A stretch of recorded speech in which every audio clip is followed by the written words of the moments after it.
Chapter 1707. Nice to meet you. My name is Yakumo Bai, the head of the House of the Lost, Yakumo Bai. When these words came out of the man's mouth, it was no surprise that Bo Li Lingmeng was stunned. It took her a long time to recover and reply in astonishment. Ha! Ma, I said I am the head of the House of the Lost, Yakumo, but you don't have to be so reserved. Wu Yan rubbed his head in embarrassment, as if he's a noble trying to soothe a country bumpkin. Just treat me like an ordinary person, just call me Bai? Bai? Bo Li Lingmeng's eyes twitched. She took a deep breath and looked at Wu Yan with a sinister gaze.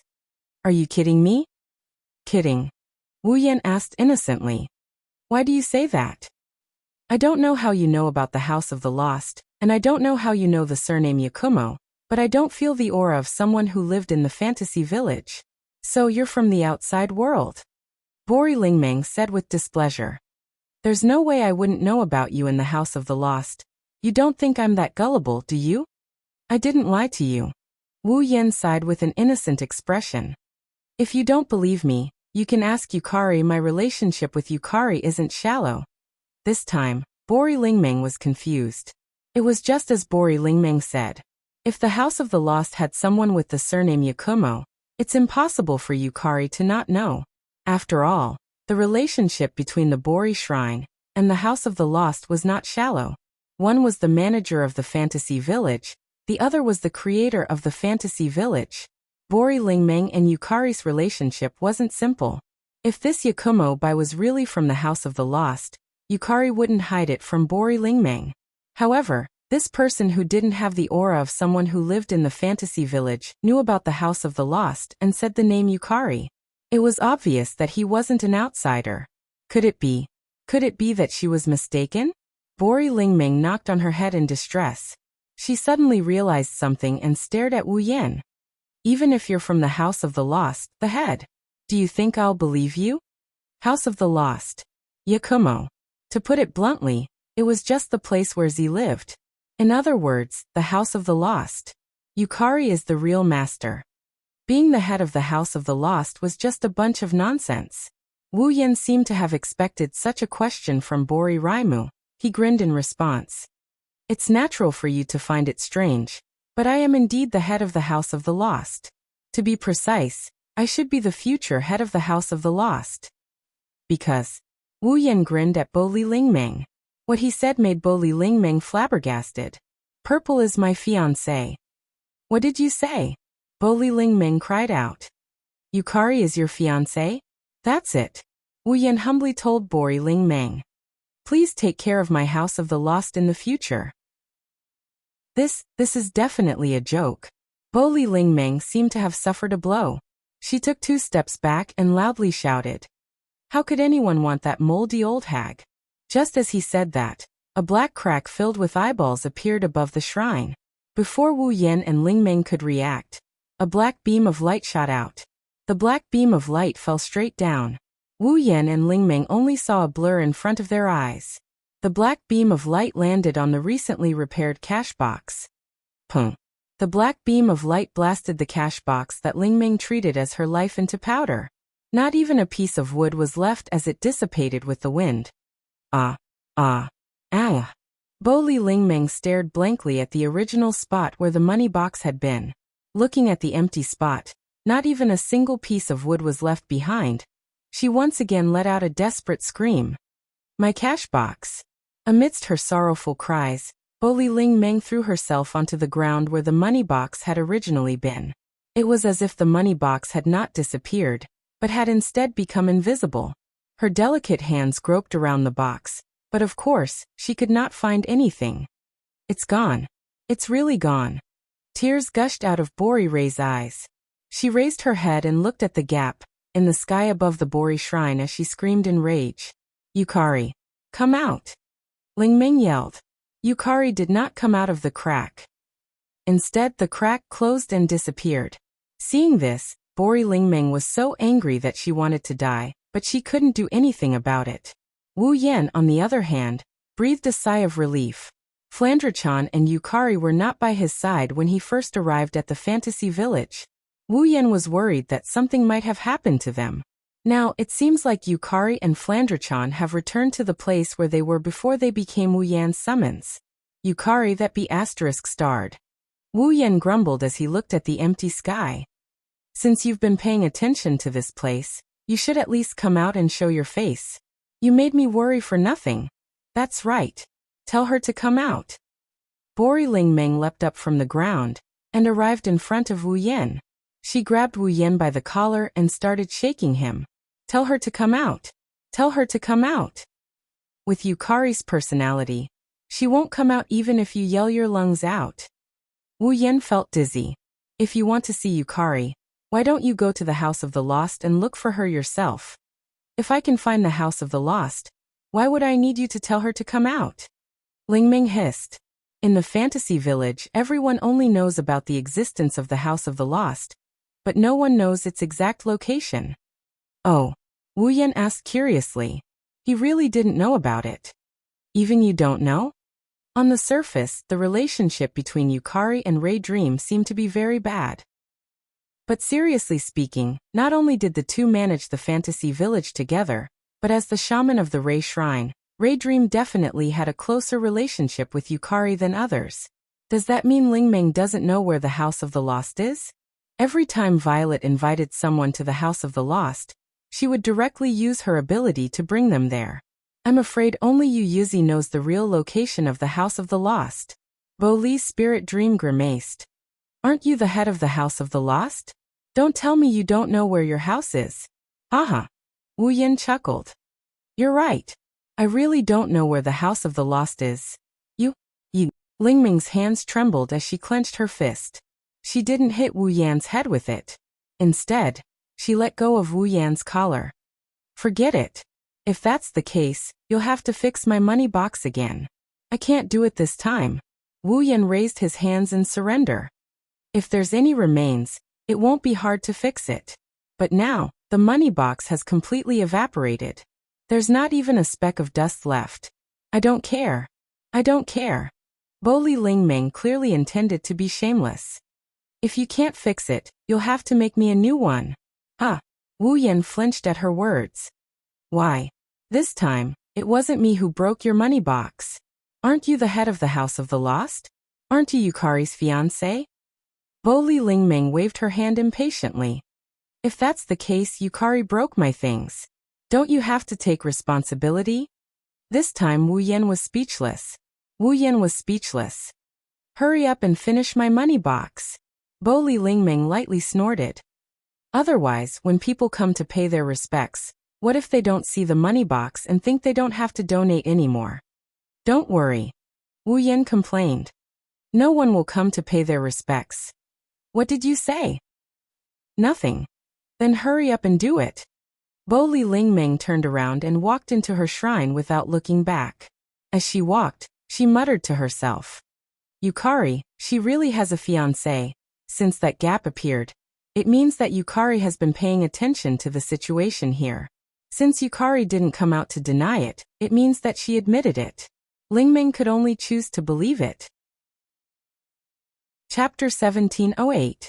In one of the areas of the fantasy village, there was an antique village, the human realm. In the fantasy village, there were all kinds of non-human creatures such as monsters, fairies, and demon spirits. Even the gods lived in it. Although there were also humans, compared to those non-human creatures, humans were a weaker race. Unlike the non-human creatures who were born with a certain amount of power or even a huge amount of power, humans were born with no advantages. If there was nothing special, they would not have any power at all. However, monsters, fairies, demon spirits, and so on were all races that would attack humans, devour them, and feed on them. This caused the humans living in the fantasy village to not only have a very low status, but it was also accompanied by danger everywhere. The human realm was the main settlement of the humans in the fantasy village. In addition to humans, there were also a few monsters and other races living here. The non-human races living in the human realm generally had no hostility to humans, and would not attack them. Therefore, there were not many monsters living in the human realm. But it was very common for monsters to come to the human realm to do things. Because the human realm was the only place in the fantasy village that could be called a normal place, The humans living here would not only open all kinds of shops to make a living, but some obedient monsters would also open shops here. There were also school buildings that specialized in teaching human children to read. It was just like an ordinary village. It was very peaceful.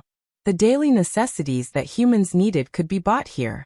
The things that monsters and other non-human creatures needed could also be found here. Some shops would be open until late at night and become exclusive shops for monsters, so that the monsters who were active at night could be active during that time.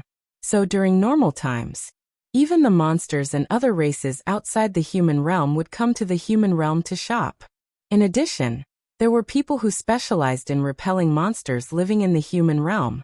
Bully Witch and the Monster Sage would also protect the human realm from behind.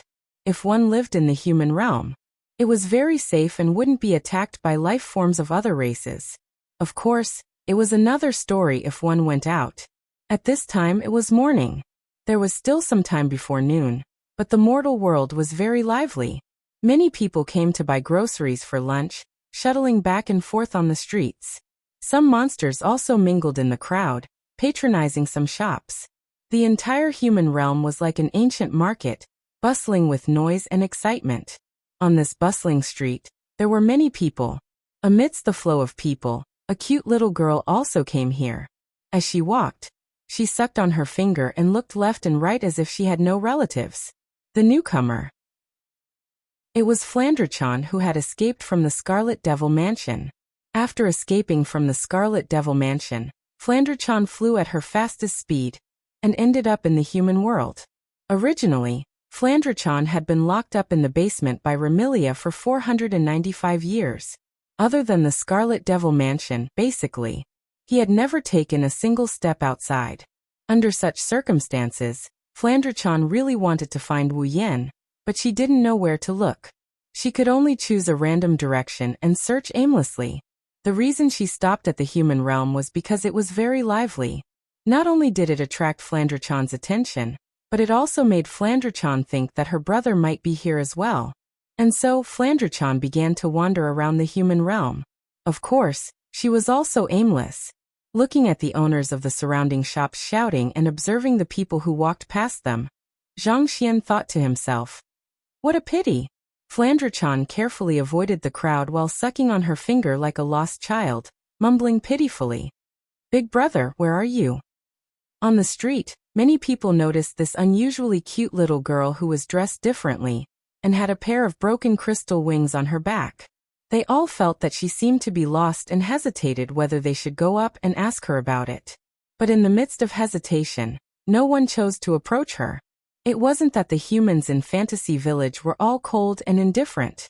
It was just that this little girl with broken wings and a crystal was obviously not a human.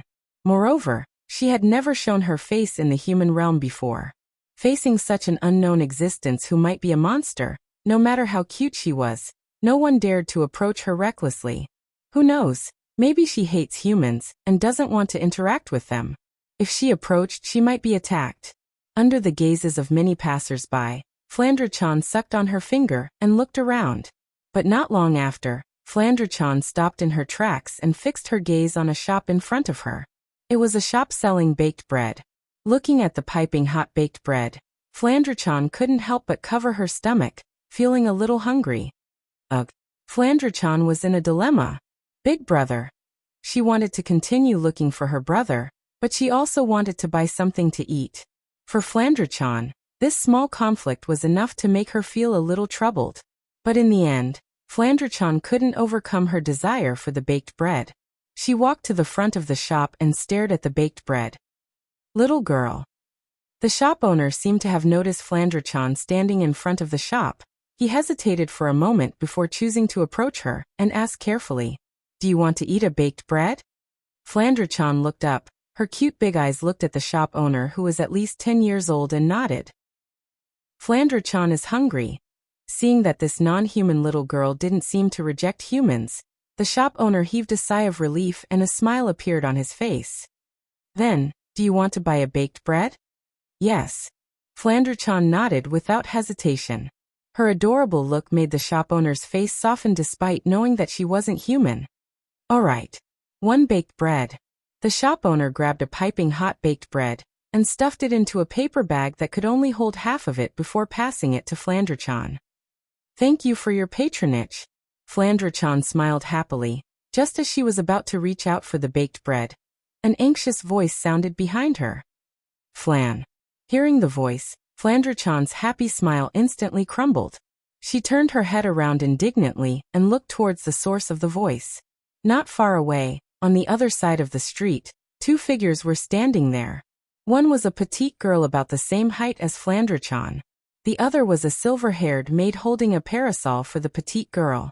The other was a frail girl dressed like pajamas. She was panting slightly. They were Remilia, Lai Yi and Patrice. "Flan." Remilia's anxious expression softened when she saw Flandre-chan standing in front of a shop.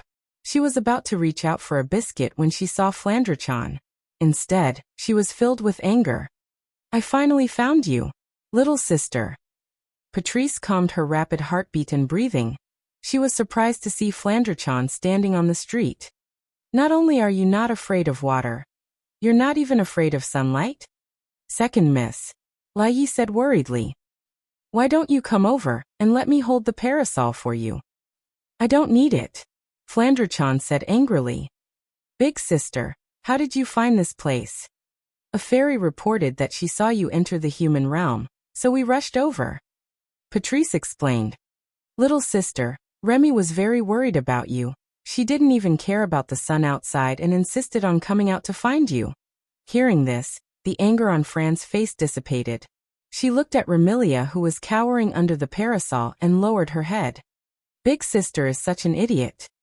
"You're the idiot. You almost caused the entire Scarlet Devil mansion to collapse," Remilia shouted. "Hurry up and come home with us.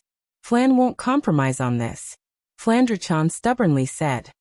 "Big sister is a bad person. Why did you have to lock Flandre-chan in the basement?" "Isn't that because you're always causing trouble?" Remilia said irritably. "Do you want to keep causing trouble for Big Sister?"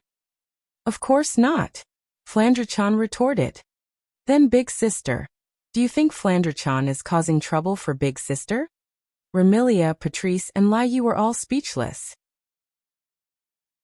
Chapter 1709. At this moment, Remilia, Patrice, and Black Knight finally calmed down after Flandre-chan broke out of the Scarlet Fiend mansion. Questions arose in their minds one after another. The first question was, of course, the reason why Flandre-chan wasn't afraid of water or sunlight. As a vampire, Flandre-chan's strength was above Remilia's. However, in terms of vampire bloodline, both of them weren't that far apart. Logically speaking, since Remilia was afraid of water and sunlight, Flandre-chan should be the same. That was why whenever Flandre-chan caused trouble and tried to break out of the Scarlet Fiend mansion, Patrice would cast a spell to make it rain outside the mansion and force Flandre-chan back. This method had clearly worked the last time, but this time, it had suddenly lost its effect. How could Remilia and the others not be puzzled, surprised, or even shocked? The second question was, of course, Flandre-chan's current state. Even though it didn't sound nice, Flandre-chan had been in a crazy state ever since she was born. She basically didn't stop and wanted to find someone to play with her all day long. However, she didn't know the key point, and the more she played, the crazier she got. In the end, those who played with Flandre-chan were all smashed into pieces. Even the items in the surroundings were affected. Flandre-chan, who had gone crazy from playing, destroyed everything. It was because of this that Remilia had no choice but to lock Flandre-chan up in the basement. But this time, Remilia, Patrice, and Black Knight were shocked to discover that the trace of craziness in Flandre-chan's beautiful wine-red eyes was gone. Moreover, in the human world, in a place where there were so many people around, Flandre-chan wasn't like before.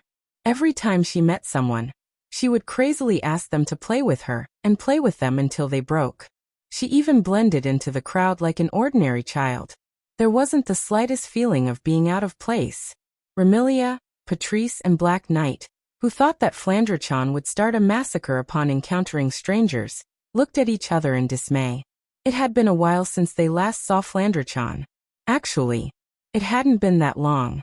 But the last time they met, Flandre-chan was still as crazy as ever. She would even throw a tantrum every now and then. Why did she change so much this time? Flandre-chan wasn't afraid of water or light. She was as normal as a child now. Could it be that something had happened to Flandre-chan during the time she was in the basement that changed her? Could it be that Flandre-chan wasn't crazy anymore? Remilia couldn't help but feel a little excited.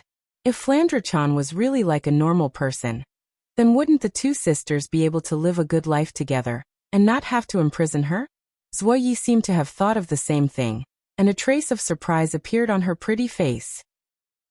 Patrice was the only one who remained calm. She looked at Flandre-chan and probed. Sister, don't you want to find someone to play with you? Remilia and Lei couldn't help but hold their breaths. Play? Flandre-chan's eyes lit up. She seemed to be tempted. But when she remembered that she had other matters to attend to, she withered away like a frosted eggplant. Flan wants to play too, but I have to find my brother. Brother? This time, Remilia, Patrice, and Nightai were stunned. Brother? Since when did Flandre-chan have a brother? That. The shop owner who was holding a sesame seed cake was troubled. Sesame seed cake. Do you want more? Yes. Flandre-chan replied without hesitation. She took the biscuit from the shopkeeper's hands with a bright smile. Then, as if she had thought of something, she rummaged through her clothes and took out a gold coin. Here's the money. With that, Flandre-chan slammed the gold coin on the counter in front of the shopkeeper, leaving the shopkeeper dumbfounded. Not to mention the shop owner, even Remilia, Patrice, and Midnight were dumbfounded. A gold coin? Why would Flandre-chan have a gold coin? No, that's not right. When did Flandre-chan learn how to buy things and know that she has to pay for things? That little girl. The shop owner didn't know that the cute little girl in front of him was once a killer fiend. He picked up the gold coin on the counter and handed it to Flandre-chan with fear and trepidation. This amount is too big, I don't have any spare change for you. It wasn't just big. With this one gold coin, even if it wasn't enough to buy the shop, it would definitely be more than enough to buy him a month's worth of sesame seed cakes. With a small business like the sesame seed cake shop, how could they find any extra money? Flandre-chan blinked her eyes. She looked at the sesame seed cake in her hand with reluctance. But Flandre-chan only has a gold coin and I'm hungry. This. The shopkeeper's face was filled with embarrassment. After a long time he sighed. Forget it, this sesame seed cake is a gift for you, little girl. Really? Flandre-chan looked like a blossoming flower with a happy smile on her face. Thank you. Haha. Seeing how happy Flandre-chan is, the shopkeeper also laughed. Flandre-chan picked up the gold coin and sneaked a glance at Remilia, Patrice, and Dark Knight. Then, she turned around and ran away like a wisp of smoke. Fran. Remilia was shocked. Chase after him. Remilia, Patrice, and Little Knight also ran after Flandre-chan. Fran. Stop right there. It was Remilia's exasperated yell that sounded like she was going crazy. Sister. Go back quickly. Flandre-chan yelled without even turning her head. Second miss. Please stop. While carefully holding an umbrella for Remilia, she ran in small steps to match her young miss footsteps. No way. Flandre-chan started to bite the sesame seed cake in her hand, but she still insisted on running away. Sister. Sister. Sister. Milady. It was Patrice who had a weak body and suffered from asthma. She had been squatting at home all this while, and her stamina was starting to weaken. Patrice. You better go back quickly. Flandre-chan turned around and stuck out her tongue at Remilia, Patrice, and Dark Knight while making a face.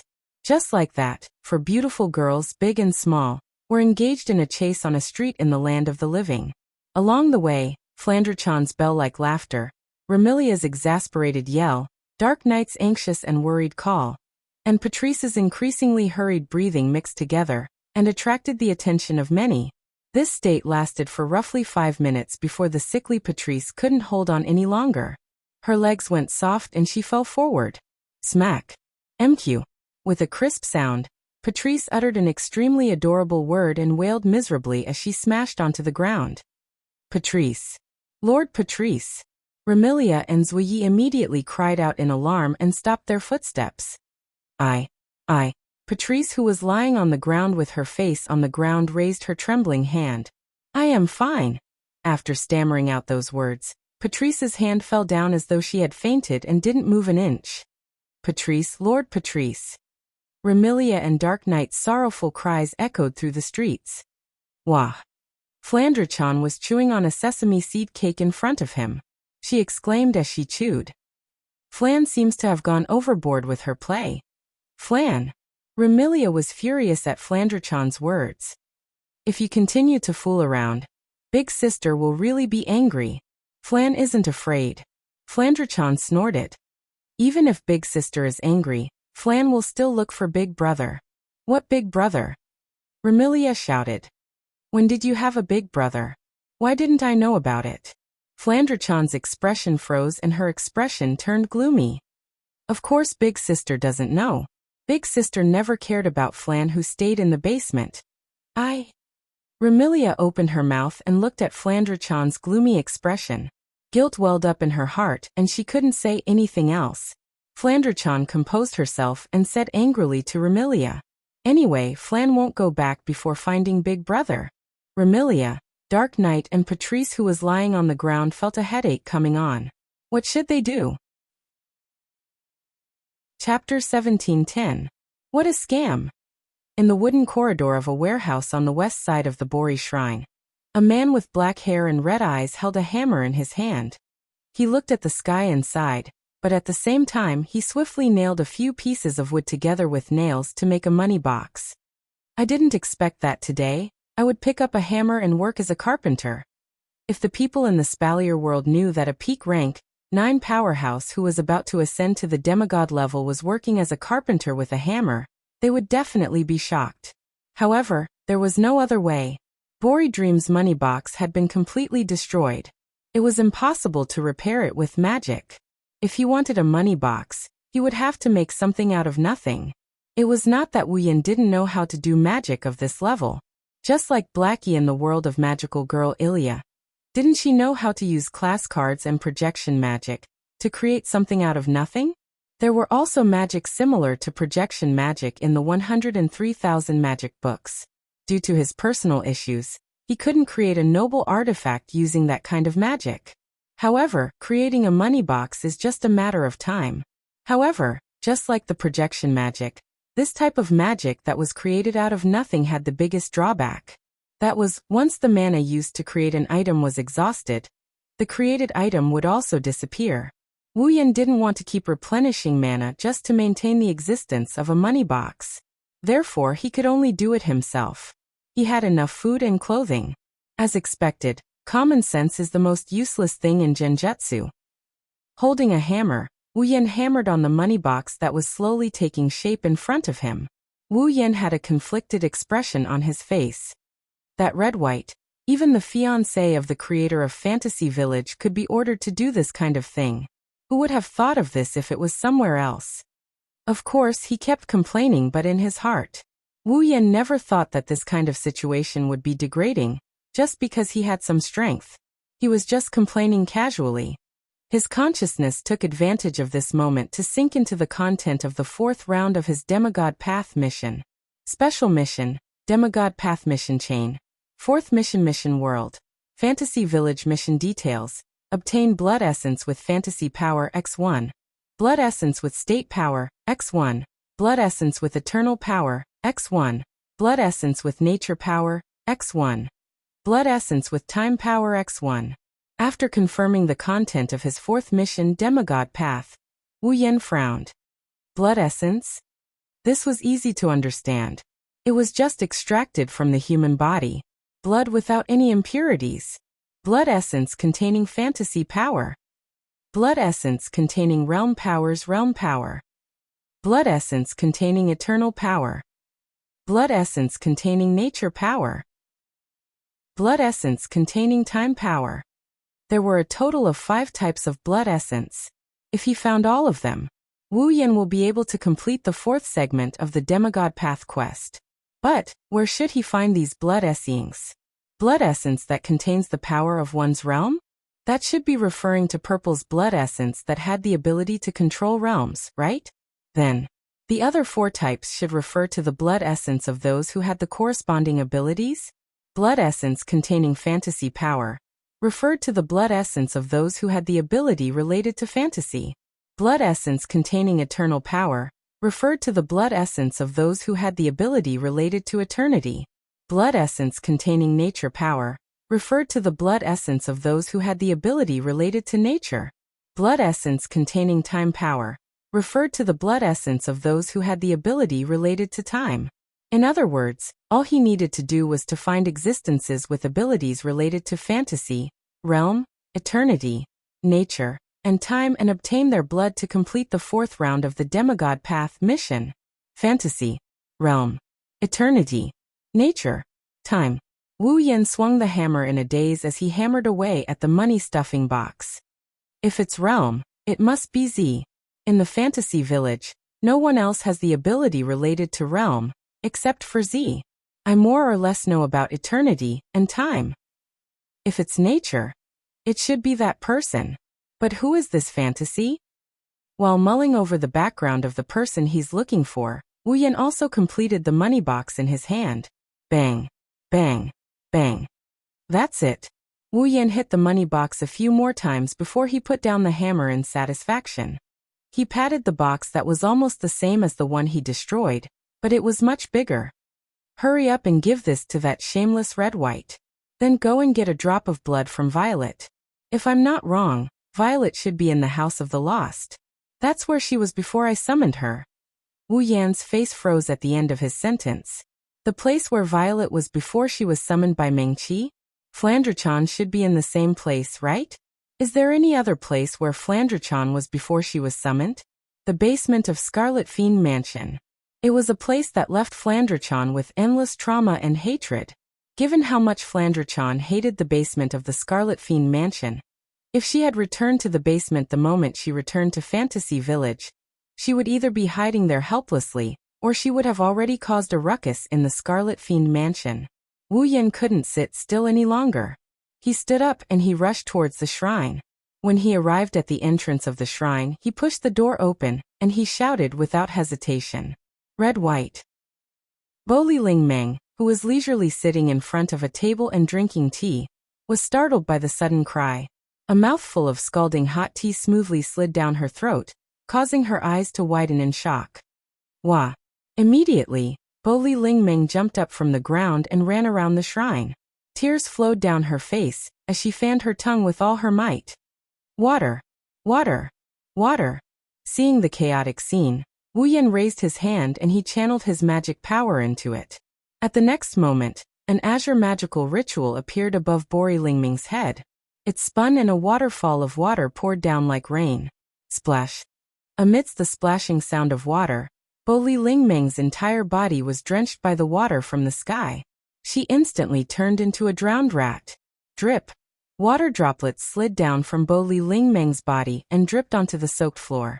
Bo Ling Meng's robe clung tightly to her body, revealing the curves of her delicate body. Bo Ling Meng's tongue seems to have cooled down, but she didn't look happy at all. She stared at Wu Yan, who is standing at the door, like she wants to poke a hole in his body with her gaze. The look in her eyes is extremely dangerous. Huh? Wu Yan smiled bitterly under Bo Ling Meng's murderous gaze. You asked for water, so I gave you water. Thank you so much. Maybe it's too much of a hassle, so Ling Meng glanced at Wu Yan. She grabbed her skirt and started twirling the water. Wu Yan couldn't help but look at Bo Ling Meng's skirt that hiked up to her knees, looking at her fair thighs. Wu Yan retracted his gaze after a quick glance, and he asked Ling Meng instead. Red-white, where is Red Devil Mansion? My name is not Red-white. My name is Ling Meng. Bo Ling Meng glared at Wu Yan. Red Devil Mansion? Why are you looking for Red Devil Mansion? I don't have time to explain, tell me the location first. Wu Yan raised his voice. Otherwise, if things get out of hand, as the manager of Fantasy Town, you won't be able to relax. Things get out of hand? Bo Ling Meng's brows furrowed as well. What are you talking about? Didn't I tell you to tell me the location first? Anxious, Wu Yan jumped in front of Bo Ling Meng and grabbed her shoulder. Hurry up and tell me the location of Red Devil Mansion. Let me go. Bo Ling Meng's body trembled as it was the first time she was touched by someone of the opposite sex. An unnatural expression appeared on her face as she struggled. In the end, as she struggled, Bo Li Ling Meng was hit by the water dripping from her body. She let out a cry of surprise as she fell forward. Chapter 1711. In the air not far from the Bori Shrine. A figure is flying towards the Bori Shrine at a leisurely pace. However, rather than saying that it is a figure flying towards the Bori Shrine, it would be more accurate to say that it is a figure riding on a broom, like a witch, using the broom to fly towards the Bori Shrine. The one riding on the broom is a girl dressed as a witch, but she looks neither fish nor fowl. She had curly blonde hair that reached her waist and fluttered in the wind. There was a braid at the front of her bangs that hung in front of her body. There was a bow ornament on the braid that swayed along with her long hair. The young lady was dressed in a standard black sorceress outfit, but she had a white half-apron on the outside. She wore a wide black triangular sorcerer hat on her head. The hat was decorated with a large butterfly knot, and the color of the butterfly knot was white. This is a girl that is very similar to Bori Ling Meng in all aspects. Bo Li Ling Meng's entire body, aside from her hair, was only red and white. This young girl's entire body, aside from her hair, was only black and white. In fact, this girl is also called this by others. Unfortunate Black and White. Original name, Misty Rain Devil Lisa. In the fantasy land where monsters are everywhere and gods are also present, Misty Rain Devil Lisa is an extremely rare human who has the power to rival monsters. Her job is a mage. Moreover, she is also a human who is bored to death all day long and wants to find a person or monster to fight. She is a very lively human. It's so boring. Isn't there anything interesting happening? Riding on the broom like a witch, Misty Rain Devil Lisa flies towards the Bori Shrine while faintly sighing. For example, mutation or something. Mutation. That refers to something that can cause the fantasy land to fall into an abnormal state. It is a strange phenomenon caused by a certain existence or a certain number of existences. These strange phenomena that can cause the fantasy land to fall into an abnormal state, whether it is man-made or because of the environment, are all collectively known as mutation. And to solve the mutation, it is the manager of the fantasy land. It is the job of the witch of the Bori Shrine. This black and white witch who is currently flying towards the Bori Shrine can also be considered an expert in solving mutations. Of course, the so-called expert in solving mutations is just because Misty Rain Devil Lisa is too bored. Every time there is a mutation, she will eagerly follow behind Bori Ling Meng. She is even more active than Bori Ling Meng in solving the mutation, thus obtaining the title. This is a person who really wants to kill time and wants to see the world in chaos. Bori Ling Meng who is greedy for small gains and money, but is also abnormally lazy. Apart from their clothes being compatible, they are a completely different person. I wonder if there are any interesting things thrown in from the outside world at the Bori Shrine? Misty Rain Devil Lisa's face is full of expectations as she giggles.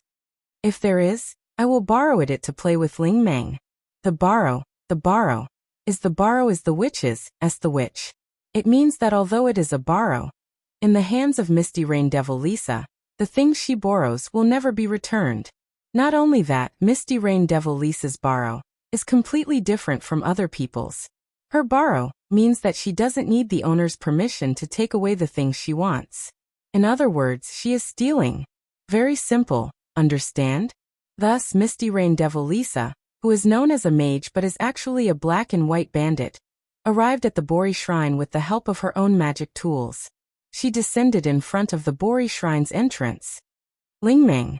After shouting loudly, Misty Rain Devil Lisa didn't have the intention to knock on the door and directly opened it. I came to see you. Misty Rain Devil Lisa's voice became weaker and weaker. Her expression also changed rapidly. In the end, it turned into an extremely shocked expression. Marissa? Inside the shrine, Bori Ling Meng's panicked and shocked voice rang out. However, Bori Ling Meng's voice came from the ground. In Misty Rain Devil Lisa's eyes, Bori Ling Meng's body was drenched as she sat on the ground. No. More accurately, it should be said that Bori Ling Meng was completely drenched, her fair skin exposed to the air through her red and white robe, appearing extremely alluring. Currently, she was sitting on top of a man lying on the ground. a man that Misty Rain Devilisha had never seen before. He raised his head and looked at her with a dazed expression. That's right. She is sitting on a man lying on the ground. A woman on top and a man on the bottom. A perfect example of a woman on top and a man on the bottom. It is because of this that Misty Rain Devilisha, who doesn't care about details, was so shocked that she couldn't react for a long time. Misty Rain Devilisha and Bori Lingmeng are good friends. At least, that is what Misty Rain Devilisha thinks. Indeed, in the fantasy village, other than Yukari, the one who dares to say that she knows Bori Lingmeng the best is definitely Misty Rain Devilisha. In Misty Rain Devilisha's understanding, Bori Lingmeng is someone who is not interested in anything. She is not even interested in the things that her identity as a Bori shrine witch should do. She is a lazy person who is only interested in money. Such a person was now sitting on a man's body in a position where the woman was on top and the man was below. What would Misty Rain Devilisha think? She would think, LOL Lingmeng. With a trembling finger, Misty Rain Devilisha pointed at Bori Lingmeng and shouted in shock. You finally found your duty as a woman. Do you plan to follow the steps of an adult and continue the Bori Shrine's legacy? Just as Misty Rain Devilisha's voice fell, a pop sound came from Bori Lingmeng's head. It seems like something broke. Veins popped out on her forehead. Bori Lingmeng didn't even think and directly shouted at Misty Rain Devilisha. Who would want to do something as troublesome as giving birth to a child? Hearing this, Wu Yan, who was being pressed down by Bori Lingmeng, couldn't help but ridicule. So you already know that you are someone who can't do something as important as giving birth to a child? What did you say? Bori Lingmeng was furious. She raised her fist and punched towards Wu Yan's chest. You are the one who can't do something as important as giving birth to a child. I really can't do that. Wu Yan quickly got up and shouted as if he couldn't take it anymore. Say, can you hit me with less force? Can you get up first? Hearing this, Bori Lingmeng remembered that not only was she in close contact with the man under her, she was also twisting around on top of him. She was being taken advantage of. Bori Lingmeng jumped up as if she was electrocuted. She pulled away from Wu Yan and shouted at Wu Yan. I am sure now. You are the one who caused my broom to break 11 times this morning. You are the one who will bring me misfortune. Don't talk nonsense. Wu Yan got up from the ground and patted the dust off his body. He curled his lips and pointed at Misty Rain Devilisha. The only one who will bring misfortune is that black and white. You are that black and white. Your whole family is that black and white. Misty Rain Devilisha was furious. However, she quickly asked with a face full of curiosity. Say you actually have the ability to make Lingmeng push you down. Who exactly are you? Devil. Li. Sha. Boli Lingmeng couldn't help but take out her own imperial coin. It was a wooden stick with 2 long strips of paper wrapped around its tip. She angrily pointed it at Misty Rain Devilisha.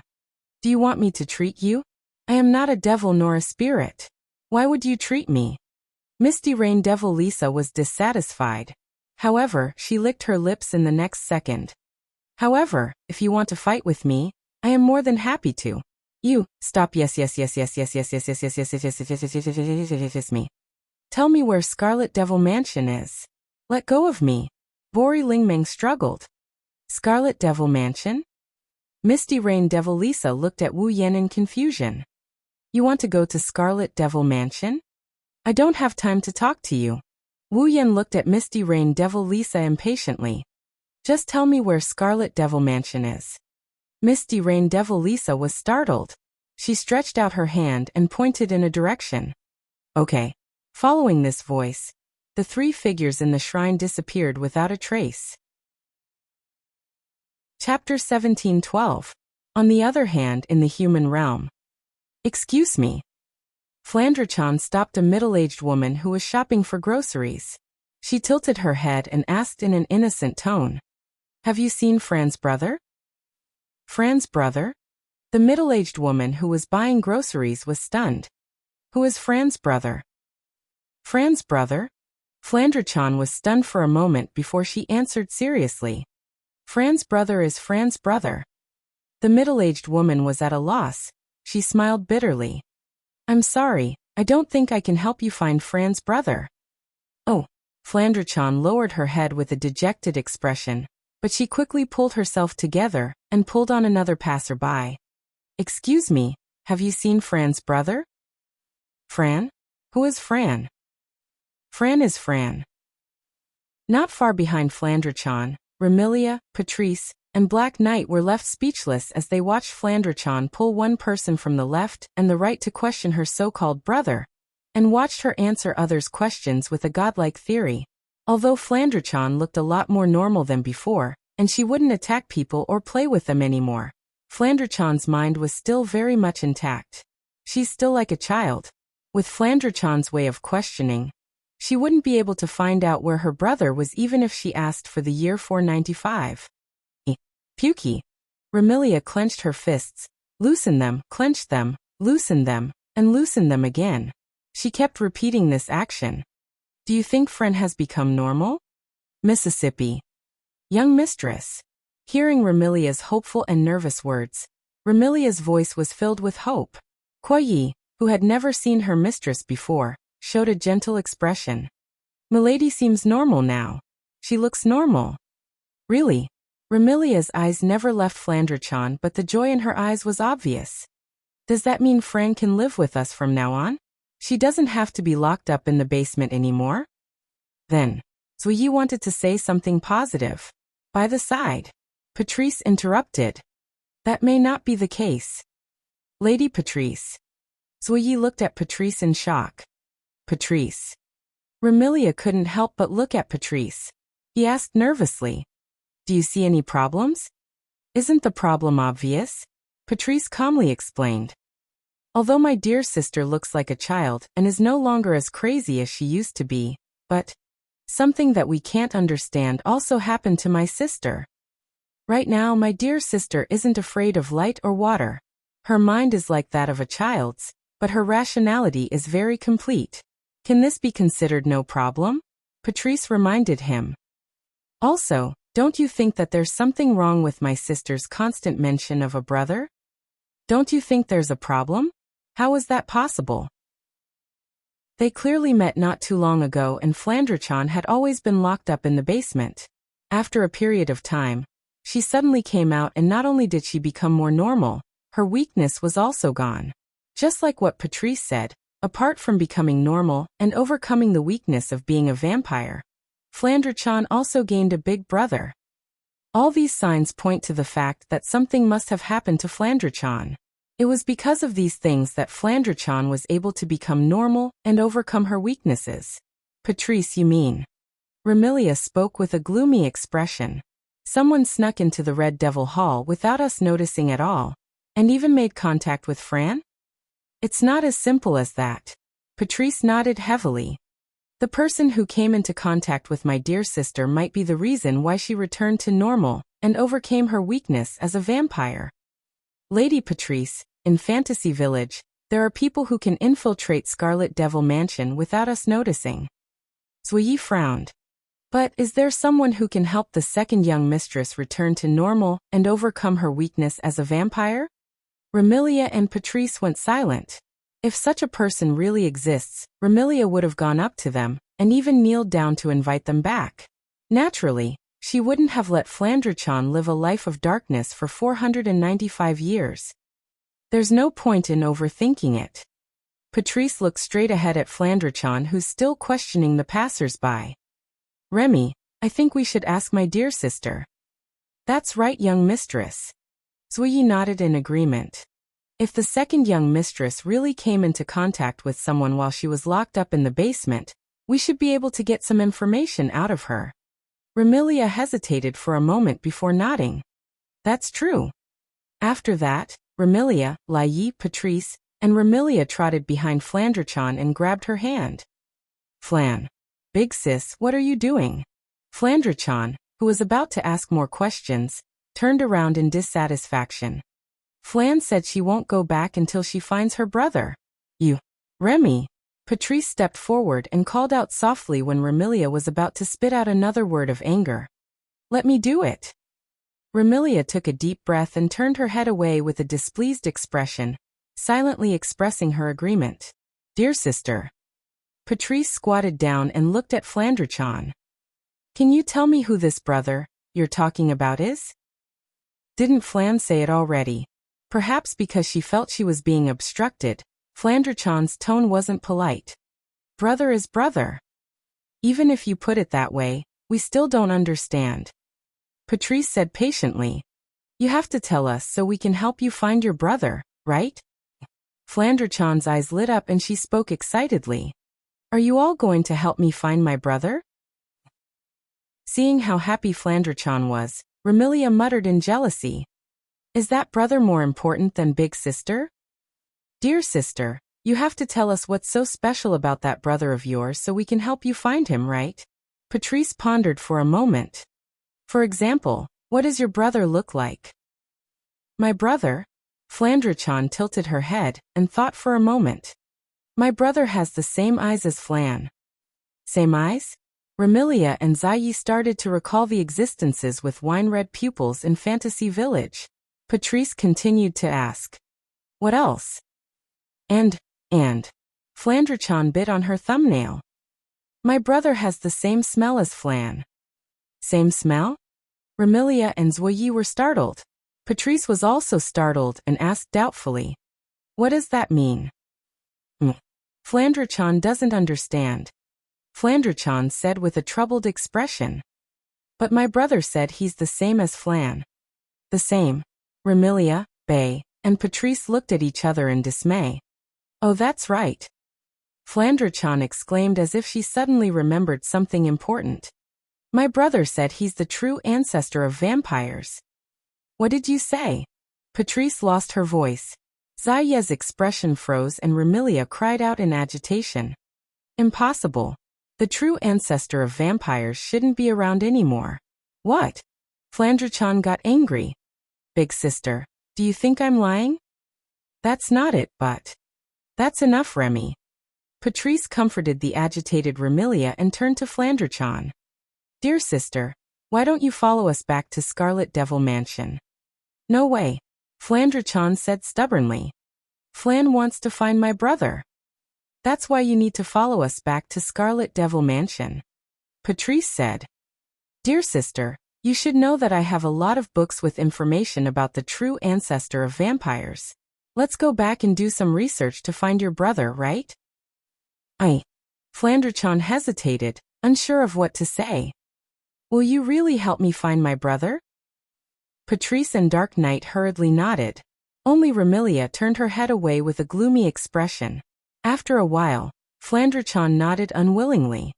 All right then. Remilia, Patrice, and Ziyi let out a sigh of relief. Chapter 1713. In the center of the fantasy village, there was a mountain.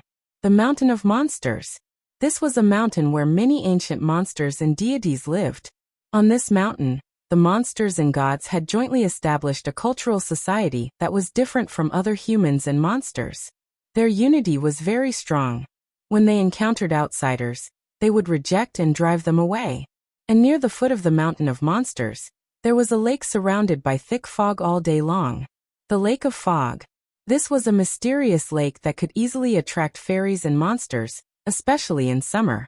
For some reason, fog would only appear during the day. Because the Lake of Fog was surrounded by fog all year round, the vision was not very good. It was easy for people to think that the Lake of Fog was very large. In fact, although the fog made the visibility of the Lake of Fog very low, in terms of area, it would take less than an hour to circle the Lake of Fog, and the Red Devil Mansion was located at the edge of the Lake of Fog. When they arrived near the Lake of Fog, people could easily see that there was a vast manor house here. The Red Devil Mansion. A manor house that was comparable in size to a castle. As the Red Devil Hall was directly transferred from the outside world. The Red Devil Hall was located at the edge of the Lake of Fog. It was abnormally out of place with the nearby scenery. However, the Red Devil Mansion was indeed a very luxurious manor house. From the outside, people could first see a wall that was covered with green vines and branches. In the middle of the wall was an iron gate, and inside the gate was a vast courtyard. At the end of the courtyard was the mansion used for living. The manor house that was comparable to a castle was made of red stone bricks. There were not many windows on it. Perhaps it was because the owner of the Red Devil Mansion was a vampire and did not like the sunlight. There were many windowless rooms inside. On the roof of the manor house, there was also a huge clock tower. There was a huge dial on it. It looked luxurious and intimidating. It was a pity that the manor house was so big. At this moment, not only was the door not closed, the door of the manor in the courtyard also exploded with sawdust all over the ground, and there seemed to be no one in the manor. The silence was terrifying. At a certain moment, ripples suddenly appeared in the space right in front of the door of this terrifyingly silent manor house. Then 3 figures emerged from it and landed on the ground. Wow! Ling Meng and Marissa only felt a blur before their eyes. Not only did their field of vision completely change, even the texture of the ground beneath their feet felt different from the wooden planks of the shrine. This caused the 2 of them to stumble and nearly fall to the ground. This place is... Marissa cried out in astonishment when she saw the scene before her. Red Devil Hall. You. Princess Ling Ming reacted and looked at Wu Yan in surprise. You actually have the same ability as Violet? You have a big misunderstanding. Wu Yan rolled his eyes. Although Amethyst's Gap can achieve the same effect, it's an ability, while mine is pure magic. Magic? It's magic, Wu Yan casually replied. Space magic, the magic that can directly transfer from one space to another. That's it. That's really convenient. Princess Ling Ming exclaimed. It takes at least 10 to 20 minutes to fly from Boli Shrine to Red Devil Hall. You arrived in the blink of an eye. If I could do it too, it wouldn't be so troublesome to go out. Using space magic just to make it convenient to go out? Can you be any lazier? That's true. On the other side, Marissa agreed. If I could do it, I wouldn't have been caught borrowing books from Patrice. Using a space manipulation magic just to avoid being caught while borrowing books? Can you be any more talented? Also, that's called stealing, not borrowing. Resisting the urge to ridicule, Wu Yan turned his gaze to the front. Looking at the entrance of Red Devil Hall and the manor house in the courtyard, his face sank. Am I too late? How did Red Devil Hall become like this? Marissa seemed to have noticed something amiss as well. Where's that sleepy door? Where are the people inside? Why do they seem to have disappeared? Ling Meng also saw the wide-open iron gate and the wooden splinters scattered all over the courtyard. The lazy look on her face disappeared in an instant. She turned around and looked at Wu Yan with a serious expression. You know something, right? This was a reasonable guess. After all, not long ago, Wu Yan anxiously ran to the shrine to ask Princess Ling Meng about Red Devil Hall's location, and even said things like, "The situation is getting out of hand." Obviously, Wu Yan knew what happened to Red Devil Hall. At the very least, he knew why Red Devil Hall was in such a state. Could it be Remilia's doing? Marissa grabbed her Magus hat with one hand and her broom with the other. Not only was there no worry on her face, she was instead excited. Princess Ling Meng, it's time for us to enter the stage. However, Princess Ling Meng did not even look at Marissa and spoke to Wu Yan with a look of annoyance. What do you know? Wu Yan glanced at Ling Meng, and he didn't say anything. He passed through the gate and entered the Scarlet Devil Mansion. Hey, wait! Seeing Wu Yan walk into Red Devil Hall, Marissa quickly chased after him. Even if you're Princess Ling Meng's husband, I can't let you deal with the situation. Who's my husband? Originally, Princess Ling Meng wanted to sneak away quietly, but upon hearing Marissa's words, anger appeared on her face and she chased after him. Marissa, if you continue to speak nonsense, I'll really have to treat you. That's right. Wu Yan nodded and agreed with Princess Ling Meng's words. If I become the husband of this lazy witch, won't my assets be in danger? Assets? Marissa was slightly taken aback. Assets? The laziness in Princess Ling Meng's eyes turned into light. How much assets do you have? I don't know, I didn't count them carefully. Wu Yan replied while walking into Red Devil Hall. However, even if you add up all the money in Fantasy Village, you shouldn't have as much as me, right? All right then. Princess Ling Meng said without hesitation. I'll reluctantly let you be my husband before I spend all your assets. Wu Yan's legs went soft, and he almost fell to the ground. Should I feel that your moral integrity and chastity is valuable? Or is it worthless? Moreover, is the validity period limited to spending all my assets? Isn't this nonsense? Princess Ling Meng looked at Wu Yan with disdain. Without money, you still want to be my husband? Wu Yan felt that it was better for him to remain silent.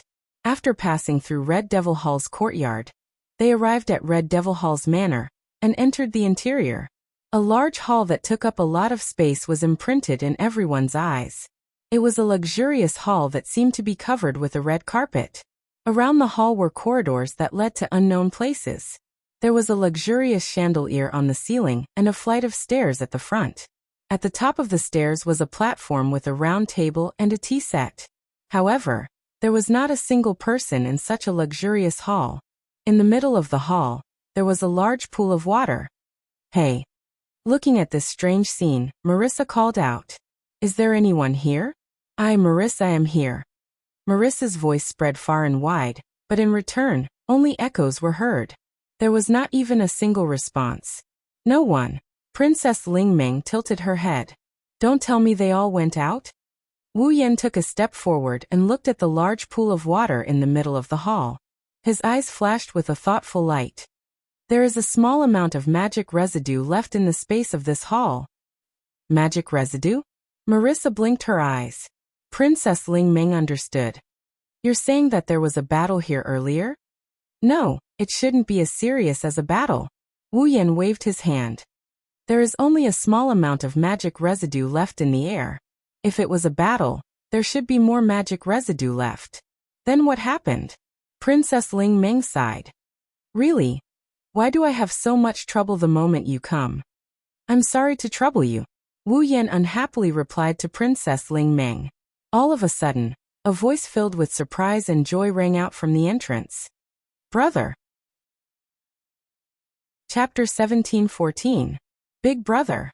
Following this tender and pleasant voice, Wu Yan, Ling Meng, and Marissa turned around and looked towards the door. Outside the door, 4 girls of different sizes were standing there. One of them had a ponytail on the left side of her head, and a pair of broken wings with crystals hanging from her back. Another was petite but had a bluish-purple shoulder-length hair, and a pair of canine teeth protruded from her mouth. Another was dressed in pajamas, and had a head of long purple hair. She looked like a scholar. The last one was dressed in maid attire. From her appearance, one could see that she had a capable temperament. 4 girls of various sizes are standing in front of the entrance of Scarlet Devil Mansion. The one leading the group with a ponytail is looking at Wu Yan with an expression of ecstasy. The other 3 girls on the other hand are looking at Wu Yan in a daze, a stark contrast to the one leading the group. Looking at the little girl who is looking at him with an expression of ecstasy, Wu Yan let out a sigh of relief and at the same time, he also revealed a relieved smile. You really made me look for you, Flan.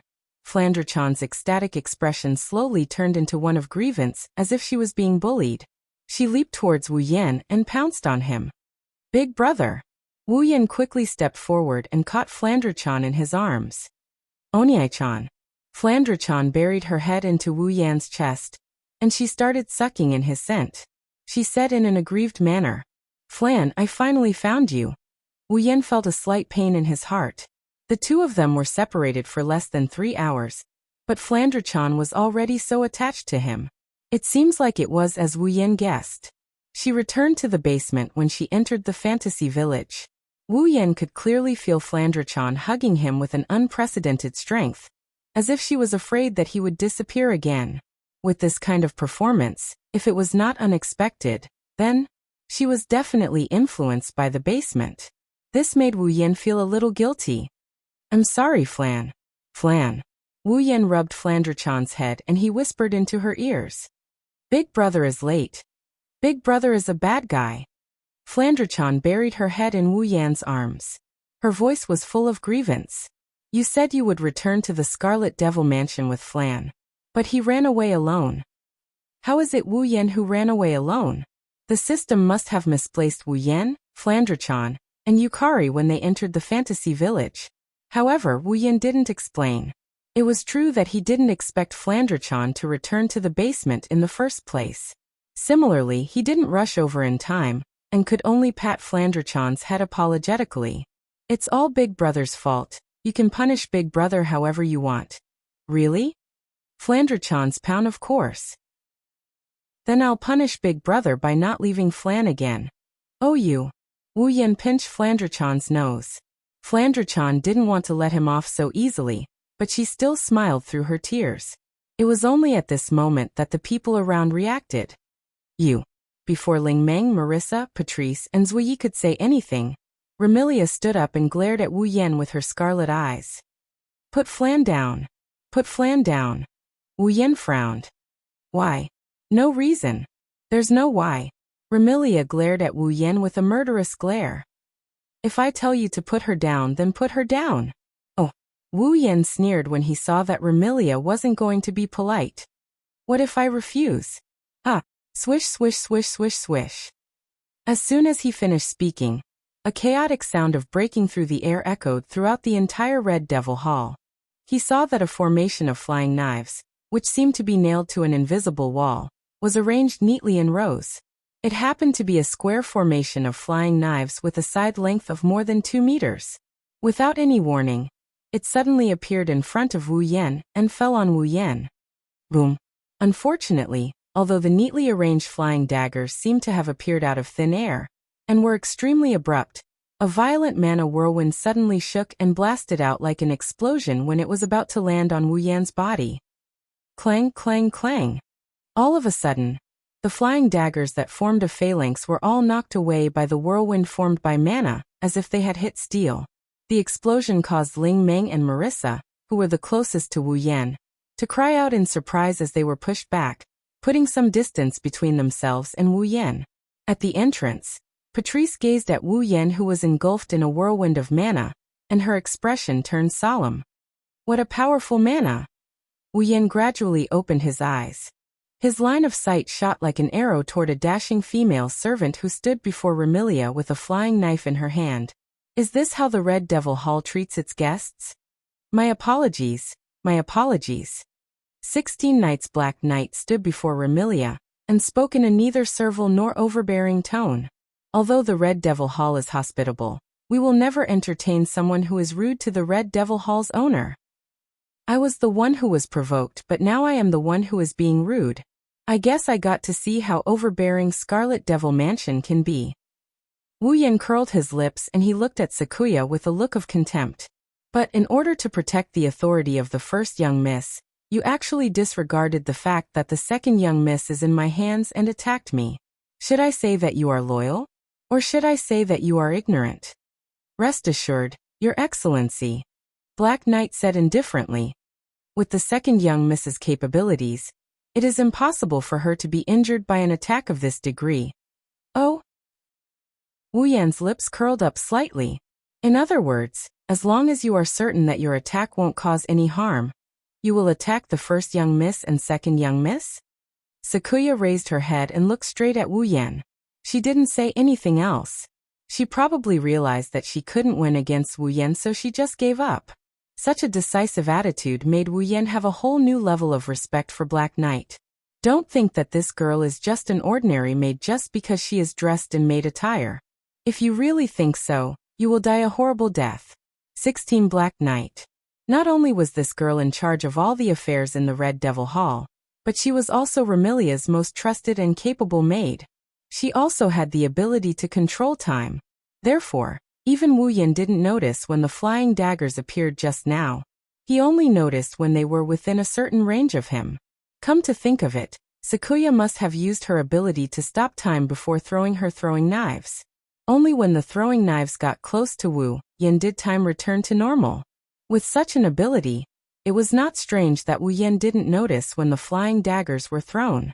After all, they were thrown when time was still. How could he notice? I'll say it one more time. Remilia fixed her gaze on Wu Yan through Black Knight's back. Put Fran down. Wu Yan smiled at Remilia's words that sounded like a threat and a declaration. His smile was unusually thought-provoking. Don't treat me like you. No matter if Fran is normal or abnormal, crazy or not, Destroying things or not, I won't put her down. This time, Remilia's expression changed and became incomparably ugly. Wasn't Wu Yan's words poking at Remilia's sore spot? Of course, it also poked at Remilia's anger. With a flip of her hand, a scarlet spear that was taller than Remilia abruptly appeared in her hand. The tip of the spear resembled a demon's tail. Swish! Remilia brandished the scarlet spear in her hand. Her eyes turned completely blood-red, and her canine teeth protruded from her lips like the sharp teeth of a wolf. She slowly floated up into the air. She looked down at Wu Yan, who is still holding Flandrachan. Her voice turned cold as she spoke to Wu Yan. I never repeat a sentence for the third time. That's unfortunate. I happen to be the type who likes to repeat myself. Wu Yan lifted his gaze and gazed at Remilia. So no matter how many times you repeat yourself, my answer will always be the same. The conversation between the two of them caused the atmosphere of the scene to become tense and tense. Chapter 17:15. Floating in the air, Remilia looked down at the person who was hugging Fran tightly. She appeared cold, but she was furious and envious. As Fran's sister, Remilia had hugged Fran before, but Fran had never shown her attachment like she did to that man. It wasn't that Remilia didn't want Fran to be attached to her, but with Fran's unstable mental state, she would only want to find someone to play with. Why would she find someone to rely on? Therefore, Remilia had never been relied on or attached to by Fran.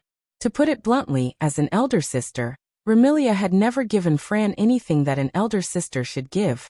That was why Remilia was so aggressive when she saw how much Fran relied on that man. Of course, this was Remilia's personality. As long as it was someone she didn't know well, she would show her slightly aggressive side. But this time, because of Fran, this slightly aggressive side became extremely aggressive. Wu Yan seemed to have seen through Remilia's thoughts under her cold expression. His gaze landed on the bright red spear in Remilia's hand. That gun was called Gungnir.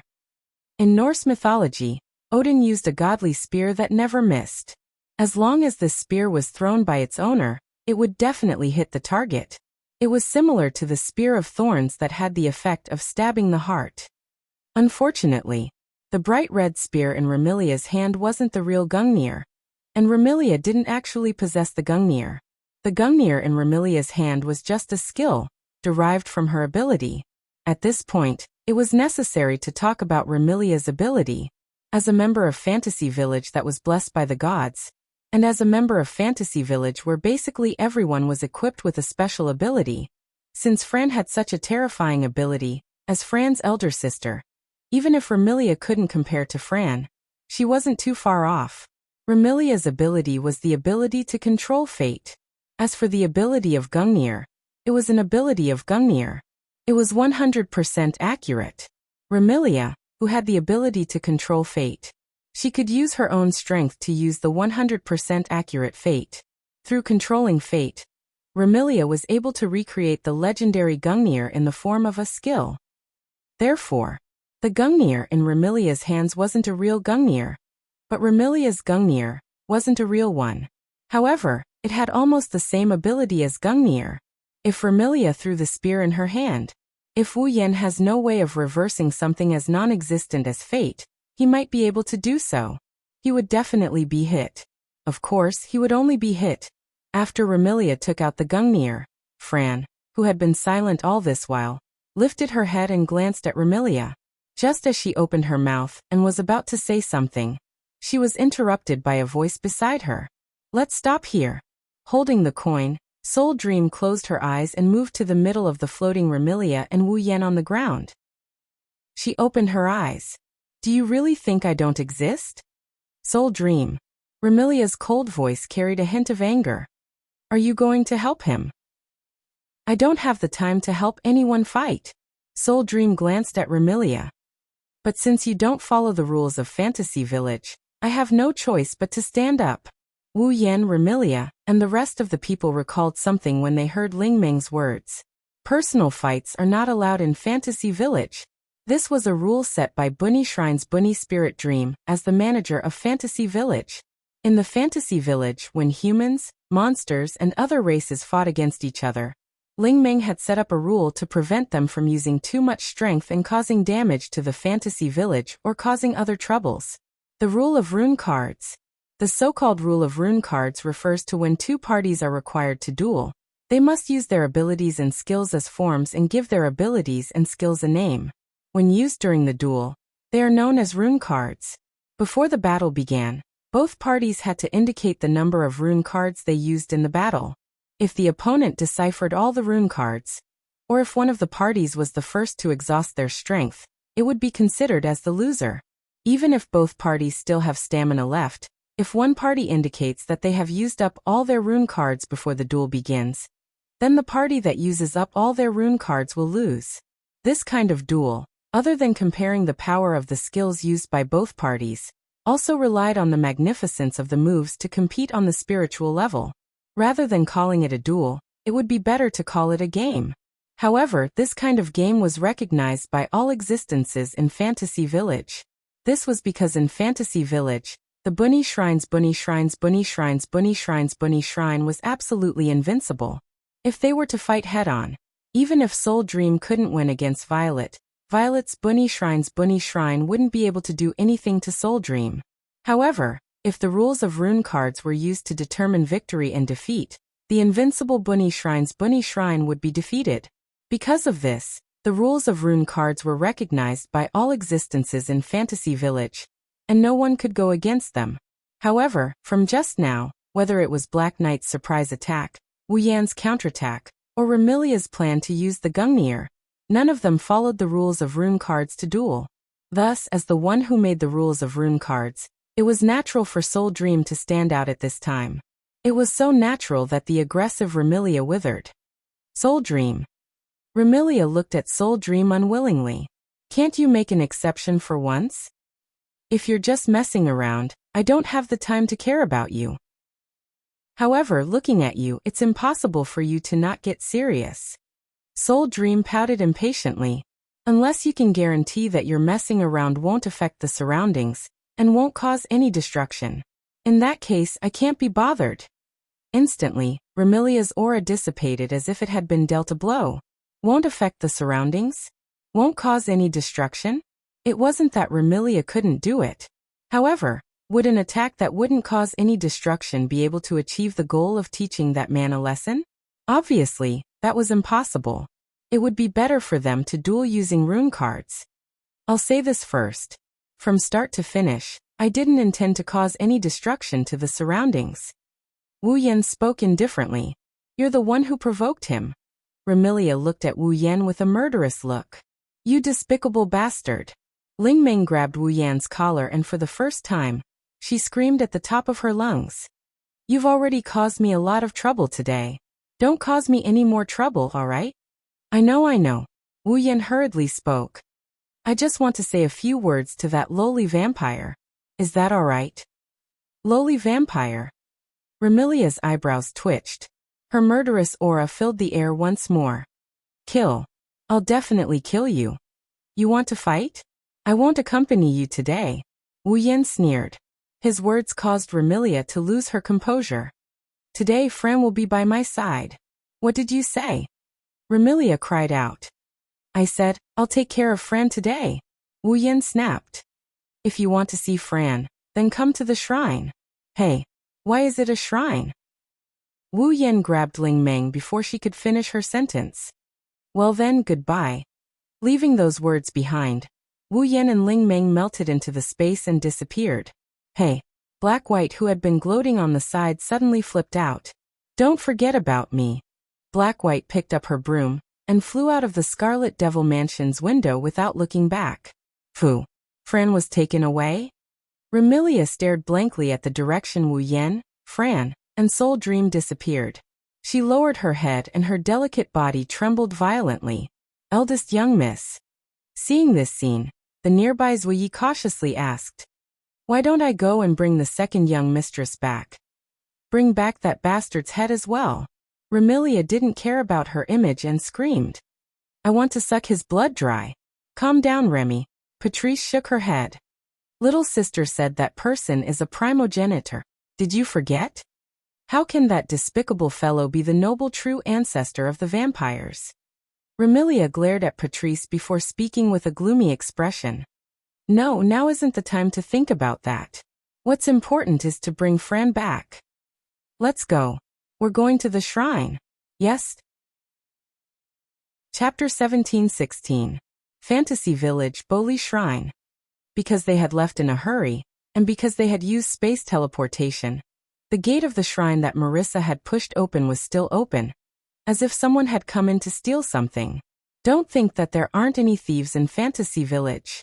A certain rat who is black and white but isn't perverted, and whether or not he has lesbian tendencies is still unknown, is this so-called thief. It was a pity that the Bori shrine didn't even have incense money. The owner of the shrine was still a living treasure who was on the verge of despair because of an empty money box. Even if there were thieves in the Fantasy Village, no thief would choose to come here. Except for Marissa. Whoosh!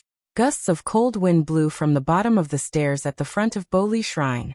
It whistled across the empty space in front of the shrine and rolled into the shrine. Buzz. Not long after, there was a violent tremor in the air within the shrine. A spatial ripple appeared like a mirage, and then a man and two women emerged from the spatial ripple. Among them, the slightly older girl fell on her buttocks, causing her to cry out in pain. You are a family friend. Sitting on the ground, Soul Dream rubbed her small buttocks and glared at Wu Yan. Her lungs were about to explode from anger. You broke my money box and caused me to burn my tongue. You drenched me all over, and even caused me to be misunderstood by Marissa. You brought me to the Red Devil Mansion without my consent, and made me clean up your mess. Now you casually brought me back and threw me on the ground. You're deliberately looking for trouble, aren't you? You. This is a big misunderstanding. Wu Yan raised his eyebrows at Soul Dream while hugging Fran. Breaking your cash box was purely an accident. I only drenched you because you scalded your tongue, but you were misunderstood by Marissa to have fallen down on your own. I brought you to Scarlet Devil Mansion because I expected Remilia to flip out. Now that I brought you back, I didn't mean to throw you on the ground. You're still denying it. Princess Ling Meng really wanted to use her imperial coins to beat this jinx to death. But after a while she was stunned. You said that you knew Remilia would flip out. Is that why you brought me there? Well, I guess you can say that. He hugged Fran tightly. Wu Yan sat down and sighed helplessly as he helped Fran tidy up her messy hair. That Remilia is a complete siscon. With that lowly vampire's temper, it's only a matter of time before she explodes because of me visiting her and acting so intimately with Fran.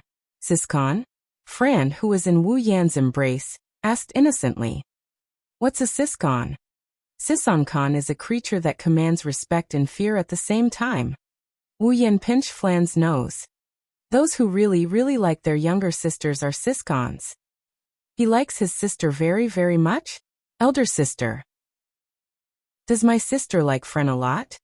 Fran bit her thumb and said angrily. Then she's definitely not a siscon. Oh? Wu Yan asked in amusement. Why? Because my sister doesn't really like Fran a lot. Fran said unhappily. That's why she's not a siscon. Silly girl. Wu Yan didn't know whether to laugh or cry. Your sister didn't say she didn't really like you. How do you know she doesn't? If she really likes Fran a lot, she wouldn't have locked Fran in the basement. Fran threw a tantrum. That's why my sister must hate Fran a lot. You can't put it that way. Wu Yan stroked Fran's cheek and sighed. There's a saying that goes concern leads to confusion. Perhaps, back then, your elder sister was too concerned about you. So she lost her sense of propriety and locked you in the basement. That's not for sure. Is that so? Fran looked at Wu Yan uneasily. Then will my brother lock Fran in the basement because he really likes Fran a lot? If my brother really did lock Fran in the basement one day, I'm sure he'll stay in the basement with Fran. Wu Yan smiled gently. Will Fran still be afraid if that happens? With my brother? Fran was stunned for a moment before she smiled. Fran won't be afraid if I'm with my brother. Looking at Fran's cute smile, Wu Yan's mood lightened up. Ling Meng, on the other hand, was a bit surprised. I didn't expect you to speak up for Remilia after she provoked you. It's not a good thing. Wu Yan shrugged. I'm just telling the truth. It doesn't matter if it's the truth or nonsense. Anyway, don't give me any more trouble. Princess Lingmeng looked at Wu Yan with disgust. What was supposed to be a leisurely day has turned into a mess because of you. Today, I've used up all my activities for the next 2 to 3 years. How do you expect me to find an excuse to spend the next 2 to 3 years leisurely? I don't know if you're joking or not, but if you are, I won't complain. Wu Yan's mouth twitched. You've used up all your activities for the next 2 to 3 years in one day. You've been very inactive for the past 2 to 3 years. How many days do you plan to be active for? None of your business. Princess Lingmeng snorted and turned to look at Fran, who was rubbing her eyes sleepily. Is it okay for you to bring her out? Princess Lingmeng knew that Fran's mental state had always been unstable. Even if Princess Lingmeng didn't reject Fran, she was still worried that Fran would cause trouble. She really didn't want to do so many troublesome things. Don't worry about that. Wu Yan lowered his voice when he saw Fran's eyelids starting to close. He adjusted Fran in his arms and gently patted her back, as if he was coaxing her to sleep. Fran's illness has been cured. She won't have any problems in the future. Is that so? Fran bit her finger and fell into a deep sleep. Lingmeng glared at Wu Yan when she saw Fran biting her finger. Then why did you bring her to the shrine and have Remilia come here to take her away? What's going on?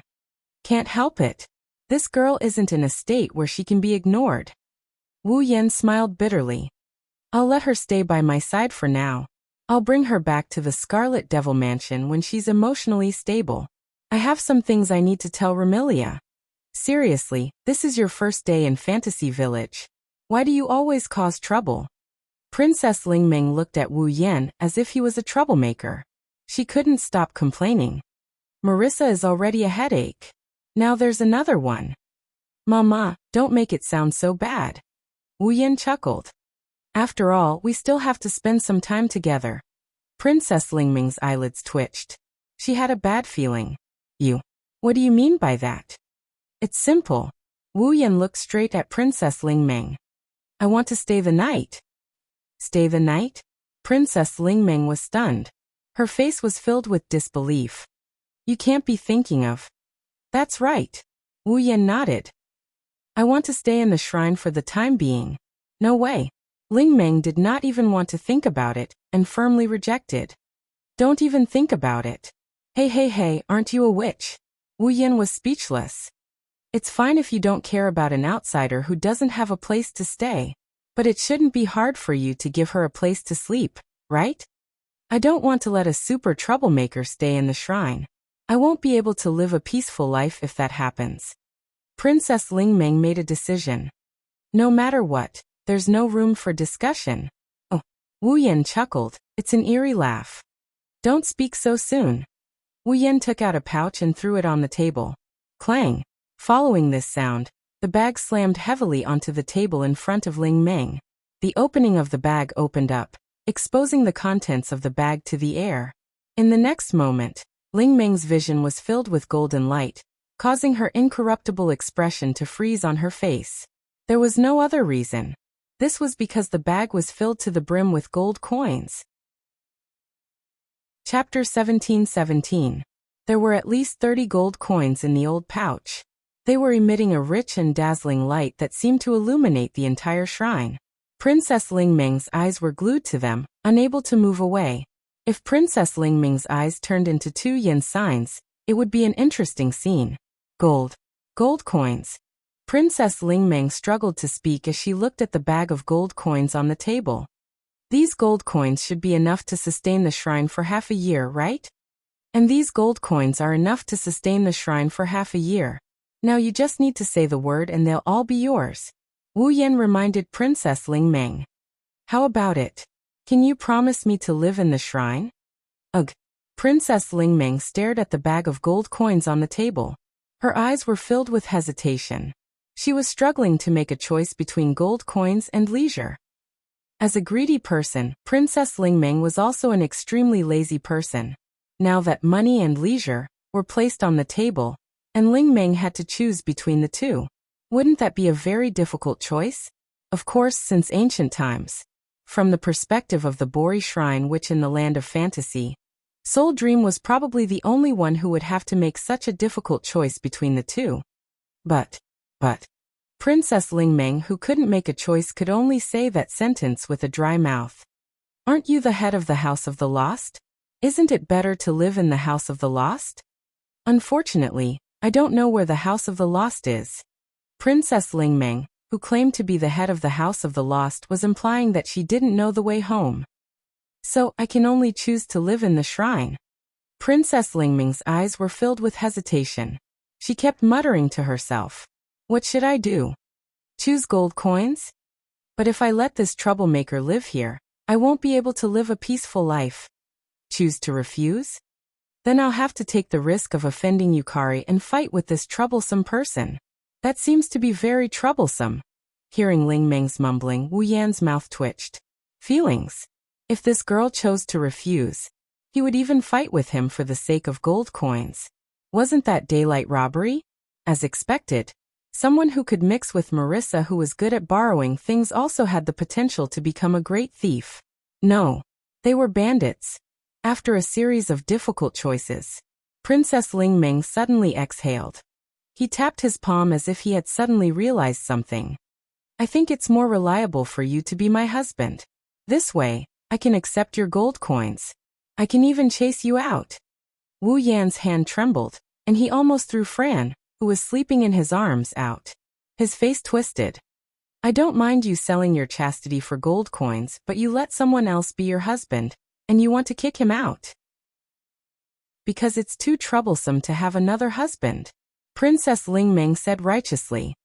Anyway, there are many couples living separately in the human world. We just need to imitate them. Imitate your sister. Wu Yan couldn't help but want to slap the table.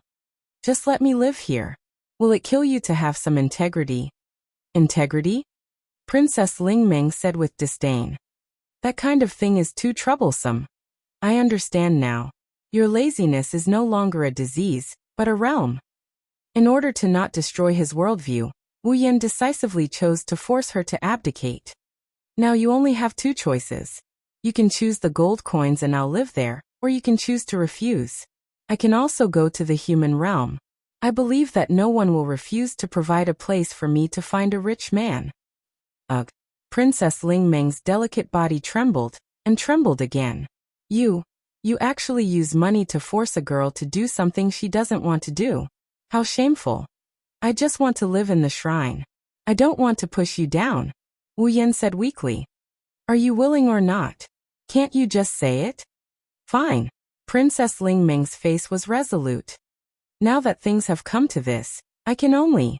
You want to rob me? Wu Yan said coldly. Then I'll kindly remind you that I won't feel bad even if I throw these gold coins into the gutter. If you want to take them for free, I don't mind giving them to you. But if you do, you'll offend a rich man like me. You won't have many chances to get rich in the future.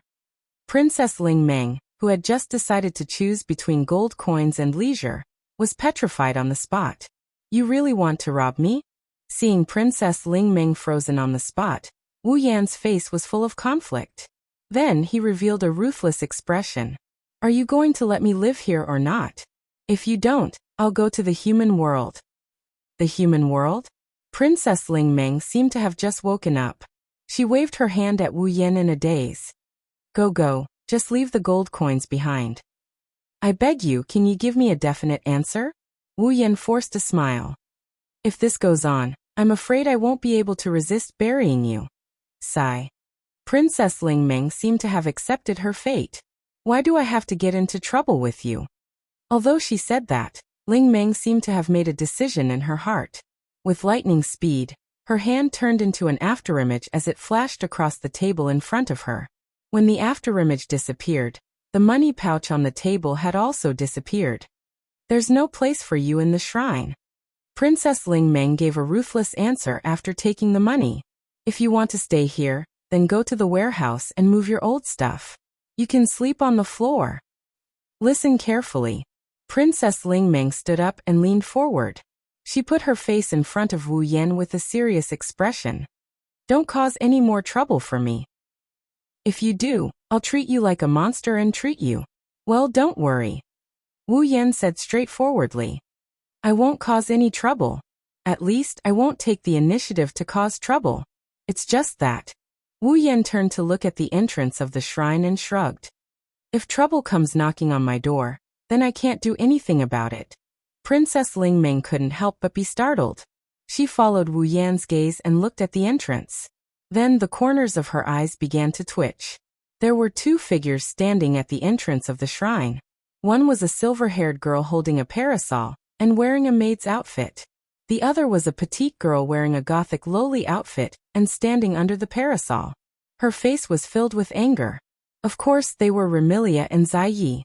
As for Patrice, because of Fran, she didn't get to exercise for a long time. Now, she's lying in the Scarlet Devil Mansion, unable to walk anymore. Finally, I found you. Remilia's anger was reflected in her eyes, her voice, and her expression. When she saw Flan sucking on her finger and sleeping soundly in Wu Yan's arms, her anger only got stronger. You actually dared to kidnap my sister. You've got guts. Don't blame me for reminding you. Wu Yan didn't even look at Remilia. He picked up a cup of tea from the table and casually took a sip. Firstly, Fran willingly followed me. I didn't kidnap her. Secondly, Fran is also my sister. Even if I took her away, you have no right to say anything. Remilia widened her eyes. Then a strong killing intent burst out from her eyes. You said I have no right to say anything? What? Do you have a problem with that? Wu Yan calmly looked at Remilia with a cold smile. To me, you who didn't give Fran a good life indeed have no right to say anything to me. Remilia's delicate body trembled violently, and the killing intent in her eyes dissipated. Her pretty face seemed to have lost all color, becoming a little pale. Let me give you a piece of advice, don't go overboard with your words. Seeing Remilia's pale face, Sakuya showed a trace of worry. She looked at Wu Yan with a cold tone. To us, you who popped out of nowhere also have no right to say anything to the Scarlet Devil Mansion's master. To me, the Scarlet Devil Mansion's master is nothing. Wu Yan looked at Remilia with a forceful gaze. The only reason I can interact with you is because you're Fran's sister in name. Chapter 17-18. The only reason I can interact with you is because you're still Fran's sister in name. Following the spread of these words, the atmosphere of the entire place changed from the initial aggressive to heavy. That in-name statement was like a sharp arrow that pierced deeply into Remilia's heart, causing her pretty face to turn pale once again. It also stabbed Zanye's weak spot, causing him to be furious and speechless. Wu Yan. Although it was said ruthlessly, everyone present, except for Ling Meng, Remilia and Zai Yi, understood that this nominal statement was, to put it bluntly, true. Remilia doted on her sister very much. And Fran was indeed Remilia's biological sister. No matter what, it couldn't be considered as just a name.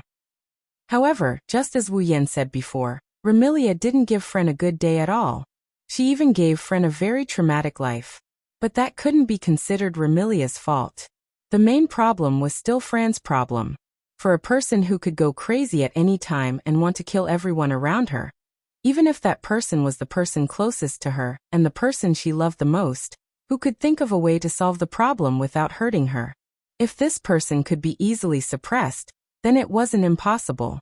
The key was, to a certain extent, this person had an existence that surpassed everyone around her. And Fran was such an existence. Her mental state was abnormal, and she was extremely dangerous. She also had enormous power that no one could suppress. Other than locking Fran in the basement, was there any other way? Of course there was a way. After all, the thing that Fantasy Village didn't lack the most was those strange things. This was something that could be called a miracle. Unfortunately, Remilia couldn't be considered a native of Fantasy Village. In fact, when she first came to Fantasy Village, Remilia had the idea of ruling the entire Fantasy Village, becoming enemies with all the monsters in Fantasy Village. And at that time, Fran was already in a mentally unstable state. Remilia. She could only choose the stupidest but most efficient way to isolate Fran, who was like a bomb.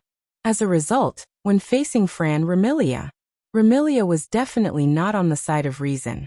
You're an outsider, you don't understand Miss at all. Zhang said coldly as if he was standing up for Remilia. Miss cares more about second Miss than anyone else. That's something an outsider like you can't understand at all. You still want to be stubborn? Don't you understand that you're in the wrong from the beginning? Wu Yan responded to Zhang Ye's words with a somewhat pitiful look. Indeed, I might really not understand, Miss, because I'm an outsider. Then, as Fran's closest people, let me ask you, do you understand Fran? Remilia and Zhang Yi were stunned at the same time. Understand Fran? Understand Fran? Perhaps this was something that Remilia and Jia Yi had not considered until now. The reason was very simple. It was because Fran's mental state was very unstable and crazy. Why would anyone want to understand a crazy person? Perhaps, Remilia and Zui Yi were more concerned about how to solve Fran's problem than how to understand Fran, right? That was why Remilia and Zhang Yi were stunned and didn't react for a long time. You only know that Fran's mental state is unstable and she often causes trouble, and it's very serious. But please use your noble brain to think. Why would Fran cause trouble? Why would she want someone to play with her? Wu Yan looked straight at Remilia. Isn't it because Fran doesn't want to be alone at all? But what can we do? Remilia opened her mouth, unwilling to give up.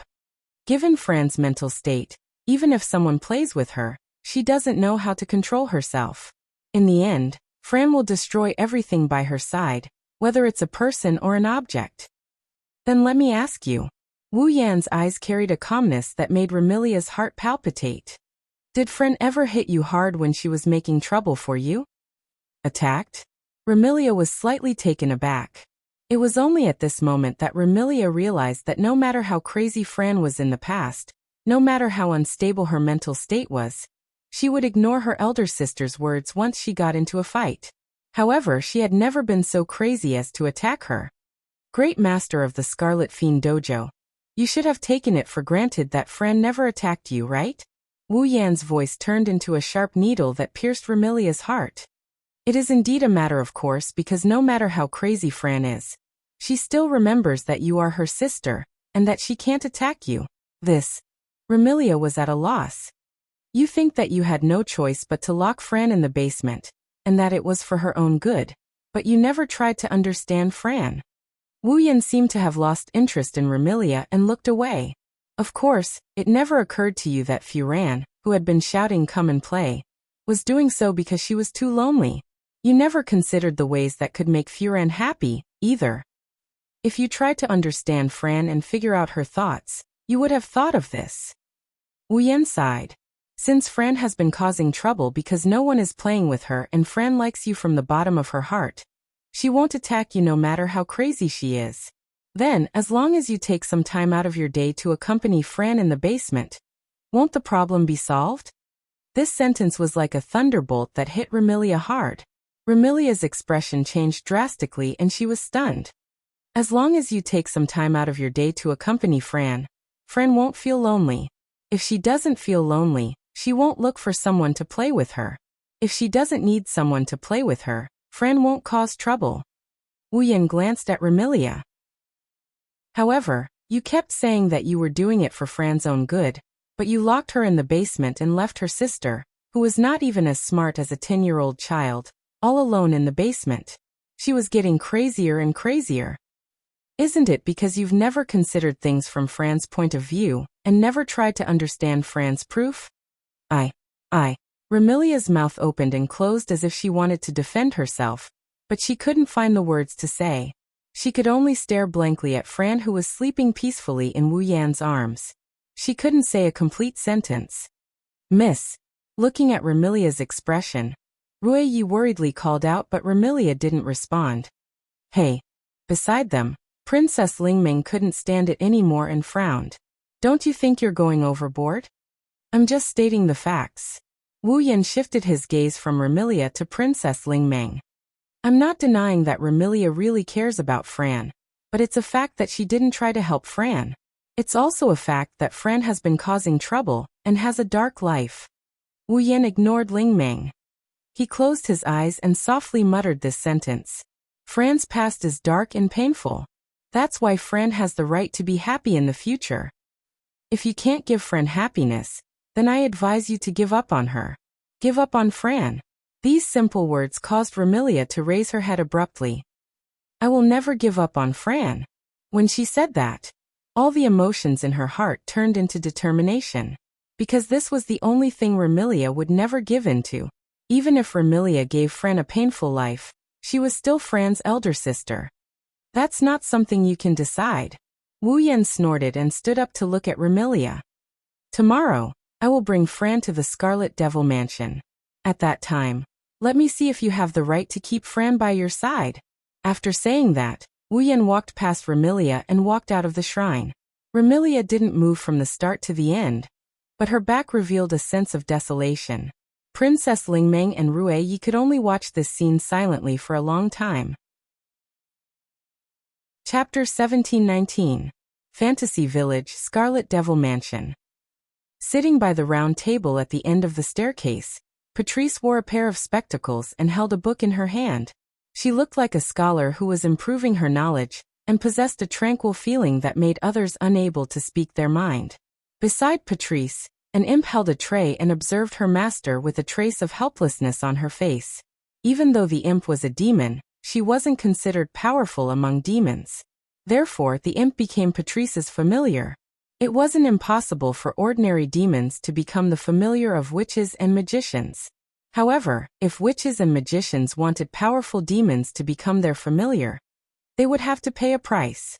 After all, wasn't it the demons who became their familiar? However, the imp's strength was considered weak among demons. Therefore, even if she became someone else's familiar, she didn't have the qualifications to ask her master to pay a price. Therefore, the imp became Patrice's familiar out of her own free will. It was also because the imp was willing to become Patrice's familiar, and respected her master from the bottom of her heart. Therefore, the imp noticed a detail that others couldn't. Even though Patrice seemed to be engrossed in her studies, Kiran could not help but sigh. But now, Patrice definitely didn't read a single word in the book. Speaking of which, Patrice, who had always stayed in the Scarlet Devil Mansion's underground library, was reading in the main hall. This proved that her true purpose wasn't to read. Moreover, ever since Remilia and San Yi left the Scarlet Devil Mansion and went to the Boli Shrine, Patrice hadn't even flipped a single page of the book. Clearly, Patrice wasn't seriously reading the book. Come to think of it, he must be very worried about second miss, right? Thinking until here, the imp couldn't help but turn her gaze towards the entrance of the Scarlet Devil Mansion. When she looked, the imp was taken aback. Then she hurriedly called out, "Madame Patrice." Patrice seemed to have heard the commotion at the entrance before the imp called out. She lifted her head and looked towards the entrance. When Remilia and Night-Eye walked through the door, Patrice saw the images of Remilia and Night-Eye. Patrice's heart sank slightly. He saw, walking into the Red Devil Hall, Zuo Yi, who followed behind Remilia step by step, had a look on his face. Not only was there a trace of worry, but there was also a heavy feeling. As for Remilia, her head was completely lowered, making it impossible to see her expression. However, this only showed that something had happened. At least, ever since Patrice met Remilia, she had seen Remilia's dignified side, childish side, willful side, and even angry side. However, she had never seen Remilia in such a preoccupied state. Patrice's expression turned heavy. She stood up and gazed at Zuo Yi, who was slowly ascending the stairs behind Remilia, and questioned him silently. Noticing Patrice's gaze, Zuo Yi looked at Patrice and the worry on his face seemed to have deepened.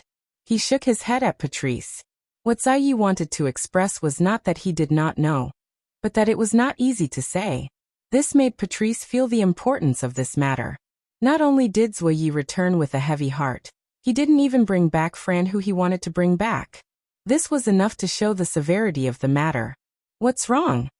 In the end, Patrice chose to ask Remilia. What happened? Remilia didn't answer Patrice's question. Instead, she sat at the head of the table and lifted her head, revealing a helpless expression that Patrice had never seen before. Patrice, Remilia asked in a daze. Tell me, did I do something wrong? Looking at Remilia, who had never displayed such a weak side, Patrice more or less sensed that something was amiss. She asked in a probing tone, "Are you referring to little sister's matter?" He said that I never tried to understand Fran and never gave her happiness. Remilia's expression became more and more confused and helpless. In the end, she even showed a trace of depression. Also, he wanted me to give up on Fran. Hearing till here, Patrice gradually connected the dots and understood the gist of the matter. Remilia had always felt guilty about what happened to Fran. Even though she didn't think that she was the one who caused Fran to become insane, she still hated the fact that she was the one who locked Fran up in the basement. Therefore, Patrice guessed that the person who took Fran away must have exposed Remilia's guilt towards Fran. Otherwise, Patrice found it hard to imagine that Remilia would show such a weak side to anyone other than Fran, the little sister she cared about the most. One must know that when she was defeated in the battle to conquer Fantasy Village, Remilia didn't show such a weak side even when she didn't realize her dream of becoming the ruler of Fantasy Village. I don't know what that person said to you. After deliberating over her words, Patrice spoke indifferently.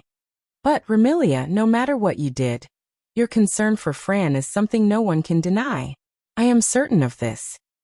Remilia's expression didn't turn for the better, and she even bitterly smiled.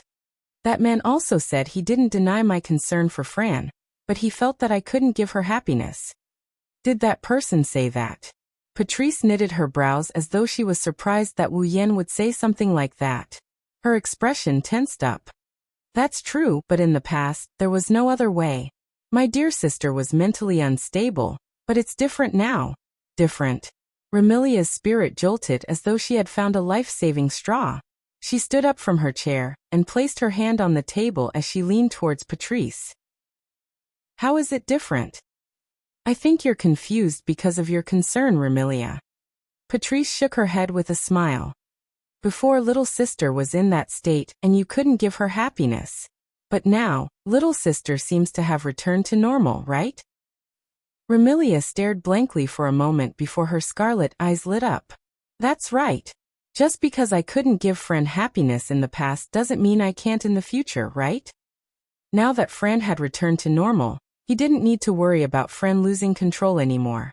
He could live with Fran without any worries. Then couldn't he just give Fran the happiness that he couldn't give her in the past? Like a blow to the head, Remilia's heart that had been immersed in guilt towards Fran all this time suddenly brightened up. The haze that had been shrouding her heart was also swept away. Phew.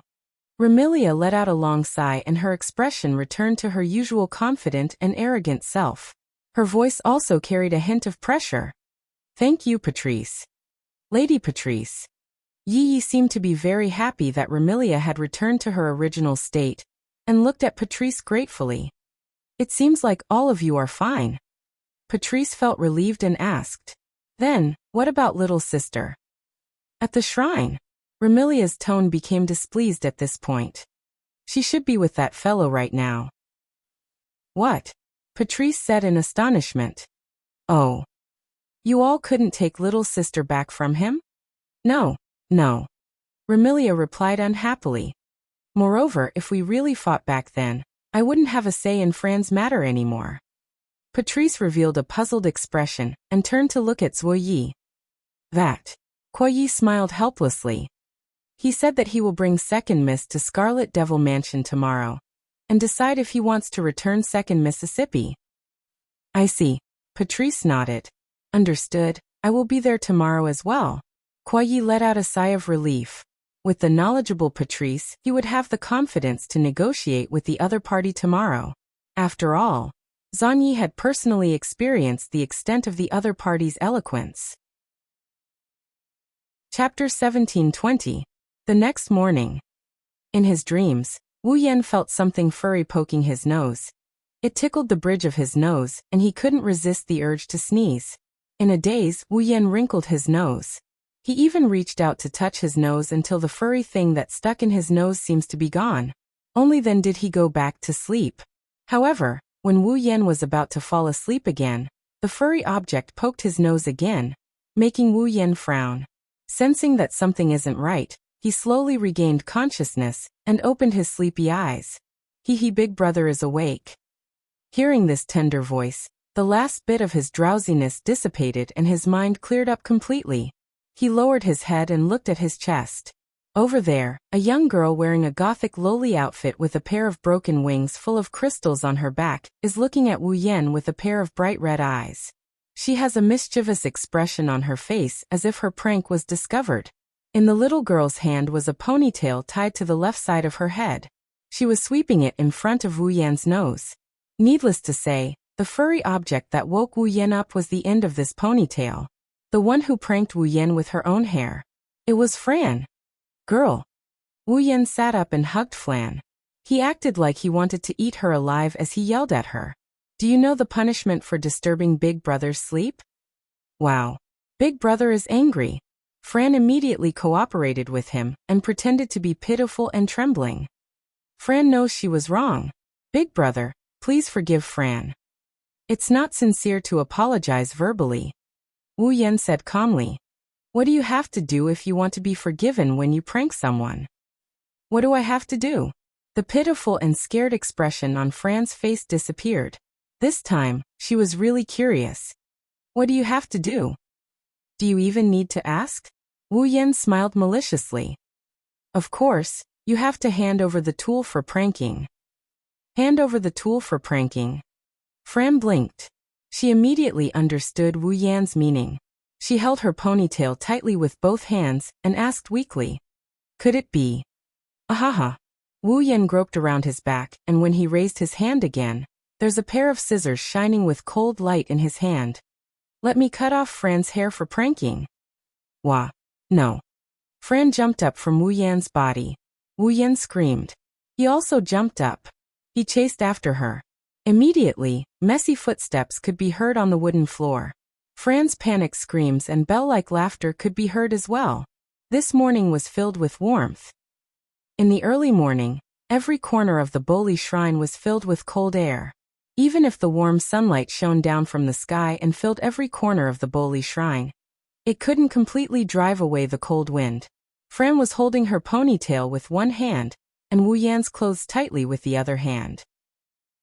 Wu Yan yawned as he walked to the shrine and opened the door. Kobai, are you there? Wu Yan was met with an indescribable silence. Within the not-so-spacious shrine, Ling Meng, who hadn't even changed her clothes, was lying on a quilt. Half of her head, which was tied up in a bow, was exposed, while the rest of her delicate body was hidden under the quilt. She looked just like a large butterfly stuck to the quilt, an exceptionally comical sight. When the door to the shrine was pushed open, Ling Meng's face was exposed. When the light from the outside shone on her face, she immediately retracted her head into the quilt like a tortoise. She looked just like a vampire that had been exposed to the light. Aren't we the vampires? Wu Yan ridiculed her. Flam looked at him with curiosity and amusement as he walked into the shrine. He slammed the table in front of him. Kobai, the sun is shining on your butt. So noisy. A half-dead voice came out from the quilt. Call me when the sun is shining on your feet. Wu Yan was silent for a moment. He slammed the table again. The sun is shining on your feet. What? The sun is only shining on your feet. The half-dead voice came from the quilt again. Call me when the sun is shining on your butt. I thought I was the laziest in the morning. I didn't expect you to be even lazier than me. Wu Yan almost choked to death. Get up. What about breakfast? Breakfast? The bowknot under the quilt shook like a pair of ears. Ling Meng poked her head out of the quilt and asked in confusion. What's breakfast? Don't we eat lunch directly after waking up? Wu Yan was embarrassed. Even Fran looked at Ling Meng as if she was an alien. What does this mean? Isn't this saying that Ling Meng usually wakes up in the afternoon? Wu Yan likes to sleep in, but he's never slept until noon. In a way, Akaga's laziness is a realm of its own. Forget it. Wu Yan gave up. Tell me where the kitchen is. I'll go make something to eat first. Hoo hoo hoo. So delicious. Ling Meng, who had been lying on the bed, sat up from her original position. Her half-dead appearance had completely disappeared and was replaced by a look of vigor and vitality. Of course, vigor refers to Ling Meng waving her chopsticks energetically. The dishes on the table in front of her were reduced at a speed visible to the naked eye. Why didn't I realize that breakfast is so delicious before?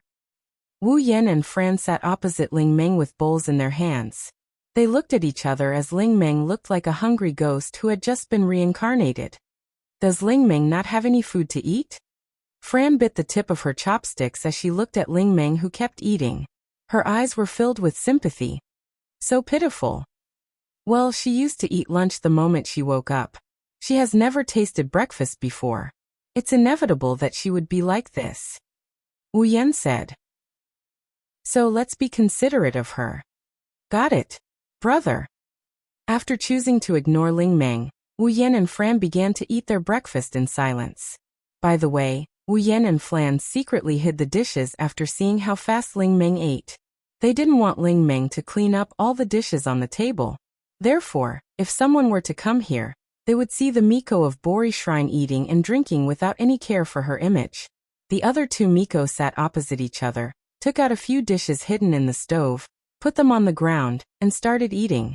Not long after, whether it was the plates on the table or on the floor, all of them were cleared. Oh!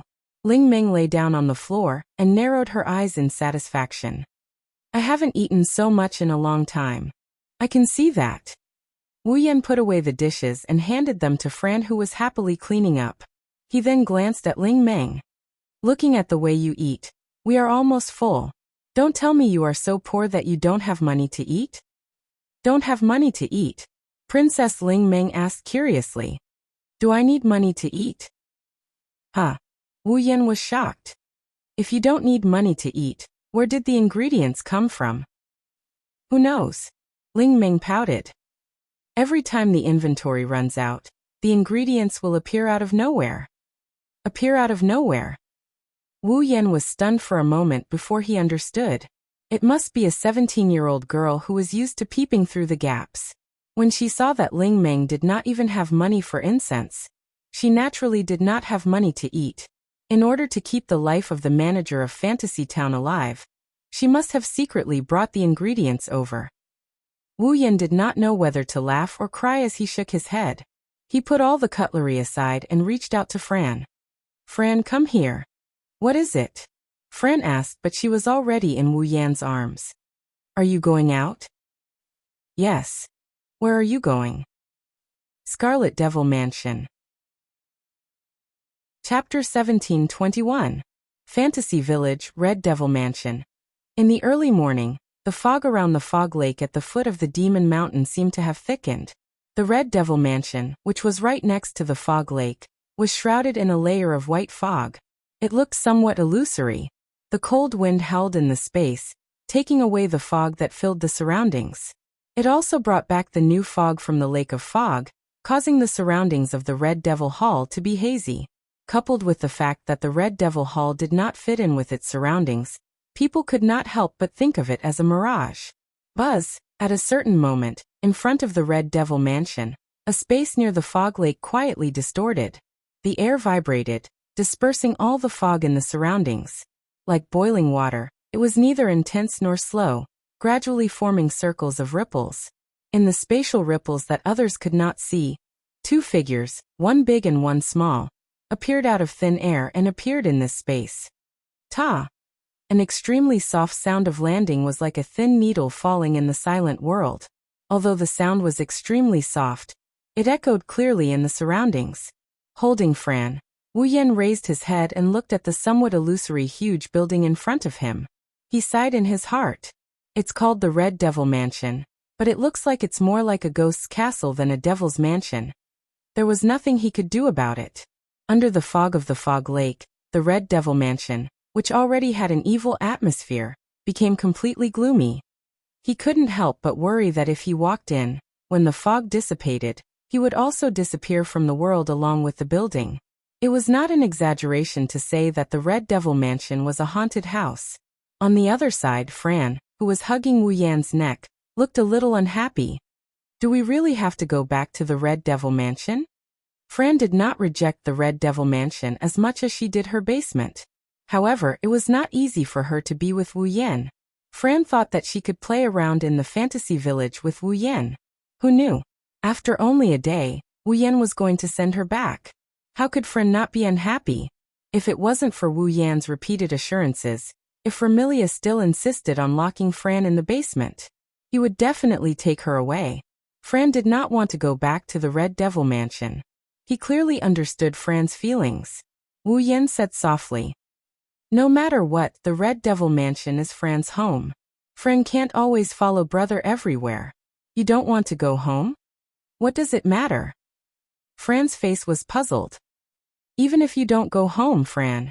Hearing these extremely willful words, Wu Yan was helpless. "If you say that, your sister will be very hurt." "That's better."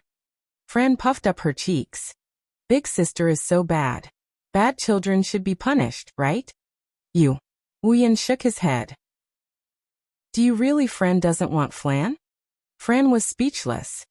"Even though you say you don't want to go home, Fran actually wants to live with her sister, right?" Wu Yan rubbed Fran's head. "So don't say such willful words." "Oh." Flan's expression turned gloomy again. Wu Yan couldn't help but laugh at her antics. Hugging the petite figure in his arms, he started walking towards the entrance of Scarlet Devil Mansion. As they got farther and farther away from the fog lake, the Red Devil Mansion in the fog became clearer. After the visibility increased slightly, the Red Devil Mansion's entrance appeared in front of Wu Yan and Fran's eyes. Passing through the thinning fog, Wu Yan carried Fran to the entrance of the Red Devil Mansion and looked ahead. When they arrived, everything in Wu Yan's field of vision was filled with the Red Devil Mansion's buildings. Red buildings, walls covered with vines, a tall bell tower, very few windows, and an iron gate that stood in front of him, its surface flashing with a cold luster. Yesterday, the Red Devil Hall was in a mess. Today it finally had its original appearance. Mysterious, strange, heavy, the castle-like building was exuding such an atmosphere at this moment. Without lamenting for too long, Wu Yan reached out to push the door in front of him. "Stop." However, just as Wu Yan was about to touch the door of the Red Devil Mansion, a delicate shout rang out from inside the Red Devil Mansion. Immediately after, a figure jumped out from the wall of the Red Devil Mansion and exposed itself to the pouring sunlight. It somersaulted in the air and fell heavily. And below the place where the figure fell, Wu Yan was standing there with Fran in his arms. If he didn't dodge, then, without a doubt, he would have an intimate contact with the figure falling from above. Immediately, Wu Yan took a few steps back. Bang! Wu Yan, who was retreating, fell heavily on the ground with a muffled sound, and arrived in front of Wu Yan. It was a tall girl with waist-length red hair with 2 braids on each side. She wore a dark green Chinese suit and a hat of the same color as her clothes. On the hat was a golden star with the word dragon engraved on it. She was dressed like a warrior. Hong Meiling. Level 75. This is the Red Devil Mansion. The girl named Hong Meiling took a stance and looked in front of her with a serious expression. Outsiders are not allowed to enter. As soon as she finished speaking, Hong Meiling was stunned. Looking at Fran in Wu Yan's arms, a look of surprise appeared on her face. "Second, Miss Meiling." Fran happily raised her little hand. "Meiling, I'm back." "Second, Miss." Hong Meiling immediately jumped in front of Wu Yan with tears streaming down her face. She grabbed Fran's hand and shook it up and down. "You're finally back." Seeing Hong Meiling and Fran holding hands, one with tears streaming down her face and the other with smiles on her face, Wu Yan smiled faintly. This young girl named Hong Meiling, who was dressed like a Chinese female martial artist, was in charge of guarding the door of the Red Devil Mansion. It could be said that she was the person with the lowest status in the Red Devil Mansion. She might not even be comparable to an ordinary fairy maid. Although her status was lower, Hong Meiling was still a rather important existence in the Red Devil Mansion. After all, excluding Remilia, Patrice and Black Knight, Hong Meiling was the strongest existence in the Red Devil Mansion. Her level was also only below the 3 people in front of her. It was because of this existence that Remilia made her the gatekeeper of the Red Devil Mansion and put her in charge of the mansion's first line of defense. However, this line of defense was usually a little lazy, causing a certain black and white bandit to frequently sneak into the mansion and steal books from Patrice's library. It was this gatekeeper who had the best relationship with Fran in the entire Red Devil Mansion. Hong Meiling was the only one in the entire mansion who didn't fear Fran's strength and dared to secretly play with her. Therefore, no matter how depressed Fran was, she couldn't help but say, "I'm back," when she saw Hong Meiling. The moment Hong Meiling saw Fran, she wasn't worried that Fran would lose control of herself at all. Instead, she excitedly walked up to her. "Wu." Hong Meiling suddenly burst into tears, scaring Wu Yan and Fran. "Meiling." Fran quickly reached out and touched Hong Meiling's head. "What's wrong?" "Second miss, why did you suddenly run away yesterday?" Hong Meiling complained with tears in her eyes. "Miss Koryi has been blaming me for not keeping an eye on you and docking my salary for the next 10 years. Whoosh! Just as Hong Meiling's complaining voice fell, a cold light flashed out from inside the door and fiercely stabbed into the center of Hong Meiling's hat, giving everyone a fright once again. "That's because you didn't do your job." Along with such a voice, a tall figure suddenly appeared at the door without the slightest warning. "China, you dare to snitch to second miss?" Miss Lu Yi." Looking at the figure that appeared at the door, Hong Meiling revealed a timid expression, but she still weakly spoke. "My name is Hong Meiling, not China." It was a pity that Hong Meiling's weak objection was beautifully ignored by Koryi. "Welcome to the Red Devil Mansion." Like a proper servant, Koryi was respectful and neither servile nor overbearing. She bowed slightly to Wu Yan with an etiquette that no one could find fault with. "Young miss has been waiting for a long time. Please follow me." Chapter 1722. Under the lead of Zui Yi, and under Hong Meiling's aggrieved and pitiful eyes, Wu Yan carried Fran and walked into the territory of the Red Devil Mansion. The structure of the Red Devil Mansion was a bit similar to that of an ordinary city. The most important residence of the Red Devil Mansion was in the center, surrounded by 4 walls. Between the walls and the mansion was a vast outer courtyard with some flowers and trees planted. It was extremely luxurious. At first glance, it was located in the center of the Red Devil Mansion, surrounded by 4 walls. The mansion used for living didn't seem very big, but in fact the interior of the Red Devil Mansion was much bigger than it looked from the outside. The reason was naturally because of the handsome maid leading the way in front of him. Although Zui Yi was just an ordinary human, he had the ability to control time. That kind of time ability wasn't like Kurumi's, who could only choose a target through bullets and let the time ability act on the target hit by the bullet. Zui Yi's time ability couldn't act on himself like Kurumi's, but it could act on his surroundings. For example, Kurumi could stop the opponent's time, and then attack the opponent who had stopped time. Zui Yi could stop the time within a certain range, and then let the only person who could move in time attack. The difference between the two was that one could only act on an individual, while the other could act on a certain range of space. Because of this, Kurumi's and Zui Yi's time abilities more or less had their own advantages and disadvantages. Like Kurumi, although he could only use the power of time on an individual, he could freely turn back time on himself. No matter how serious his injuries were, he could still recover. Zui Yi's ability had a large range of effect, but even if he could turn back time within this range, the things that had changed couldn't be restored to their original state. That was to say, Zui Yi couldn't do something like recovering from his injuries. Compared to Kurumi, Zui Yi's ability could work within a certain range, which meant that while controlling time, she could also control space to a certain extent. However, the ability to control space was only a subsidiary of Zui Yi's ability to control time. It couldn't be considered Zui Yi's true ability, so Zui Yi couldn't control space with high difficulty. However, to expand a space, Zui Yi could still do it.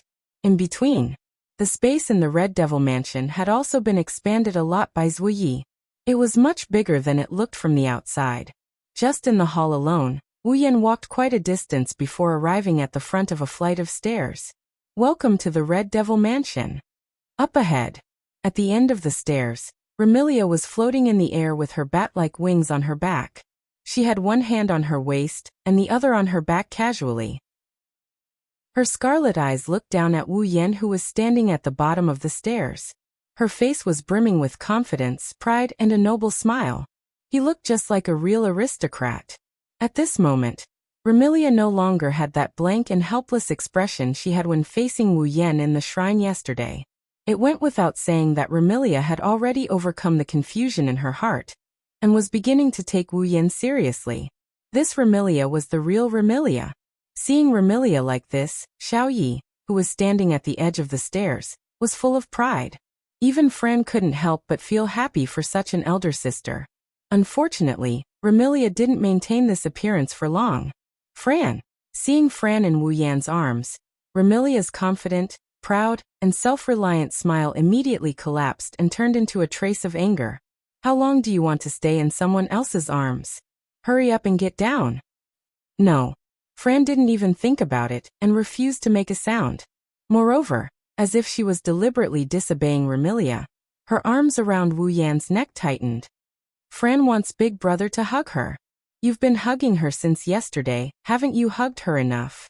The more she said, the angrier Remilia became. No matter what, get down first. No way Fran likes to hug Big Brother. Why does Big Sister keep going against Fran? Fran snorted and turned her head away. Big Sister like this is the most annoying. Annoying? Remilia seemed to have suffered a huge blow. Her charming face was shaken. Remilia truly dotes on her sister and Fran, to the extent that she doesn't want any man to touch Fran. This kind of overly protective love is seen as a sister complex in the eyes of others. In other words, at the scene, a Sisgon suffered a blow because of his younger sister's unintentional words. Wu Yan didn't know whether to laugh or cry. He could only carry Fran and walk up the stairs to the platform at the end of the stairs. When he reached the platform, Wu Yan discovered that Remilia wasn't the only one here. Other than Remilia, there is another person who is sitting at a seat near the round table. He is looking at Wu Yan with a judgmental gaze. He had long, straight purple hair, pajama-like accessories, and a pair of purple gem-like eyes that were filled with intellectual light. He looked just like a scholar. It's Patrice. He exchanged glances with Patrice. Both of them could see each other sizing them up, but they tacitly remained silent and continued to observe. After a long time, Patrice broke the silence. I heard that you are a vampire ancestor. As soon as these words came out, the air in the audience seemed to have frozen, and the atmosphere became heavy. Vampire ancestor. The king of vampires. That's the noblest and most powerful existence of the vampire race. In terms of bloodline, the vampire ancestor is comparable to the legendary gods. In this world, there are also vampires. Naturally, as the ancestor of vampires, the ancestor of vampires also exists. However, that is a thing of the past. Now even in Fantasy Village, the only vampires whose identities could be confirmed were Remilia and Fran. Apart from Remilia and Fran, the rest of the vampires had disappeared. No one knew if they had disappeared or if they had gone into hiding. As for the true ancestor, he had disappeared long before the establishment of the Fantasy Village, and had never appeared again. This was also the reason why Patrice asked so directly. As a bookish witch, Patrice looked gentle and weak, but she was curious. In addition to her calm personality, she inquired about Wu Yan's identity the first time they met. Without a doubt, this wasn't a wise and abrupt action. However, Patrice didn't intend to hide it. Remilia and Ziyi also wanted to know Wu Yan's identity. Thus, they didn't say anything and looked at Wu Yan, waiting for his answer. Wu Yan only smiled and didn't reply. He looked at Remilia. It seems like you have your answer. Tell me your answer. You give up on Fran? For the second time, the air in the Scarlet Fiend mansion froze because of this short sentence. Like Patrice, Wu Yan went straight to the point. But this time, Remilia couldn't choose to learn from Wu Yan. She clenched her fists and stared straight ahead. I already gave you my answer yesterday. I will never give up on Fran. Big sister. Fran stared blankly at Remilia and didn't react. Is that so? Wu Yan nodded and he asked in a cold tone. In other words, you dare to say that you can make Fran happy? Of course. Of course. Remilia confidently puffed up her flat chest. Since Fran is back to normal, I won't let her suffer anymore. Oh. Wu Yan sneered. In other words, if Fran falls into a state of mental instability again, you will imprison her again? The confidence on Remilia's face froze. Patrice hurriedly stood up. She wanted to say something, but Wu Yan didn't give her the chance to speak. He turned around and walked down the stairs. Seeing this, Remilia, Patchouli, and Zenkita tensed up at the same time. Is he really going to take Fran away?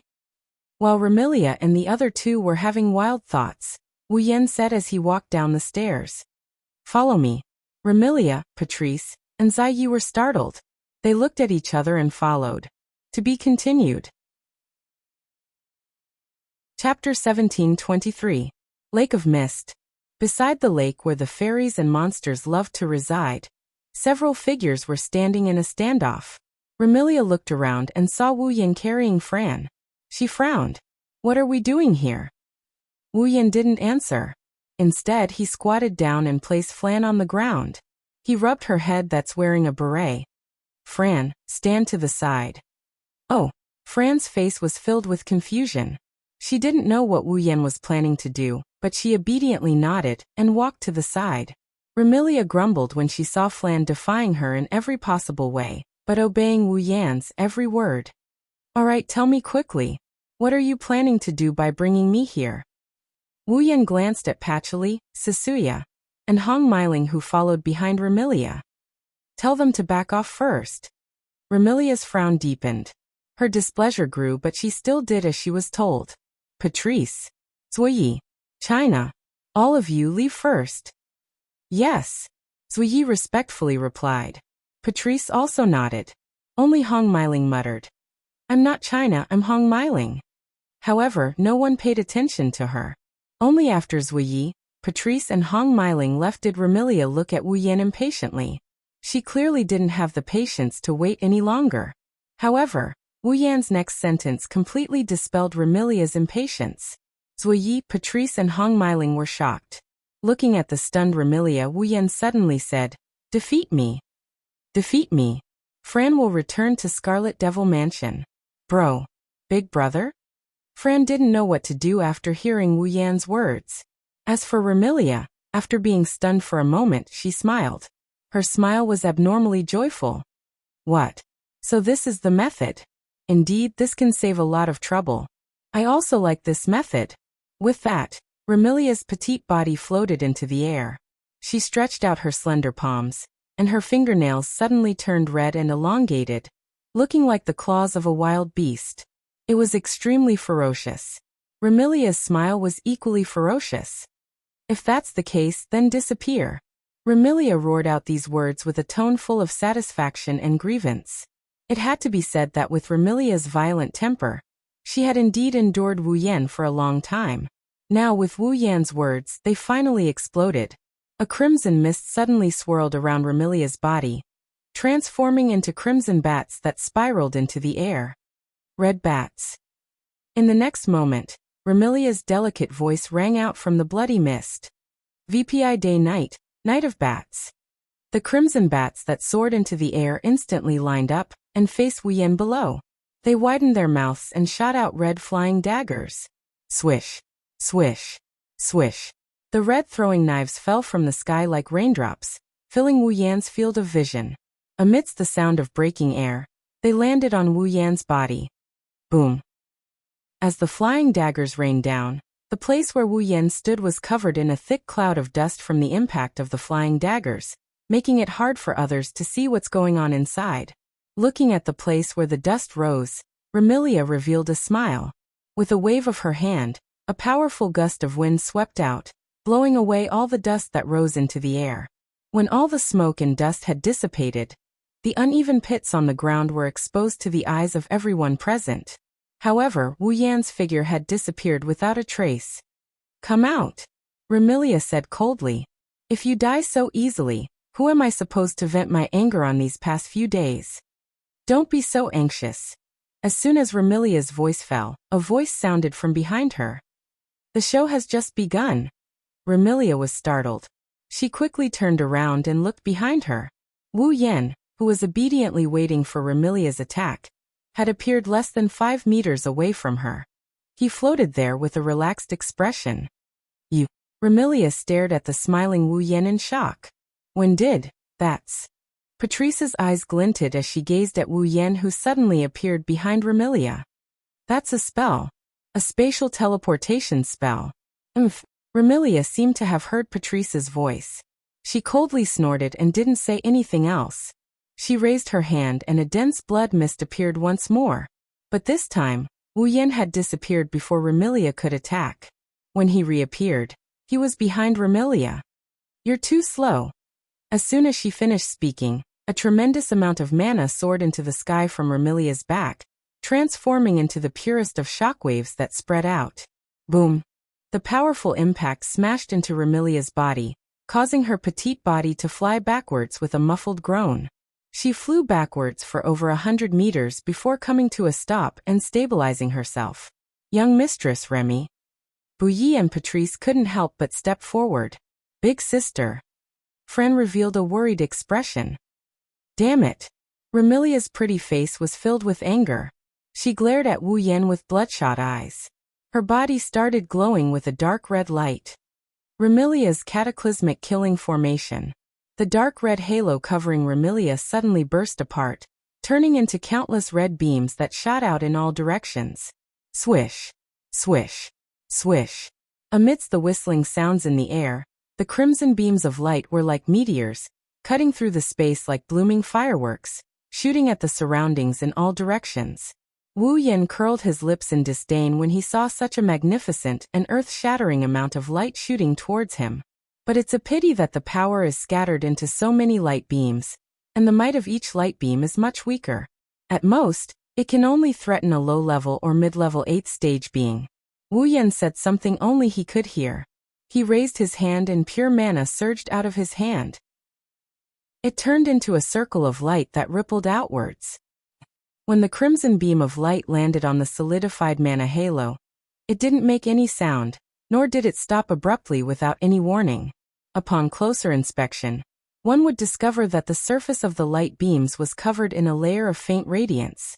It was the advanced magic technique from the Nimble Maiden Won't Get Hurt world. Telekinesis. Remilia bit her lip when she saw her rune card was blocked so easily. "Let's see how long you can hold on for." With a flip of her hand, a bright red spear appeared in Remilia's hand. Streaks of red lightning flowed on the surface of the spear and crackled with electrical sounds. "Kill him." Remilia pulled the scarlet spear to her back and threw it mercilessly at Wu Yan. "Godly spear Gungnir." Shoo! The bright red spear turned into a flash of red lightning, flashing through the air and shooting out explosively.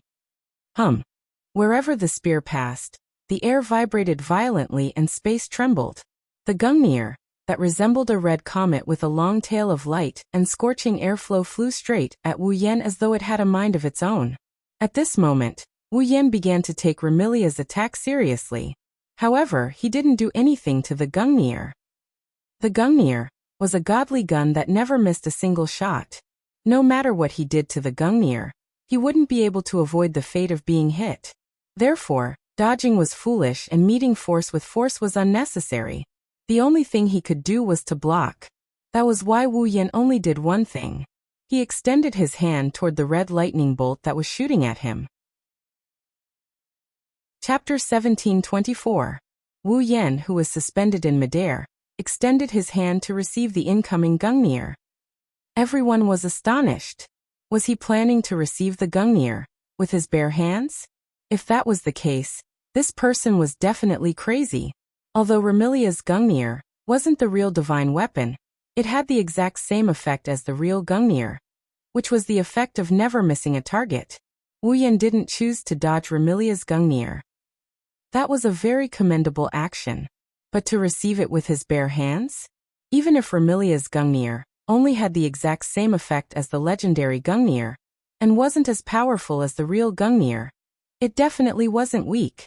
Even in the fantasy village, there were only a handful of existences who could receive Remilia's Gungnir with their bare hands and come out unscathed. Could it be that Wu Yan also possessed strength on the same level as those existences? In the next second, Wu Yan told everyone the answer. Buzz! In a trembling sound, dense magical power surged into Wu Yan's hand that extended towards the Gungnir. It covered the hand that was abnormally thin compared to the Gungnir that had transformed into a red lightning bolt. Beep beep beep. Then, traces of black electric arcs burst forth from Wu Yan's palm like tiny pitch-black pythons that revolved around Wu Yan's hand and flowed continuously. As the pitch-black electric arcs flowed, The space around the hand emitting black electric arcs actually emitted tiny cracking sounds and began to crack open. With such a powerful pitch-black electric arc in his hand, Wu Yan fiercely grasped the Gungnir that was shooting towards him. Bam! Bam! Bam! Bam! Bam! The pitch-black electric arcs flowing on Wu Yan's palm rose sharply. The red lightning on the Gungnir that Wu Yan grasped in his hand flickered desperately.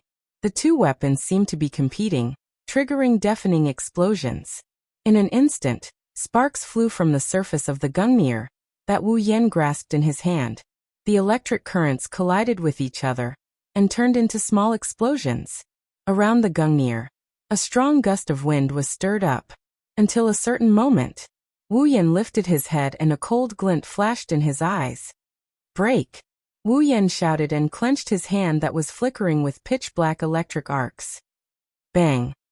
The red lightning on the surface of Remilia's Gungnir dimmed. Then the Gungnir exploded into red dots that filled the sky. What? Remilia sucked in a mouthful of cold air. Xiao Ye's charming face was filled with astonishment. He actually managed to block the First Lady's Gungnir with his bare hands? Those pitch-black electric arcs.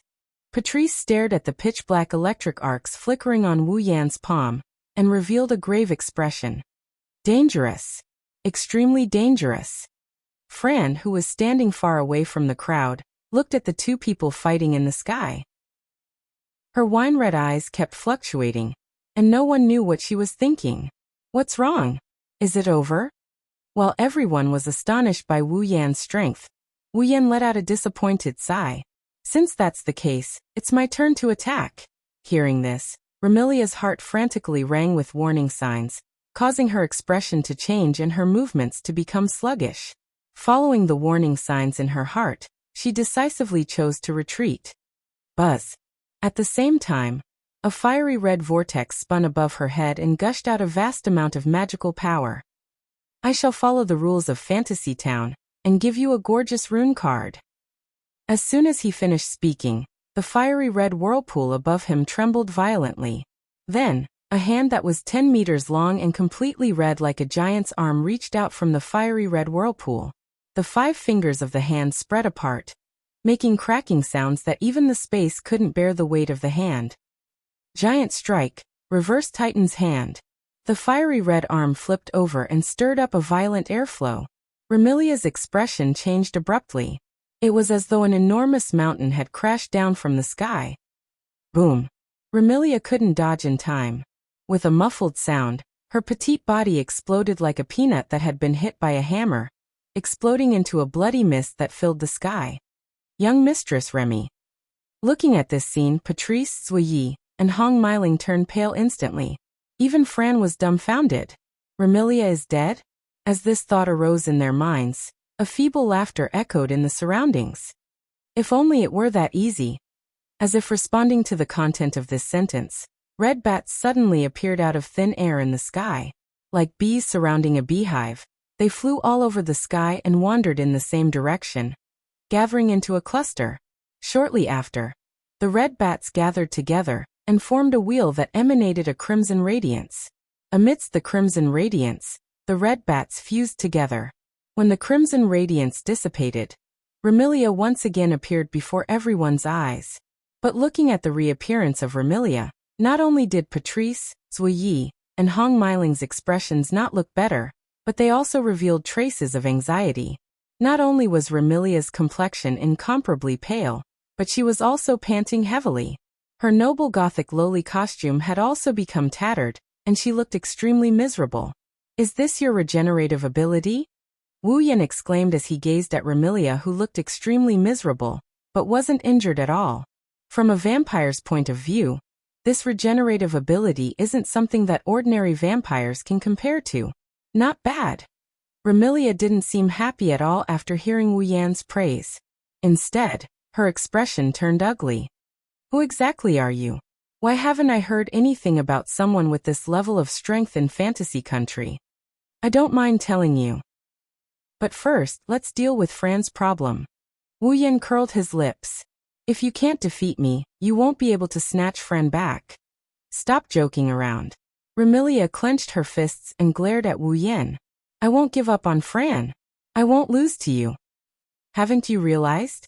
Wu Yan revealed a smile that made Remilia's heart skip a beat. I've always been going easy on you.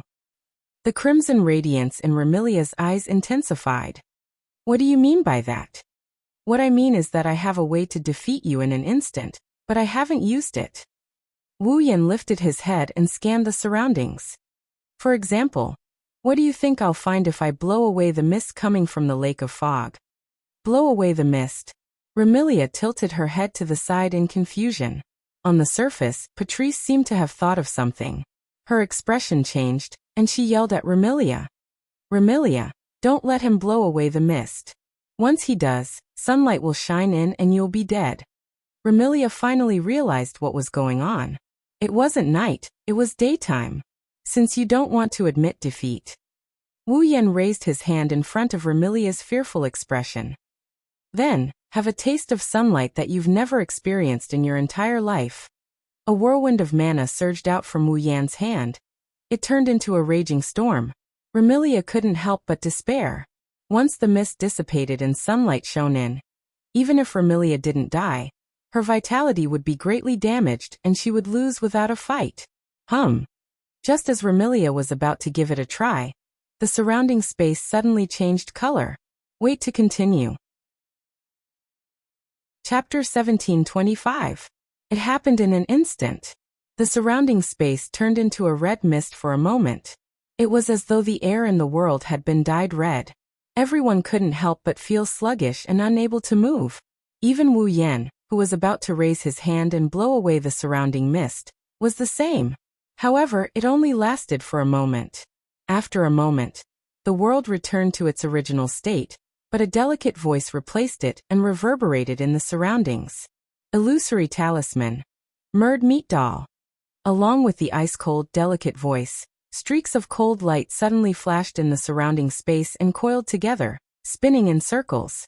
Those cold lights were all sharp flying daggers. The throwing knives flew through the air, as if they were being held by an invisible hand. The throwing knives danced in sync with each other as they smoothly circled one circle after another. Then, with a sudden jolt, they rained down on Wu Yan like raindrops that blotted out the sky and covered the earth. No, it wasn't just falling. Just like before, for a moment, the color of the world changed again, and Wu Yan froze on the spot. When the color of the world returned to normal, the raindrops of flying daggers abruptly arrived before Wu Yan and imprinted themselves into his eyes. That couldn't be described as fast anymore, but another force was causing mischief. Boom. The time to react was less than a second. After immediately reacting, Wu Yan's body trembled, and a burst of magical power burst out from his body. In a series of frequent collisions, all the flying daggers were sent flying. Only then did the people present realize. Holding a flying dagger with a stern expression, the maid exuding a carefree temperament stood in front of the pale-faced Remilia and fearlessly looked at Wu Yan, who was suppressing her master with overwhelming strength. Looking at the maid in front of her, Remilia was slightly surprised. Yi, miss Yi? Patrice and Hong Meiling were unable to react in time as well. On the other hand, Wu Yan, who was floating in front of Yi, revealed a meaningful smile and spread his hands. I said, this is a battle between me and your Missy. If you interfere, I can treat it as your Missy asking for help. Are you trying to cheat? Hearing this, Remilia's expression became slightly excited. Just as she was about to say something, she was interrupted by Luo Ye's words. This is just my own decision. It has nothing to do with eldest miss. Zui Yi said coldly in an indifferent tone. Please forgive Yi for acting on my own initiative, Missy. No matter what, I can't watch Missy get hurt. Remilia was moved and helpless, but more so, she felt sullen. In the fantasy village, there were existences stronger than Remilia, perhaps even stronger. But which one? Did Remilia need her own maid to help her? Thus, Remilia didn't know how to describe her feelings towards Ye's intervention. For a moment, her eyes were filled with a complicated expression. Wu Yan, on the other hand, didn't comment much on Sakuya's explanation. He just said this in a dull manner. In other words, you want to replace your Missy to fight me. Take back Fran? Although young lady will definitely be angry if I say this. And if others see this, they might think that we're too despicable to deal with the opponent by taking turns to fight. Zuoyi sighed. However, in the blink of an eye, killing intent appeared in his eyes. But no matter if it's Missy or second Missy, it's my duty to protect them. As soon as he said this, Yi Zichen's expression changed. The space around Ye's body rippled with distorted illusions. In the illusions, glittering throwing knives appeared out of thin air, and neatly arranged themselves into concentric circles. They danced around Yi. Mystical art, eternal gentleness. The throwing knives that followed the trajectory of the circles suddenly stopped, and turned into streaks of silver light. They cut through space like lightning and seemed to pass through time. In a blurry illusion, they suddenly flashed in front of Wu Yan. Using his ability to control time and space, Yi seemed to have turned into a magician. His throwing knives danced wildly and distorted time and space, shooting directly in front of Wu Yan. It had to be said that the ability to control time was not only powerful, but also very strange. If Ye's level wasn't only at the advanced 8th rank, but the 9th rank, perhaps Wu Yan wouldn't be able to face such a powerful and strange time ability so easily.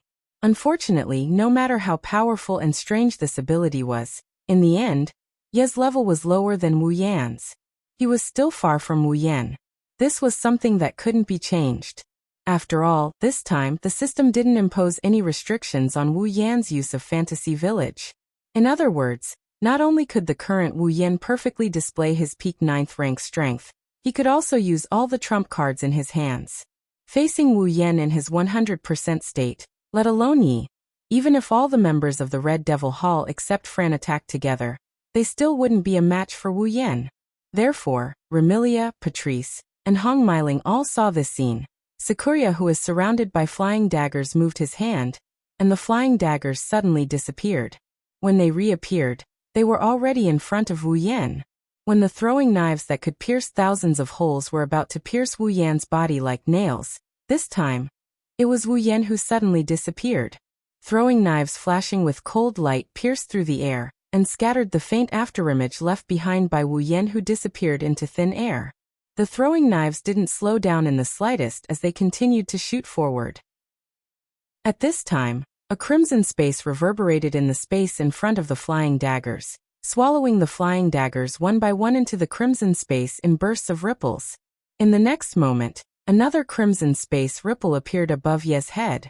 Feeling the abnormality above her head, Yi suddenly raised her head and saw the crimson space ripple. Her charming face turned cold, and her slender hands suddenly spread open.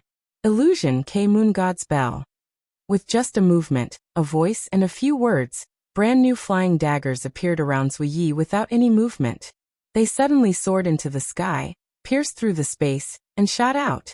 Almost at the same time, in the crimson space above Black Knight's head, the flying daggers that had just been swallowed by the space rippled and shot out as well. In this second, the whole world seemed to be filled with flying daggers. In less than 1,000th of a second, the two teams of flying daggers collided head-on with each other, accompanied by ear-piercing sounds. Clang, clang, clang, clang. The densely packed flying daggers suddenly seemed to be targeting each other. They collided one-on-one without giving way to each other. Amidst the sounds of metal colliding, they all bounced off each other. Smack! Just as the throwing knives collided fiercely, the space behind Zuoyi twisted and spat out a figure. The figure extended a hand and placed it on Zuoyi's shoulder with a clear sound that sounded as if it was transmitted directly into Zuoyi's mind. Ye's delicate body trembled violently and her expression sank. She gritted her teeth and circles of strange, invisible waves flickered abruptly. Time stop. Ye's world. Heaven and earth turned into a world of dead silence wherever the strange, invisible waves passed by. The air seemed to carry weight, and the space seemed to carry color. The wind stopped blowing and the flowers and trees stopped swaying. Remilia, Patrice, Hong Meiling, and the others seemed to have frozen as well. Their movements and expressions were all frozen. Everything came to a standstill. In this world of absolute stillness, only Yi could move. However, at this moment, Zuoyi only did one thing. Her pupil shrunk to the size of a needle tip. In this absolutely still world, A white flame slowly burned in front of Zuoyi. In Zuoyi's silver eyes, it slowly grew bigger and bigger. Chapter 1726. The pure white flame was only the size of a palm, but it became the only thing in this world that was still burning as if it was alive. In Zuoyi's silver eyes, the white flame burned slowly and became more and more vigorous. It was not until it expanded from the size of a palm to the size of a human head that Zuoyi finally reacted. Unfortunately, it was too late for him to react now. Bang! In a muffled sound that only Zuoyi could hear, the white flame that was the size of a human head suddenly exploded and turned into pure white flames. Like a laser, they shot in all directions. The white flames did not shoot too far away. They only shot out within a 10-meter radius around Zuoyi. Some of them landed on the ground and continued to burn. Some of them directly stopped in the air. During the burning period, it actually caused this absolutely still world to begin to distort. The white flames were burning this absolutely still world to ashes. No. It should be said that the white flame was burning the thing that caused this world to turn into an absolutely still state. It was burning time. Realizing this, Zuoyi's shock was imaginable. A flame that directly burned time? Did such a flame exist? There's nothing you can do about it if you think so. At this moment when Zuoyi's heart was filled with shock, a voice suddenly sounded in this silent world. After all, even I didn't quite believe that such a flame could actually become my power.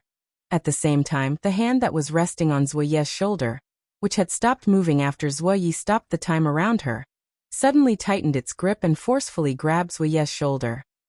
Without it, it would really take a lot of effort to deal with your ability to control time.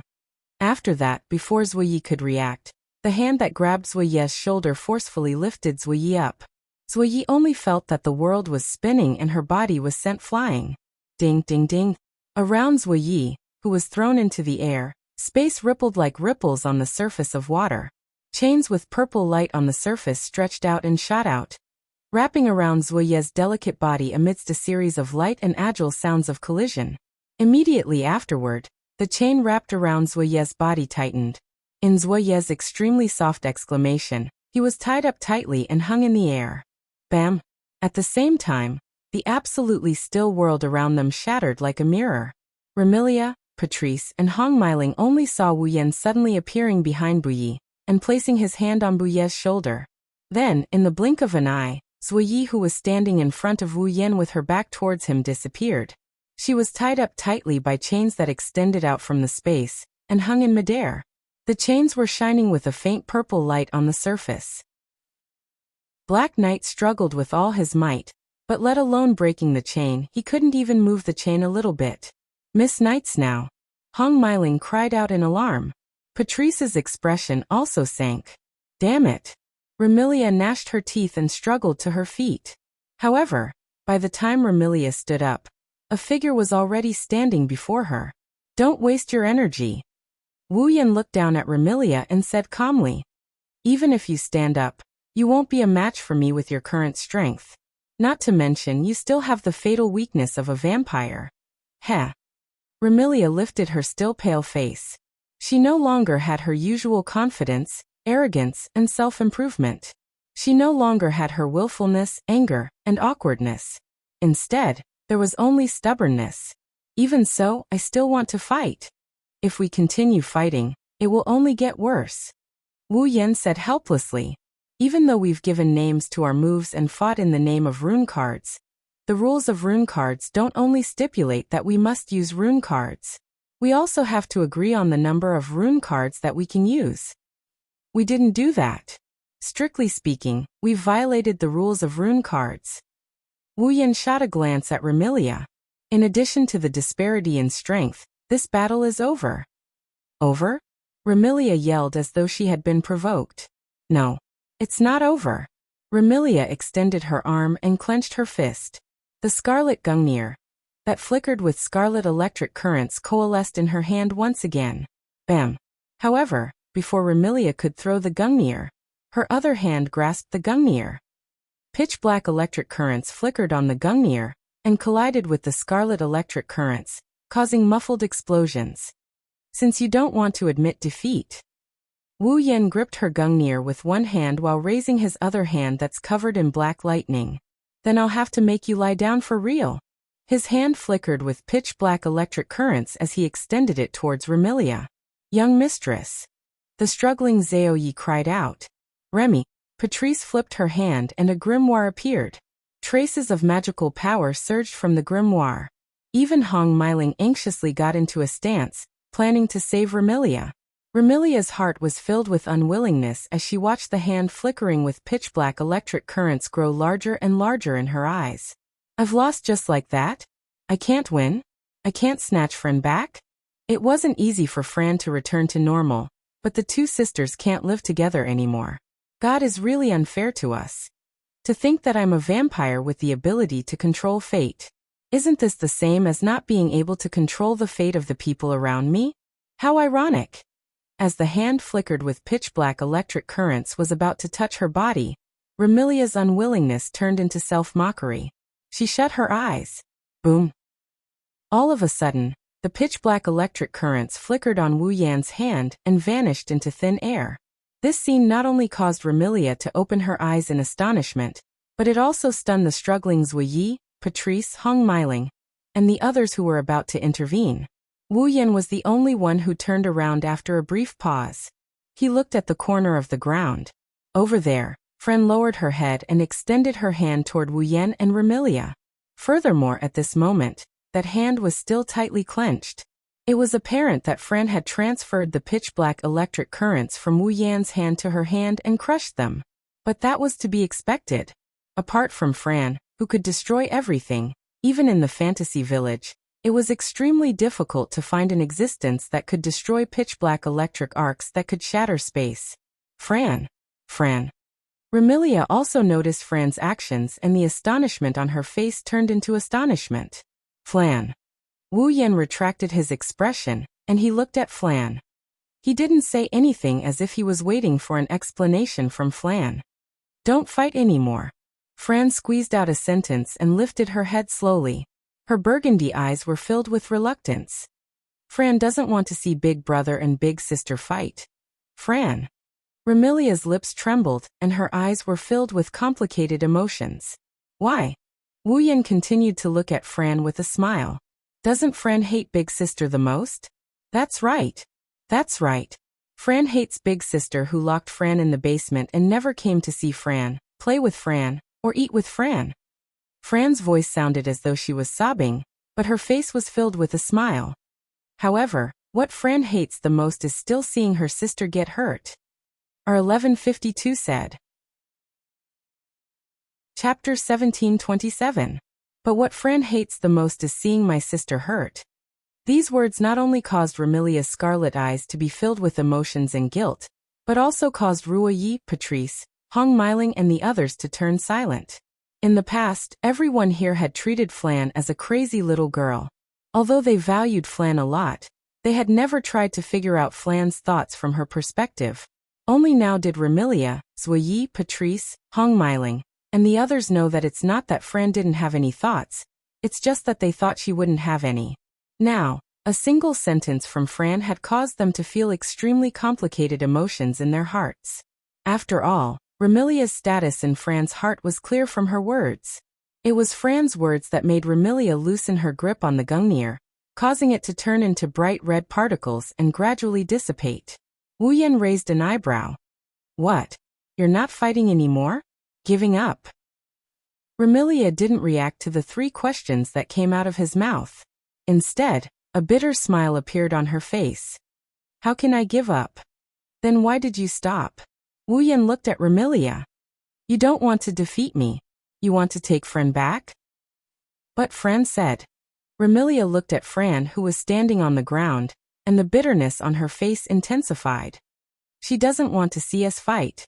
In other words, even though Remilia didn't want to give up, she had to take Fran's feelings into consideration. This was the choice that Remilia, who had never respected Fran's opinion before, had made. This choice made Ruo Yi, Pakialu, and Hong Miling fall silent. It also made Fran turn her gaze towards Remilia. She never looked away again. Wu Yan smiled helplessly. Do you finally understand that Fran's thoughts are the most important? Remilia thought that Wu Yan was mocking her. He glared at Wu Yan. Don't stare at me. I'm just telling the truth. Remilia glared at him. Wu Yan curled his lips in disbelief. However, if you still don't understand what I mean, then you're really stupid. What do you mean? Remilia was slightly taken aback. He frowned. What do you mean? Do you really not understand? Wu Yan sighed. As I said, Flan's opinion is the most important. Naturally, it should be Flan's decision whether to return to the Red Devil Mansion or not. It's not up to me, her brother, to make the decision, and it's not up to Flan to go back just because you say so. Remilia was stunned. Let alone Remilia, even Buyi, Patrice, and Hong Meiling were stunned. After glancing at Remilia, Zuyi, Patrice, and Hong Meiling, Wu Yan flew towards Fran. He slowly landed in front of Fran. Brother! Fran immediately stepped forward and grabbed Wu Yan's clothes. Flan. Wu Yan squatted down and he rubbed Flan's head while smiling. Do you want to return to the Red Devil Mansion? All of a sudden, Remilia, Lai Yi, Patrice, Hong Meiling, and the others became nervous. Especially Remilia. Her eyes were filled with anticipation and hope. She even looked at Fran as if she was asking for help. You saw how hard your sister worked to get you to return to the Red Devil Mansion. Wu Yan softened his tone and looked at Fran's apologetic eyes. Even so, you still think that sister is annoying. Sister doesn't care about you. Sister locked you in the basement to prevent you from causing trouble. She doesn't want to be with you. Remilia, Lai Yi, Patrice, and Hong Meiling were at a loss for words. What does that mean?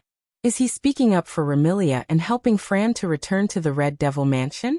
If you really don't want to return to the Red Devil Mansion, I won't force you. However, I want to hear the truth from you. Wu Yan gently patted Fran's head as if he wanted to soothe her inner struggle. His actions were extremely gentle. Tell me, do you want to return to the Red Devil Mansion? Fran lowered her head and hesitated. However, when she saw the understanding and gentle smile on Wu Yan's face, her hesitation disappeared and she spoke. Fran wants to return to the Red Devil Mansion and live with sister. Remilia was overjoyed. Zuyi, Patrice, and Hong Meiling were also overjoyed. But, while Remilia and the others were overjoyed by Fran's choice, Fran changed the topic. Fran also wants to live with brother. Therefore, brother wants to live with Fran in the Red Devil Mansion. Me, Wu Yan exclaimed. Him. Zuyi, Patrice, and Hong Meiling looked at Wu Yan in shock. What? Remilia's eyes widened and she jumped up. No. Why? Fran looked at Remilia angrily. Why can't brother do it? This is because... Remilia couldn't find an excuse. Could it be that she hated this person so she couldn't do it? However, he seemed to be speaking up for her. Furthermore, his annoying actions were all for Fran's sake, weren't they? If she said that she hated this person because of this, wouldn't it seem like she wasn't magnanimous and didn't have the generosity a noble should have? Thus, Remilia could only be willful. In any case, I said no. Then Fran won't return to the Red Devil Mansion. Fran also started being willful and shouted. Fran won't return to the Red Devil Mansion without brother. Fran. Remilia was also angry. Isn't it enough that you have sister, Patrice, Zuyi, China, and the little devil to accompany you? Not enough, not enough, not enough. After being willful, Fran became awkward again. No one can replace brother, not even sister. You. Remilia was angry and helpless. Oniai-chan. Flan ignored Remilia and she looked at Wu Yan with a pitiful expression. You can stay in the Red Devil Mansion with Fran. Stay in the Red Devil Mansion. Wu Yan scratched his cheek. But I told Ling Ming yesterday that I would stay for a while, and even gave her a bag of gold coins. In the end, I only stayed in the shrine for a night. Isn't that too much of a loss? Brother. Fran's pitiful expression was replaced by anger. The speed at which she changed her expression was astonishing. I know. Wu Yan shook his head. He stood up and he looked at Remilia with a smile that didn't look like a smile at all.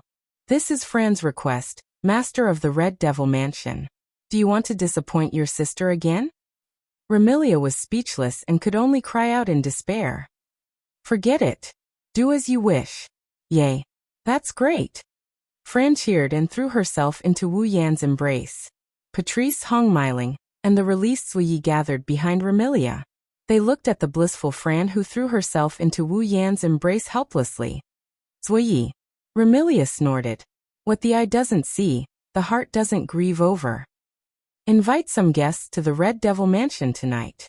Hold a banquet for Fran's recovery. Yes, young mistress. Remilia turned around and glanced at Fran who was playing in Wu Yan's embrace. Her face was filled with anger. Fran, let's go home. Coming. Fran grabbed Wu Yan's hand and happily walked towards Remilia. Perhaps Remilia was really angry. She walked in front and didn't look back at Fran. Sui Yi followed behind Sui Yi. Hong Miling followed behind Sui Yi, occasionally looking at Wu Yan with curiosity. Patrice, on the other hand, seemed to be purposely lagging behind. When Wu Yan walked past her, she suddenly spoke. You want to let your sister see how hard Remy worked for her. That's why you suggested a fight with Remy. You're not really trying to steal her sister from Remy, right? Whatever you think. Wu Yan, who was being pulled away by Fran, didn't deny or admit it. He smiled. Besides, it's not like I don't get anything out of this fight. No one saw a drop of gem-like blood floating in Wu Yan's other hand. Chapter 1728. Fantasy Village, Scarlet Devil Mansion. Wu Yan sat on one of the seats by the round table. He was hugging Fran, who refused to let go of his embrace, and was happily munching on a cake. Around the round table, Remilia sat at the head of the table. Sakuya sat beside Remilia as if she was on standby. Patrice sat across from Wu Yan. Beside Patrice, Little Devil also stood by her side as if she was on standby. At this moment, the four girls, who are either sitting or standing at different positions, all fixed their gazes on Wu Yan. Their eyes are filled with scrutiny and scrutiny. Wu Yan picked up a napkin and wiped Fran's mouth, which was stained with cake. He looked at the four young ladies who weren't afraid of him, and revealed a speechless expression. I say, do you have something you want to ask me? How can we not have anything to ask you? Remilia seemed to have been waiting for Wu Yan's words for a long time. After Wu Yan broke the strange silence, she shouted. There are many things we want to ask you. Wu Yan mused for a bit before he said something out of the blue. Let me make it clear, I'm not a lolicon.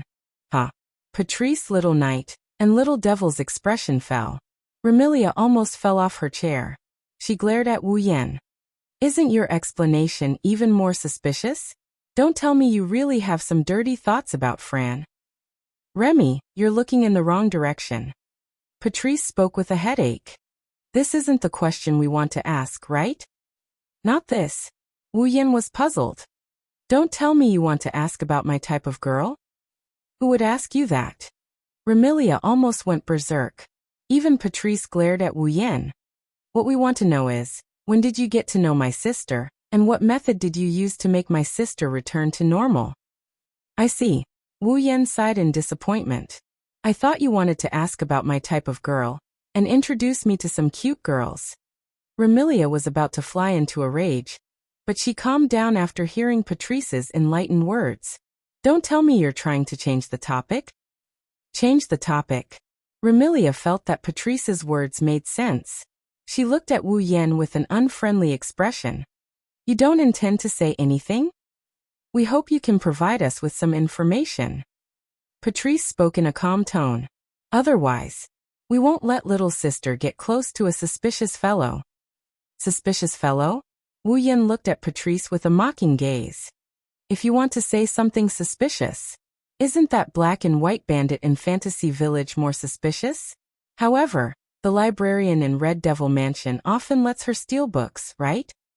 Patrice could no longer maintain her composure as she panicked. You. How did you know? Aya. Wu Yan's mocking expression deepened upon seeing Patrice's panicked expression. I was just casually speaking. It seems that the librarian really did let that black and white bandit steal books. Remilia, Dark Knight, and the imp all looked at Patrice.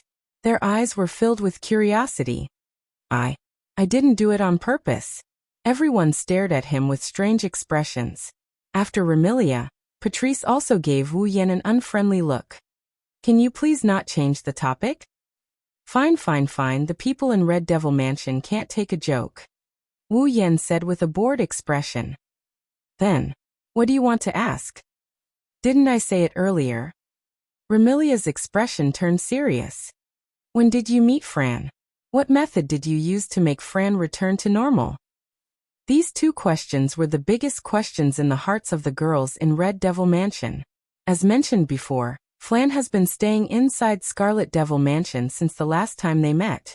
How did Wu Yan get to know Fran, and how did Fran become so dependent on him? Could it be that Wu Yan really snuck into Red Devil Mansion without anyone noticing? That wasn't impossible. After all, everyone had witnessed how strong Wu Yan was outside.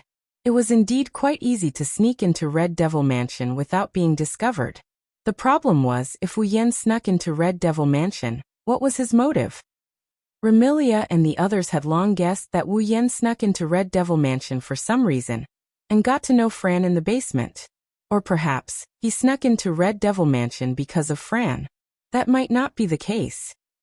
Your worries are unnecessary. Wu Yan could tell what Remilia, Patrice, and the others were thinking and pursed his lips. I didn't sneak into Red Devil Mansion, nor did I come for Fran. It was purely an accident that I got to know Fran. It was indeed an accident. Back then, Wu Yan summoned Fran because he was shocked by someone and summoned the wrong person. Originally, Wu Yan wanted to summon 16 Knights Black Knight, who was standing respectfully beside Remilia, and playing the role of his head maid. Unfortunately, ever since that accident, Wu Yan didn't recall his original intention. Accident. Patrice grasped the crux of the matter. What accident? It's too much of a hassle to explain to you guys.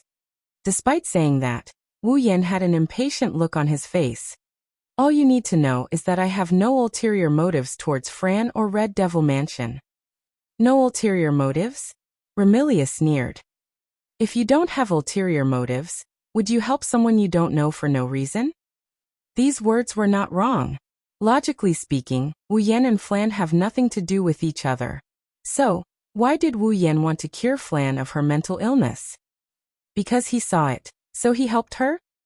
Who would believe that? You don't need to doubt my relationship with Fran. Wu Yan frowned when he saw Remilia and the others refusing to let him go. There are no impurities in my relationship with Fran. After all, we even share our lives. Even our lives? Patrice, Little Knight, Little Devil, and the others were stunned. What do you mean? Remilia had a bad premonition as she stared at Wu Yan. What did you do to Fran? Sigh.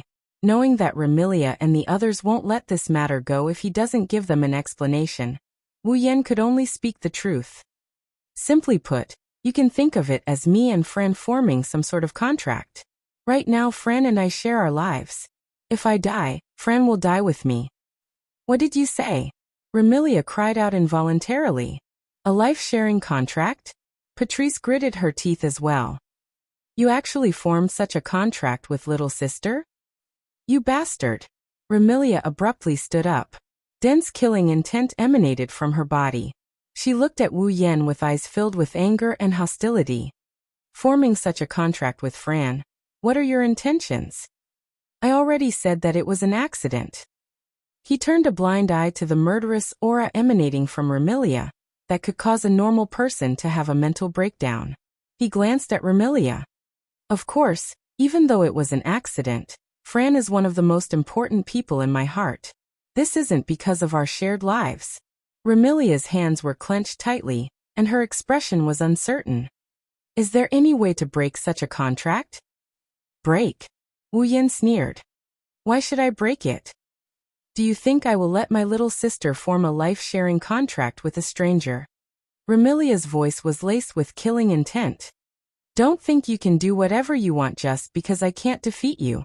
Even though I can't defeat you, I have ways to take you down with me. Patrice and Sakuya also looked at Wu Yan with determination in their eyes. If Remilia decided to take Wu Yan down with her, Patrice and Little Knight wouldn't mind doing the same. Chapter 1729.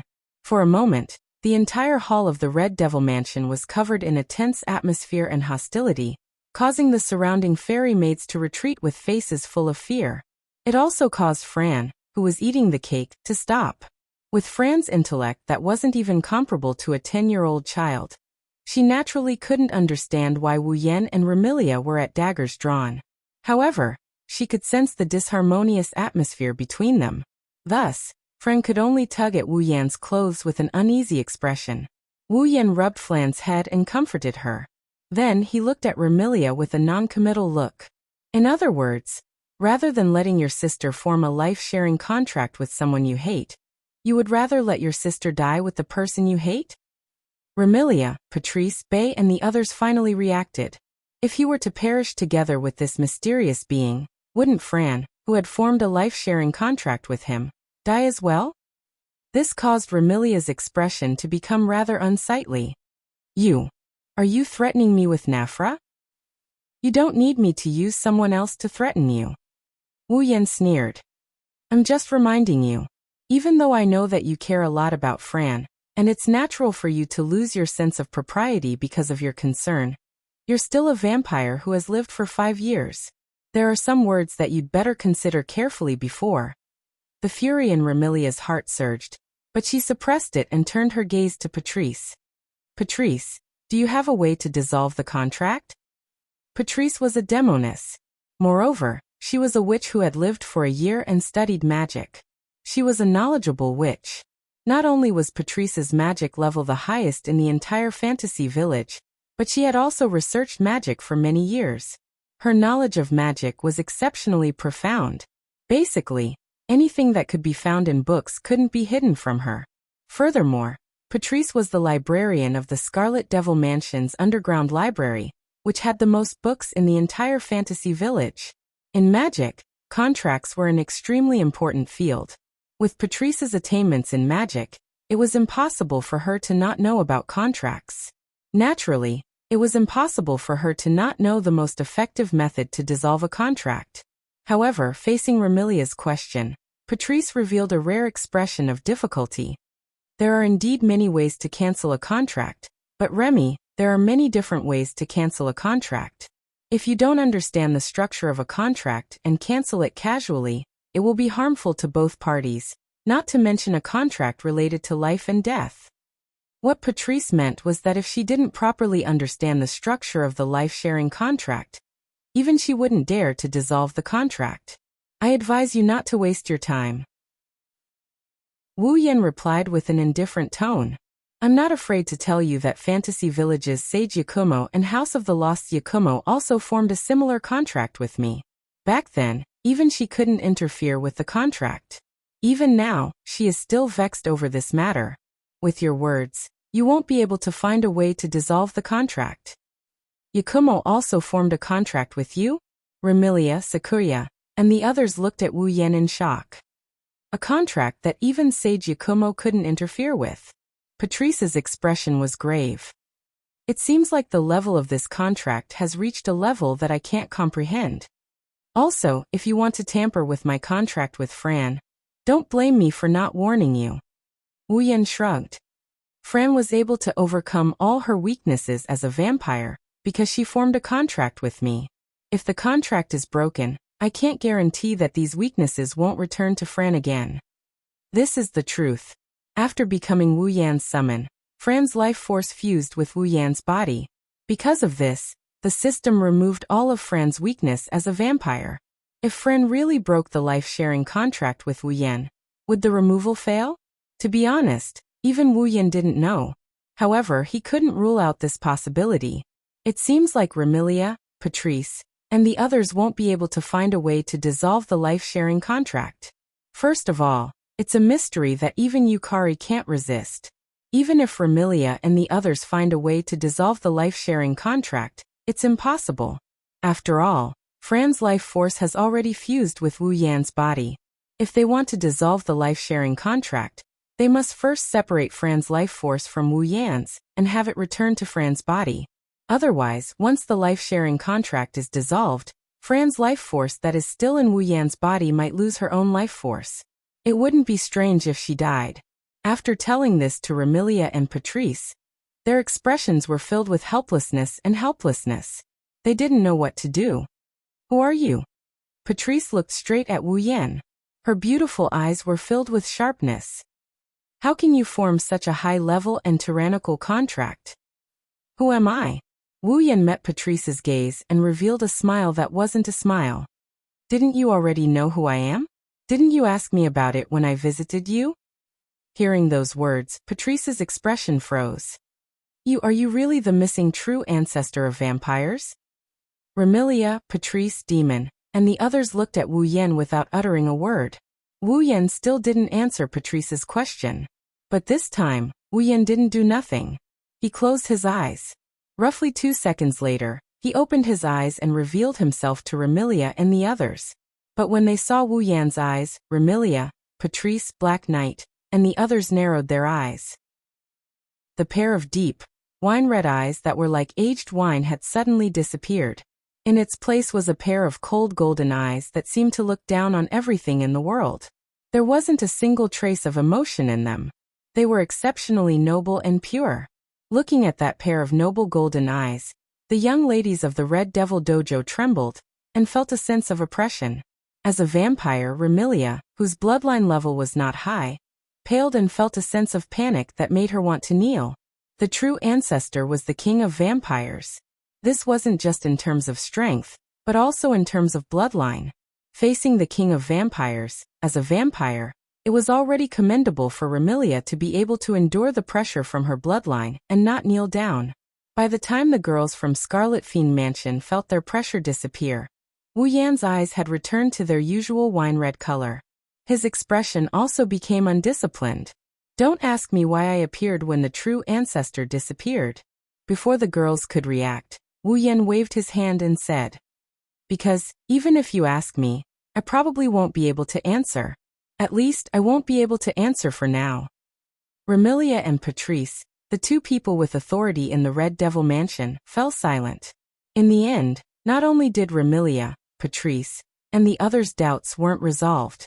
Instead, more questions arose. Who was this man before them?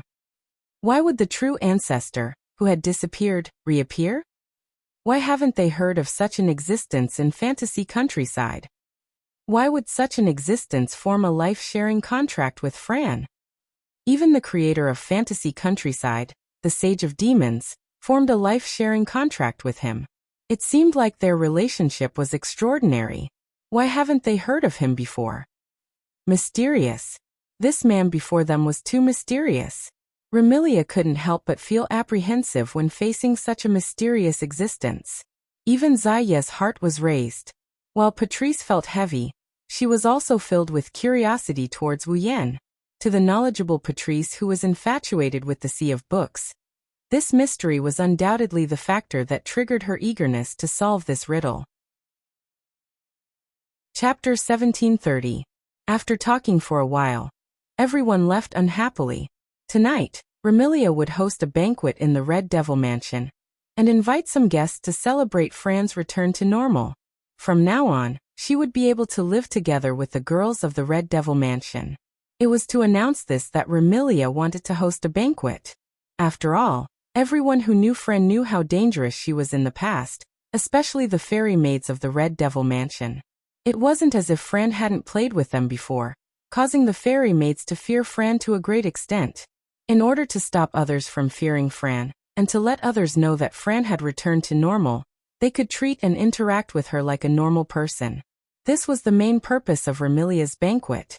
Thus, Zhuyi obeyed Remilia's orders, and invited those familiar people to attend the banquet of the Red Devil Hall at night. Fran was also forcefully pulled away by Remilia, and went to the room to have a long-lost exchange between sisters. Of course, the so-called exchange was bound to involve a lot of speechless topics. Although Remilia didn't have much hope, she couldn't obtain a certain amount of information from Wu Yan, so she could only start with Fran. No matter what, Fran shouldn't not know how she met Wu Yan, and how she formed a life-sharing contract with Wu Yan, right? Remilia was destined to be disappointed. Every time Wu Yan summoned a character, the system would store a certain amount of information into memory.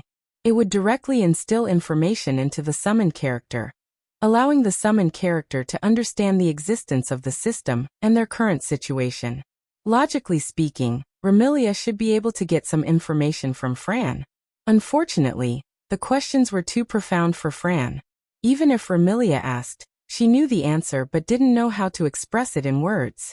If Remilia asked Fran how she met Wu Yan, Fran would definitely answer like this. Fran suddenly met Big Brother. If Remilia asked Fran how she formed a life-sharing contract, Fran would definitely answer like this. What is life-sharing? If Remilia asked Fran why she was so close to Wu Yan, that's what Fran would say. Because Big Brother treats Fran the best. If Remilia asked Fran if Wu Yan was a bad guy, that's what Fran would say. Big Brother is not a bad guy. Sister is the bad guy. Therefore, this long-awaited exchange between sisters would definitely end with Remilia going crazy. Everyone in the Red Devil Hall had their own things to do. Only Patrice and the imp returned to the underground library with nothing to do. In the Scarlet Devil Mansion, Patrice had a unique identity. She was neither a guest nor a servant, but a rare friend of Remilia. Therefore, in the entire Scarlet Devil Mansion, apart from Remilia, the one with the most authority was Patrice. Naturally, apart from Remilia, the most leisurely person in the Scarlet Devil Mansion was Patrice. Patrice's daily routine was to hide in the library and read books. The imp was Patrice's familiar. While Patrice was reading, she was in charge of organizing the library. While everyone in the Scarlet Devil Mansion was busy with their own work, and Remilia had brought Fran away, Wu Yan followed Patrice to the underground library. It was an underground library that was very close to Fran's previous residence. It was a very spacious library. The area was comparable to 3 or 4 large sports fields.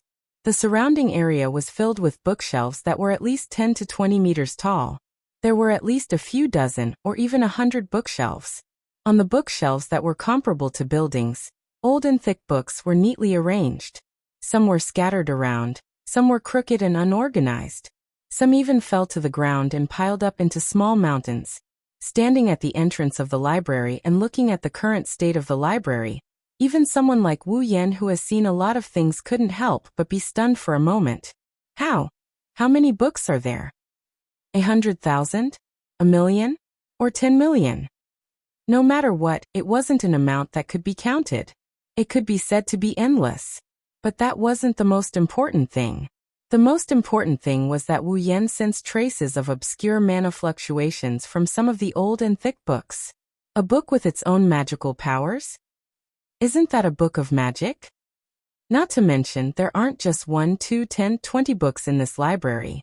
Wu Yan sensed that there are at least a few hundred of these books in this library. After calculating the area of the library and the number of magic books he sensed, Wu Yan was shocked to discover that there were at least 10,000 or even 100,000 magic books in this library. 100,000 magic books? Isn't that equivalent to 103,000 magic books? Thinking of this, Wu Yan couldn't help but feel excited. Namak. Wu Yan asked Patrice with an itch in his heart. Can I take a look at the magic books here? My name is Patrice. Patrice didn't know how Wu Yan knew about her unique nickname, but that didn't stop her from feeling dissatisfied. She knitted her brows and asked in astonishment.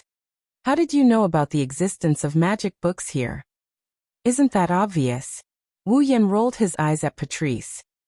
Although the mana fluctuations of the grimoire here are very obscure, my perception isn't that weak. I can still sense those obscure mana fluctuations. But the magic waves from the magic books can only be sensed by those with a certain degree of understanding in magic. Those with sharp senses can only sense that there's something wrong with the magic books. Patrice's furrowed brows relaxed. But seeing how proficient you were in using spatial magic, your understanding of magic shouldn't be weak.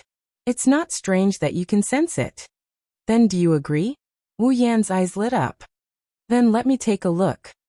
Hearing this, Patrice felt a trace of resistance in her heart. Patrice wasn't interested in many things, but she had a unique obsession with books. Under normal circumstances, she wouldn't allow others to touch her books, not even those close to her, let alone Wu Yan. But from Wu Yan's eyes, Patrice saw the same glint as when she was reading. It wasn't a thirst for knowledge, nor was it a desire for the magic books. It was the pursuit of magic. Patrice couldn't help but ask, "Are you proficient in magic?" "Proficient in magic?" Wu Yan stared blankly.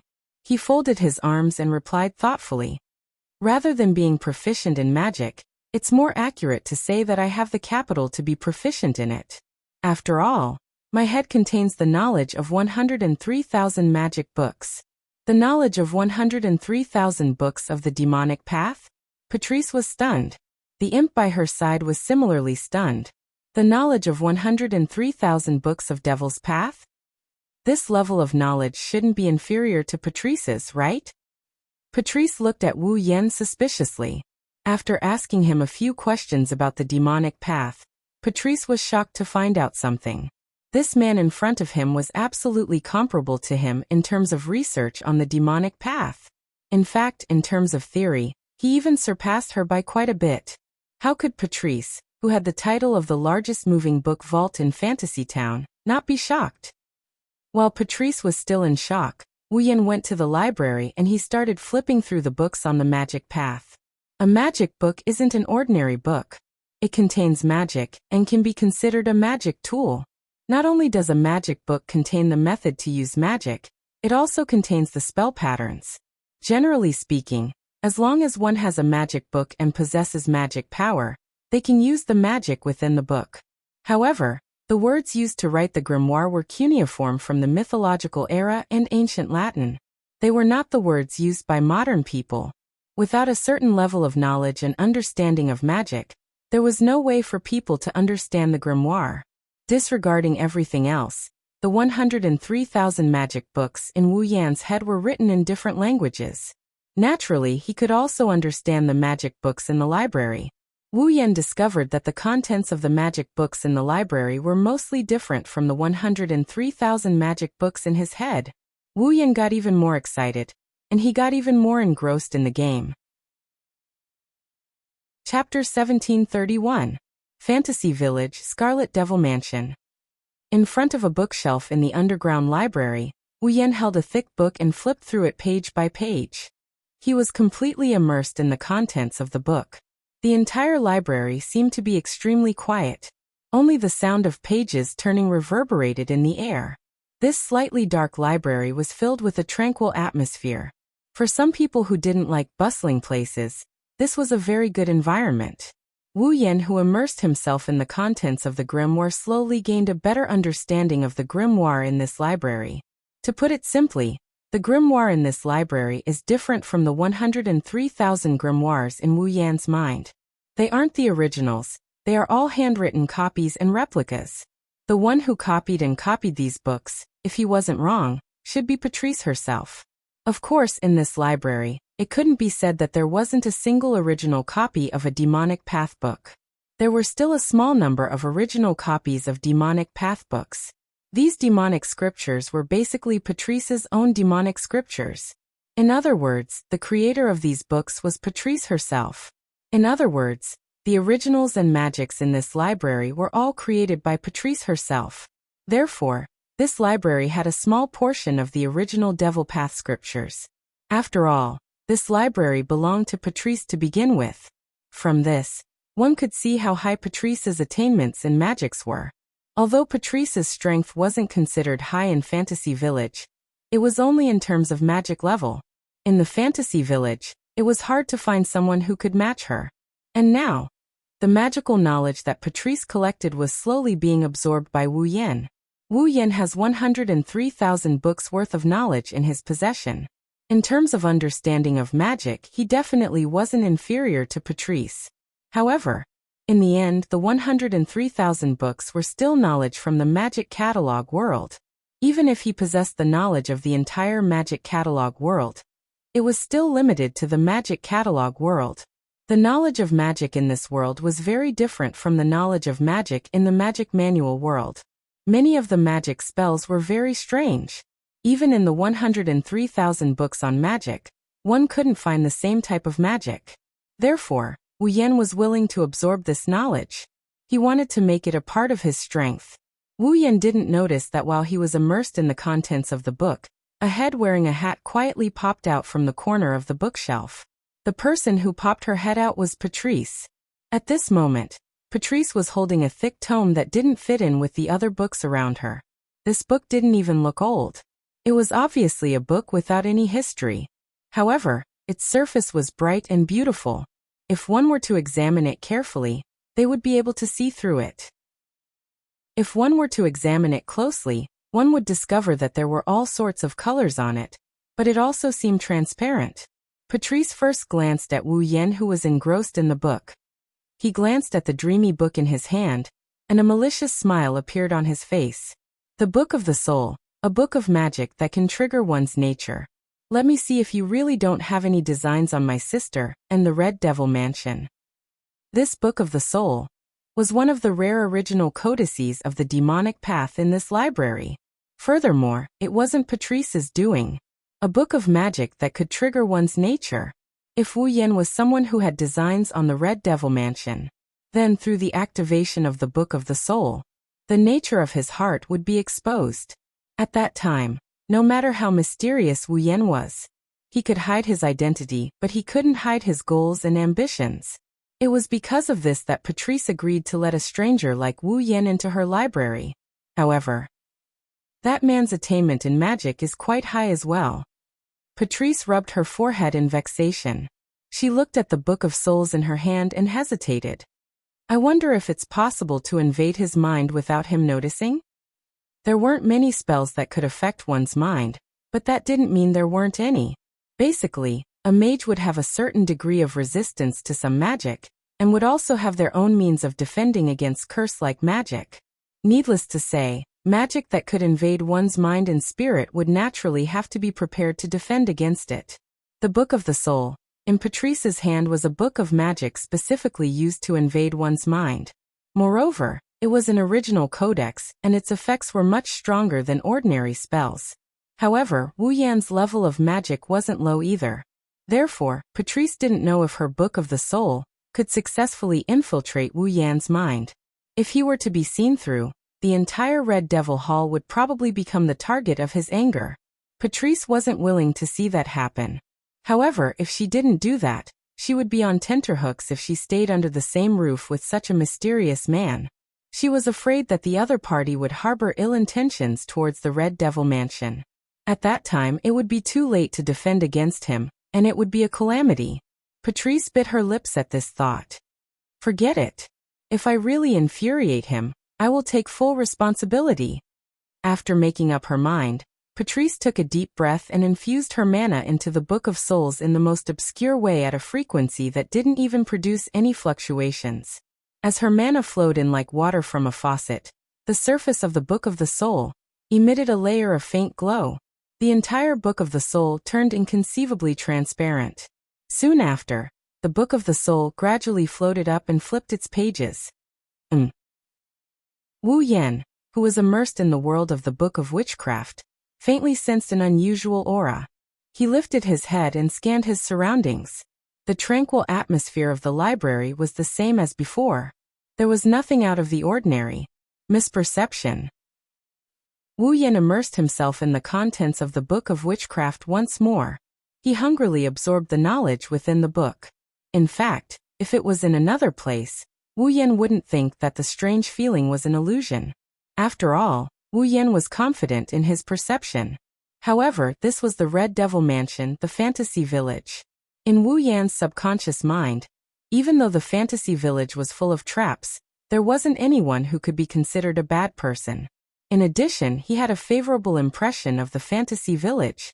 At this time, Wu Yan couldn't help but lower his guard. Therefore, this gave Patrice an opportunity to launch a sneak attack. Chance. Patrice seized the opportunity when Wu Yan lowered his guard and pressed her hand against the hovering Book of Witchcraft. Buzz. At the next moment, the surface of the Book of Witchcraft emanated dense, invisible waves that transformed into ripples that swiftly coalesced into the shape of an arrow and shot towards Wu Yan. Something's wrong. The moment the Book of Souls activated, Wu Yan couldn't have missed it even if he let his guard down. He raised his head abruptly. Patrice was quite close to Wu Yan. When Wu Yan reacted, the invisible waves had arrived before him and struck him heavily. Right at this moment, an unexpected scene occurred. Beep, beep, beep. When the Book of Witchcraft struck Wu Yan, bluish-white electric sparks flickered violently on the surface of Wu Yan's body. When the blue and white sparks appeared, the attack from the Book of Souls seemed to have met its natural predator. It shuddered and it reverberated back to its original form. *T. Patrice exclaimed. The rippling attack from the Book of Spirits spread out and struck Patrice like a shockwave as she cried out in alarm. Buzz. Patrice's body flickered in a dreamy radiance, and the intellectual look in her eyes faded away at a speed visible to the naked eye. Smack! The precious demonic Tao scripture fell to the ground, but Patrice was oblivious to it. Her purple eyes first flashed with a vacant expression, followed by a sluggish expression, and finally, it turned into a ripple. Patrice's cheeks flushed red and her body started to heat up. Chapter 1732. Beep, beep, beep. The dense blue and white electric arcs were still flashing, drawing circles and circles, illuminating the entire dark library. It wasn't until the dense blue and white electric arcs on the surface of his body dimmed that Wu Yan finally put down his crossed hands in front of him. Traces of light flashed past his wine-red eyes. The electromagnetic barrier has been activated. In other words, someone is launching an attack that can interfere with my mind and soul? Electromagnetic barrier. That was one of the side effects of the electromancer's superpower. It was able to resist all attacks that affected the mind and spirit. Because of this electromagnetic barrier, Shokuho Misaki's mind control ability was ineffective against Mikoto. She could only control others to attack Mikoto. Now that the electromagnetic shield had been activated, it meant that someone was attacking Wu Yan's mind and spirit. And the direction of the attack was, Wu Yan sensed the dissonance in the air, and instantly found the direction of the attack just now. He turned his head forcefully and looked over. But Wu Yan was stunned by what he saw. There was a young girl standing there, swaying as if she was drunk. Her face was filled with an alluring red as she stared at Wu Yan. She had a charming smile on her face as she walked over step by step. Looking at the young lady who was staggering towards him, Wu Yan spoke with uncertainty. Patrice? Yes. Something was wrong with the young girl who was approaching him. It was Patrice. However, the flushed face, bewitching smile, and intoxicated young lady was completely different from Wu Yan's impression of Patrice. It was no wonder that his tone was filled with uncertainty. Patrice revealed a mesmerizing smile as she approached. Marissa, you've come? Marissa? Wu Yan was stunned and asked doubtfully. Are you drunk? I'm not drunk. Patrice panted heavily as she muttered the words of a drunkard. I'm very conscious. Just that my head is a little dizzy. I think you're really drunk. Wu Yan was speechless. But Patrice arrived in front of Wu Yan and lifted her head to look at Wu Yan's face. She giggled. Marissa, how did you become taller? Who is that unfortunate black and white? Looking at Patrice's face that was extremely close to his, Wu Yan's expression turned unnatural, and at the same time, he was filled with doubt. What happened to you? Patrice didn't speak anymore.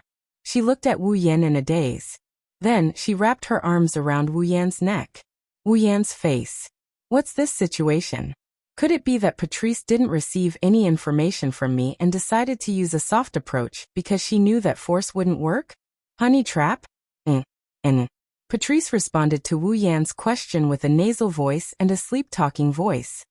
Marissa, today, I'm not letting you go. Wake up for me. You're a lily librarian. Wu Yan wanted to pinch Patrice's cheeks, but he recalled something and his expression changed. Don't tell me that you were the one who just cast a spell that interferes with my mind and spirit. In the end, after the spell was blocked by the electromagnetic barrier, you suffered a backlash and fell victim to it, right? That's right.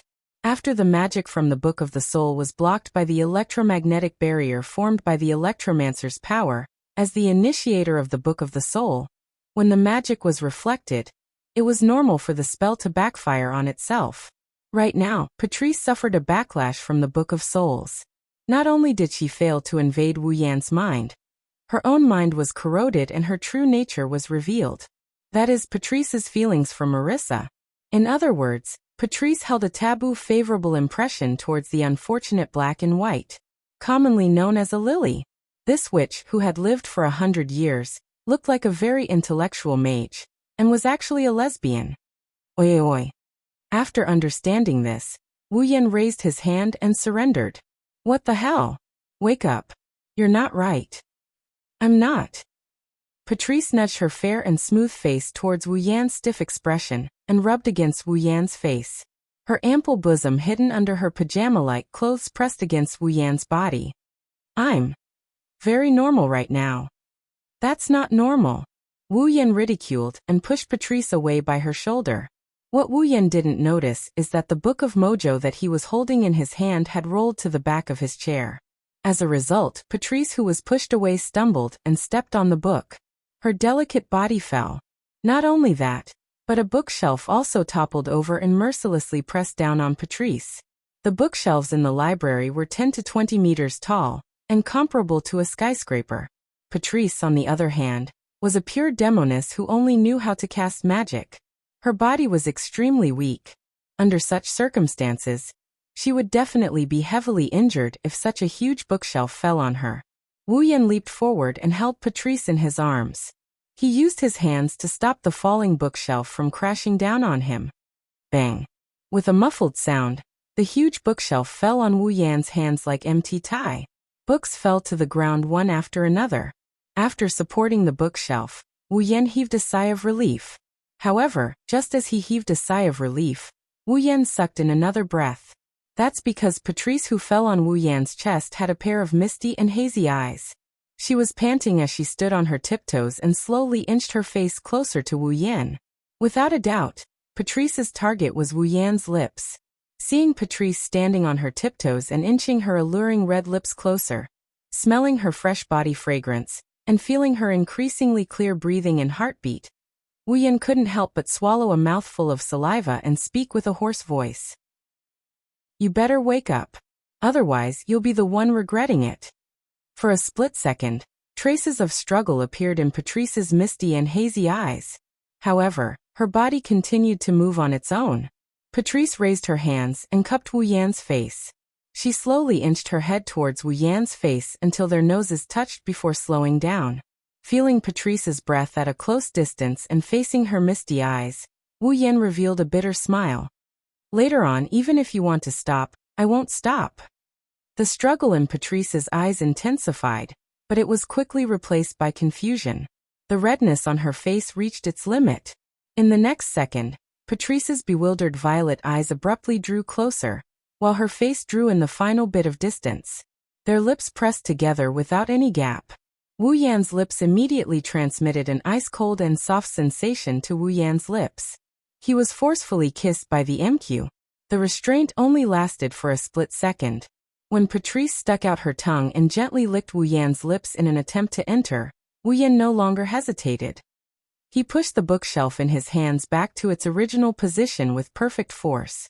He then extended his arms and embraced the soft and delicate figure in his embrace. With this hug, Patrice's soft body sunk into Wu Yan's embrace. Wu Yan could feel her well-endowed breasts. Wu Yan couldn't help but caress Patrice's body. His fingers roamed all over Patrice's body, making her gasp for air. Patrice's clothes were thick, extremely thick. It was so thick that her ample bosom, which was comparable to Violet's, was completely hidden. Wu Yan reached one hand into the thick clothes and caressed the soft flesh that was smoother than anything else. He rubbed it heavily, causing Patrice to groan. Her lips parted as she panted violently. At this moment, Wu Yan extended his other hand and caressed Patrice's perky buttocks. He then lightly bit her ear. It's still too early to stop. Ugh. In the dusky library, charming panting sounds continuously reverberated in the air. The dusky library was filled with traces of pink warmth. Chapter 1733. At this moment, Patrice was so ashamed that she wanted to die. The Book of Souls was a book of witchcraft that could trigger one's inner nature. However, in the process of the Book of the Soul, triggering one's inner nature, it wasn't difficult for one to keep one's will in a sober state if one had a certain level of strength. Therefore, Patrice clearly knew of her every action after being devoured by the Book of Souls. Naturally, she even treated the man in front of her, who had just arrived at the Red Devil Mansion for less than a day, as a complete stranger. He might even be an enemy, as Marissa. She clearly knew every scene of him taking the initiative to kiss her. How could Patrice not feel ashamed and resentful? Especially after giving away her first kiss for no reason, Patrice felt like dying. When the other party's large hands reached into her clothes and teased her untouched body, Patrice nearly cried. After living for more than 100 years, this was the first time Patrice had suffered a loss in a matter other than Marissa's frequent visits to the library to steal the grimoire she had painstakingly written, and never return it. Moreover, it was a huge loss, to the point that even her grandmother's family felt that it wasn't enough. What Patrice couldn't accept was that the man before her was making the most intimate contact with her. It seemed that while he was enjoying her delicate body, he was gradually grasping some of her body's secrets. For example, her sensitive spots. Even though Patrice knew that she was in an irresistible state, her heart couldn't help but yearn for it as the other party became increasingly proficient in his techniques. She yearned for the other party to continue exploring her body. Realizing this, Patrice wanted to die even more. Of course, the thing that made Patrice want to die the most was her own voice. Ugh, ugh. In the dimly lit library, slightly hurried panting could be heard echoing in the surroundings. The sounds of lips and tongues intertwined with the panting could be heard clearly. Ripples were incessant. Amidst the sounds of heavy breathing and the intertwining of lips and tongues, the temperature in the dimly lit library seemed to have risen a little. The air was filled with an erotic atmosphere, boiling as the sounds became louder and louder. In a corner of the dark library, in the middle of a pile of books, there was a pile of books. A man and a woman were hugging each other. He was venting the passion in his heart. It wasn't until a certain moment after an unknown amount of time had passed that the intertwined lips and tongues finally separated. Haha. Patrice gasped for air, her face red to the point of intoxication. Her watery eyes were blurred and extremely alluring, making people want to take a bite out of them. Phew. Wu Yan let out a long breath and allowed it to hit Patrice's face. He lowered his head and gazed at the aroused Patrice. One of his hands was still fumbling inside her clothes while the other was hugging her waist. He gradually regained his composure. It's been so long, and Mumu is a demoness with high attainments in magic. No matter how powerful her magic is, she should have recovered by now, right? As though confirming Wu Yan's words, the panting Patrice trembled all of a sudden. She was still gasping for air, but her blurred eyes gradually flickered with an intellectual radiance. Just as Wu Yan predicted, Patrice was slowly recovering from the backlash of the Book of Souls. However, the slowly recovering Patrice stared blankly at Wu Yan as though she was struck by lightning. She didn't react for a long time. Wu Yan raised an eyebrow when he saw this. His hand that was roaming around Patrice's plump breasts started rubbing them. Ugh. Patrice let out a heavy nasal sound, and finally recovered from her dazed state. She stared fixedly at Wu Yan, her purple eyes surging with various emotions. Shame, anger, bashfulness. All sorts of emotions welled up in Patrice's beautiful eyes, causing her intoxicated and emotional Patrice to appear livelier. Moreover, her lovable body began to twist and turn as though she was struggling. Let me go. Instead of saying that Patrice was struggling, it would be more accurate to say that she was trying to resist yet welcoming him. However, with Patrice's personality, she definitely wouldn't do such a thing, let alone a stranger she had only known for 1 or 2 days. From this, Wu Yan deduced that even though Patrice had regained her rationality, she still hadn't completely recovered from the backlash of the magic. Wu Yan smiled maliciously. Not only did he not release Patrice, he hugged her even tighter. His hand that was moving inside Patrice's clothes gradually increased in strength, stimulating her. Patrice couldn't help but let out a sound. Her face turned even redder as she struggled even harder. Hurry. Let me go. Let you go. Wu Yan smirked. That's not impossible, but you have to tell me first. Why did you attack me? Patrice's struggling body froze for a moment, as the shame and indignation on her face turned into a strand of unnatural expression. What? What attack? If you want to feign ignorance, I suggest you find an outsider. Wu Yan leaned his forehead against Patrice's and pulled his lips closer. His voice was gentle and teasing. Don't forget, I'm not an outsider when it comes to magic. You're obviously suffering from the backlash of the magic you attacked me with. Are you trying to deny it? Looking at Wu Yan's lips and face that were constantly moving closer, Patrice couldn't conceal the panic in her heart. She could only surrender as she was about to be kissed again. I just want to know if you have any ulterior motives towards the Scarlet Devil Mansion. Ulterior motives? Wu Yan narrowed his eyes. In other words, you haven't chosen to believe me, right? That's your fault. Patrice tried her best to keep her voice as calm as before. However, it was a pity that her voice trembled under the stimulation of her half-naked body and the random hand in her clothes. If you're willing to explain what happened between you and my sister, we won't suspect you. Are you sure you won't? Wu Yan said disapprovingly. Even if I tell you everything about me and Fran, will you believe me? At least, it's better than not knowing anything. Patrice seemed to have regained control of her body. She placed her hands on Wu Yan's chest in an attempt to push him away. However, her strength was pitifully weak. If you don't want to be suspected, give us an explanation. Oh, Wu Yan pondered for a moment before smiling. Do you really want me to explain my background?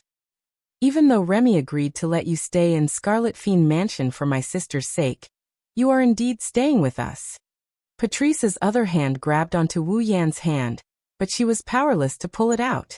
Her delicate body trembled as she gasped for breath. Since that's the case, if they don't have a certain understanding of you, the people in Scarlet Fiend Mansion won't be at ease with you. Do you want to be together with everyone when they are estranged from you? This time, Wu Yan retracted his smile and seriously considered it. However, Patrice wasn't happy about Wu Yan's consideration. After all, even if he acted like he was considering it, Wu Yan's hand was still roaming inside her clothes. Patrice's heart couldn't help but tremble as her delicate body gradually heated up. Just when Patrice was worried that she would lose her head out of fear from Wu Yan's teasing, Wu Yan suddenly pulled his hand out of her clothes, startling her. I have to say you're right. Since we're staying under the same roof, we should at least have no pressure. Wu Yan lifted Patrice's chin and lightly pecked her lips. I will seriously consider your words. After speaking, Wu Yan released his hand from Patrice's body and casually waved at her. He turned around and walked towards the entrance of the library. Patrice stared blankly at Wu Yan's back as he gradually walked away. She lowered her head and took in her messy clothes. She felt the lingering warmth on her skin and squatted down, hugging her chest and lowering her head. Yua. Not long after, Patrice's embarrassed and resentful cries echoed in the library. Chapter 1734. Night fell. However, for the fantasy land, the night was the time when it was truly active, because most of the creatures in the fantasy land were monsters, fairies, and spirits. They were true nocturnal creatures. At the moment when night fell, perhaps all the humans in the human world had fallen asleep, but many monsters had just woken up at this time, and were active in the fantasy land at night. Today, many monsters were rushing towards one of the directions of the fantasy land. The Monster Mountain. To be more precise, it should be the Red Devil Mansion at the foot of the Monster Mountain, beside the Lake of Fog. At the invitation of the head maid of the Red Devil Mansion, many monsters set off for the Red Devil Mansion to attend the banquet held by the Red Devil Mansion. The fantasy land was a true paradise. At the very least, that was the case for the monsters and other races that possessed mysterious powers that resided here. Under the constraints of the rune card rules, there was no real struggle in the fantasy land. It could be said to be relatively peaceful, and the monsters did not need to worry about their livelihood like humans. Therefore, in the fantasy land, the monsters could be said to be very idle. Under such circumstances, the monsters in the fantasy land liked banquets the most. Not only could they pass the time, but they could also eat and drink. More importantly, all kinds of interesting things would happen at the banquet. For the monsters in the fantasy land, they liked to hold banquets the most, and they also liked to attend banquets. Even in the fantasy land, every time there was a mutation and the mutation was solved by the witches of the Boli Shrine, They would hold a banquet as usual. Every once in a while, the Boli shrine would also hold a banquet. It was a kind of celebration. Of course now, the banquet that the Boli shrine would hold every once in a while had not been held for a long time. The reason was simple. The witches of this generation were too poor to hold a banquet. As for the Red Devil Mansion, it was a place where banquets were often held in the fantasy land. The master of the Red Devil Mansion was rich and liked to be lively. It was common to hold a banquet. So, the group of people who were invited entered the Red Devil Hall in a rather familiar manner. They were talking and laughing in the hall. It was very lively. In the hall of the Red Devil Hall, four long tables that were more than 10 meters long faced each other. They were placed in the four corners of the hall. On top of them were various kinds of steaming dishes, red wine, beer, rice wine, and other kinds of alcohol. They emitted an alluring aroma. At this moment, Wu Yan was wearing a formal attire prepared by the fairy maids of the Red Devil Mansion. He stood in a corner of the hall and looked forward, sizing up the people who had come to participate in the banquet. Wu Yan didn't know any of them. Obviously, in the original work, these people were just a bunch of side characters who didn't even have a chance to appear. This made Wu Yan, who was looking forward to seeing some familiar figures from the original work, feel a little disappointed. He withdrew his gaze and became a little dispirited. However, his interest only lasted for a short while. After an unknown amount of time, a hand slapped Wu Yan's back fiercely, and a voice rang out. "So you're here too?" After being slapped heavily, Wu Yan almost spat out a mouthful of saliva. He tried his best to maintain his image. The corner of his mouth twitched, as if he didn't want to see the person who came. He muttered to himself, "Where's Fran?" After saying that, as if he was going to look for Fran, Wu Yan lifted his feet and walked forward. But after taking a few steps, a flustered and exasperated figure jumped in front of him. "Don't ignore me." The person who came was holding a broom in her hand, wearing a black and white apron with a wizard hat on her head. It was Marissa. "I say, little brother, we've met before. Although we haven't fought. Can you not ignore me?" Marissa grabbed the broom in her hand and pointed at Wu Yan arrogantly. "Or is it that we'll only be familiar with each other after a fight? Then let's hurry up and do it." "Do it, my ass." Wu Yan knocked Marissa's head forcefully, so forceful that it made a bang sound. Marissa clutched her head in pain and squatted on the ground. "If you want to find someone to do it with, go find Ling Meng. Don't come looking for me. And here I thought you were a man. I didn't expect you to be a coward." Marissa clutched her head and raised her head tearfully, glaring at Wu Yan. "You actually rejected someone else's offer to do it with you. I misjudged you." Hearing this, Wu Yan clutched his head as if he had a headache. Don't think that Marissa was really asking to do it with Wu Yan. The do it that Marissa was talking about wasn't do it, but do it. Marissa's main job was a great bandit, no mistake, but her secondary job was a mage, no mistake. And Marissa's magic was mostly focused on extremely powerful cannon attacks. Thus, if Marissa really agreed to do it with me, then it wouldn't be rolling in the sheets, but a real fight. Thus, Wu Yan crossed his arms in front of his chest and looked down at Marissa, decisively rejecting her. "I think you're too bored by yourself. That's why you're looking for someone to do it with you." Hearing this, Marissa stuck out her tongue as if she had been hit. Then she rolled her eyes and stood up, arms akimbo. "Who said I came alone? I came with a friend." Saying this, Marissa turned her head and looked in another direction, attracting Wu Yan's gaze. The next moment, a figure slowly walked over and entered Wu Yan's eyes. It was an extremely beautiful girl. Her soft golden hair swayed gently, moving up and down as she walked. The young girl was wearing a blue sleeveless dress with a white coat draped over her shoulders like a shawl. She wore a red hair ring with white frilly edges, and there were red scarves tied around her waist and front. This was an extremely delicate girl at first glance. This was because the girl's skin color was very light, so light that it seemed to have lost its original color. However, it reflected circles of pearl-like light. Moreover, she had a very typical Western face, like a doll, lovable and beautiful. There was a thick book in the girl's hands. The surface of the book was tied into a bow with a red ribbon. It seemed to be locked. On each of the girl's shoulders, there was a palm-sized person sitting on each of her shoulders. looking at the girl who looks like she belongs in a fairy tale world walking towards him step by step. Even Wu Yan couldn't help but reveal an expression of amazement. The surrounding noises seemed to have died down, and the girl walked up to him like the center of attention. Marissa. The girl glanced at Wu Yan, who was standing in front of Marissa with the two midgets in tow. Then she spoke in a light voice. Can you not run around? Be careful not to be kicked out by others thinking you're here to steal something. I didn't steal anything, I just borrowed it. Marissa emphasized and patted Wu Yan's shoulder.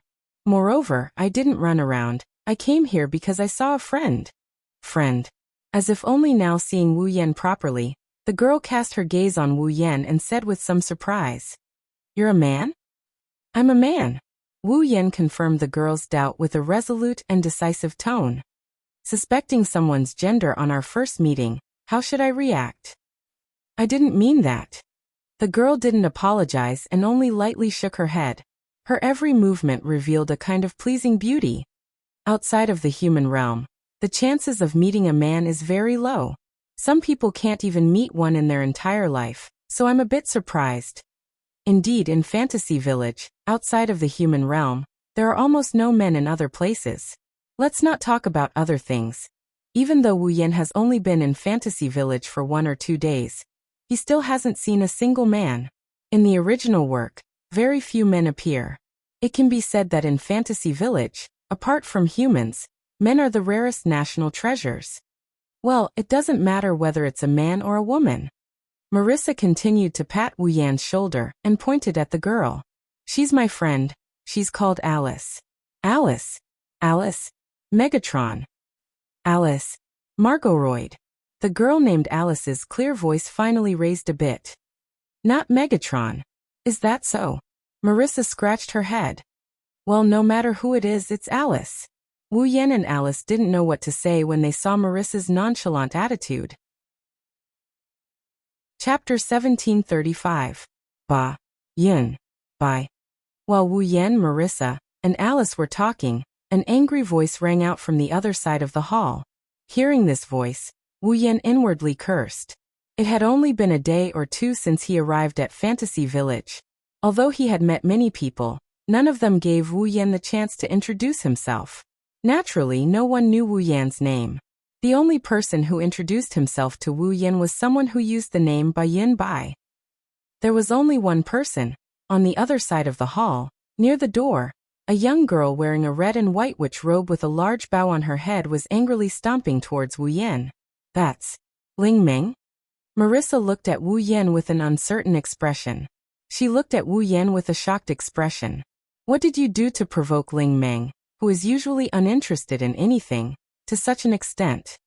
Alice seemed to be surprised as well. Seeing Ling Meng's angry appearance, her gaze towards Wu Yan was filled with curiosity. Wu Yan is the only one who can't say anything. He covered his face and once again he couldn't say anything. Only he knew that there was only one reason for Ling Meng's anger. Ling Meng angrily arrived in front of Wu Yan and shouted at Wu Yan. You bastard! What are you trying to do by disappearing for the whole day? Don't you know that you are a super troublesome person? Do you think you'll cause trouble wherever you go? Sure enough, Ling Meng's anger was most likely not because she was worried about where Wu Yan went the whole day, but because she was worried about whether Wu Yan had caused any trouble. I won't refute your super troublesome statement for now. Wu Yan rubbed his forehead and waved his hand impatiently. Besides, even if I did cause trouble, I'll give you some money. You will forgive me too. What kind of person do you take me for? Ling Meng shouted angrily. Give me some money? Could a little money solve the problem? Shouldn't you at least give me more? By the side, Marissa and Alice nearly fell down. Wu Yan's face was also twitching. Looking at the indignant Ling Meng, he did not even feel like ridiculing her. Can you keep your voices down? At this moment, a voice filled with displeasure entered the ears of the group of people. Those who don't know might think that you're planning to fight. Would the banquet still be held then? Hearing this voice full of displeasure, Lin Yiqian nodded. The group of people turned their heads. In the next moment, a young girl with long, straight purple hair and dressed like pajamas entered the line of sight. Impressively, it was Patrice. looking at Patrice, who was standing there looking at them with a displeased expression. Or more accurately, looking at Wu Yan with a displeased expression. Ling Meng, Marissa, Alice, and the others couldn't help but look at each other. What did you do to incur the wrath of both men and gods? The one who said that was Alice, whom he had just met. The way Alice looked at Wu Yan changed from disregard to curiosity, and now, it's a weird look. It's one thing to make Ling Meng, who has never been angry before, so angry, but you actually made this family member who has no feelings for you so angry. Could it be that you really know how to stir up trouble? Angry? Marissa couldn't help but look at Patrice. Is Patrice angry? It was natural for Marissa to have such doubts. After all, from the perspective of others, Patrice, who was looking at Wu Yan with a displeased expression, didn't seem to be angry at Wu Yan. Instead, it seemed more like she hated Wu Yan. At the very least, that was what Marissa thought. However, Alice nodded with absolute certainty. This family member is indeed angry. My apologies for being a homebody. Patrice's displeased face turned towards Alice as she forced a smile that didn't reach her eyes. It's indeed incomparable to a doll. The corners of Alice's eyes twitched, and a fake smile appeared on her face. It's a banquet after all. As a doll player, I might have to go on stage to perform a play. It's different from a certain family member who only knows how to read books. That's unfortunate. There's no need for a doll player to embarrass herself in today's banquet. As the host, it's better for me to properly entertain you. Isn't it shameful for a certain family member to squat? Isn't it embarrassing for you to specially entertain us? If a certain family member collapses due to exhaustion, wouldn't that be troublesome? The Scarlet Devil Mansion might be huge, but this is the only place for the banquet. There's no need for the guests to worry about their stamina. I'm more worried that due to the large number of people, a certain doll might be trampled to pieces. That would be our responsibility. That's not true. The Scarlet Devil Mansion is huge. How could anyone trample on a doll? Please don't say that. It's fine to trample on one or two, right? Otherwise, it would be too disappointing, right? In an instant, Patrice and Alice's eyes seemed to release electric currents as they clashed fiercely in midair. Sparks flew in all directions as the atmosphere turned tense. Seeing Patrice and Alice in such a state, Wu Yan's soul dream, and Marissa took a step back. Marissa's face was filled with fear and doubt. Patrice is no longer like Patrice. Alice is also no longer like Alice. Marissa said weakly. Patrice is very calm and Alice is very gentle. Why did they suddenly become like this? Hearing Marissa's words, Wu Yan wanted to laugh but couldn't. Why did Patrice become no longer like Patrice and Alice become no longer like Alice? It's simple. Because Patrice likes Marissa and so does Alice. They are both lesbians. They both like Marissa, who loves cannons. Naturally, they are each other's love rivals. It is this inconceivable relationship that caused Patrice and Alice to become different from themselves. I don't know. Soul Dream turned her head away and spoke lazily. I am here to participate in the banquet, not to mediate. Bring me food. I'm talking to you. Marissa patted Wu Yan's shoulder decisively. As Soul Dream's husband, shouldn't you serve Soul Dream? Soul Dream's husband. Patrice and Alice, who were on the verge of breaking out into a fight, looked at Soul Dream and cried out in surprise. Have you learned from that crow who loves to take pictures? Princess Ling Meng listlessly opened her mouth. He's not my husband. Is that so? Wu Yan blinked his eyes at Soul Dream. Even if I give you a bag of gold coins every day, you won't admit that I am your husband? A bag of gold coins every day. Soul Dream's body trembled as she regained her spirit. Take out the gold coins first. I say. Marissa looked at Soul Dream with disdain. Just a few gold coins and you're willing to sell yourself out? I have misjudged you. Is that so? Wu Yan turned his head and looked at Marissa. Then if I give you a few precious treasures every day, will you be willing to be my wife? Treasures. A certain black and white bandit's ears perked up. What treasures? Marissa. Alice raised her voice when she saw Marissa's face full of interest. You can't be intending to marry this man, right? Actually, you can come along. Wu Yan invited Alice, who he just met 5 minutes ago. If you and Marissa marry me together, we can roll in the sheets every night.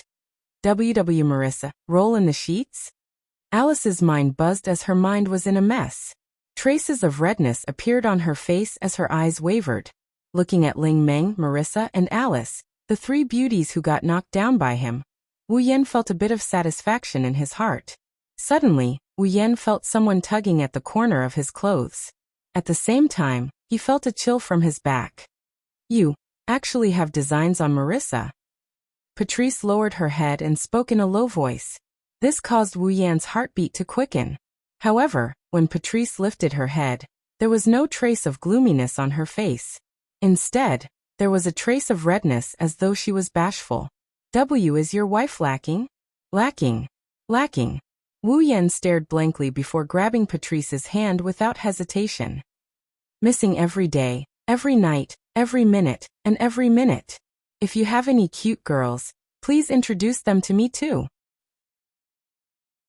Chapter 1736. Clap, clap, clap, clap.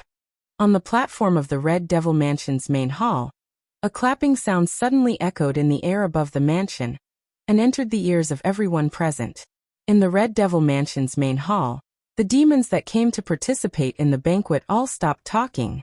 The entire hall became silent in an instant. Then they raised their heads one by one and looked at the platform above the stairs.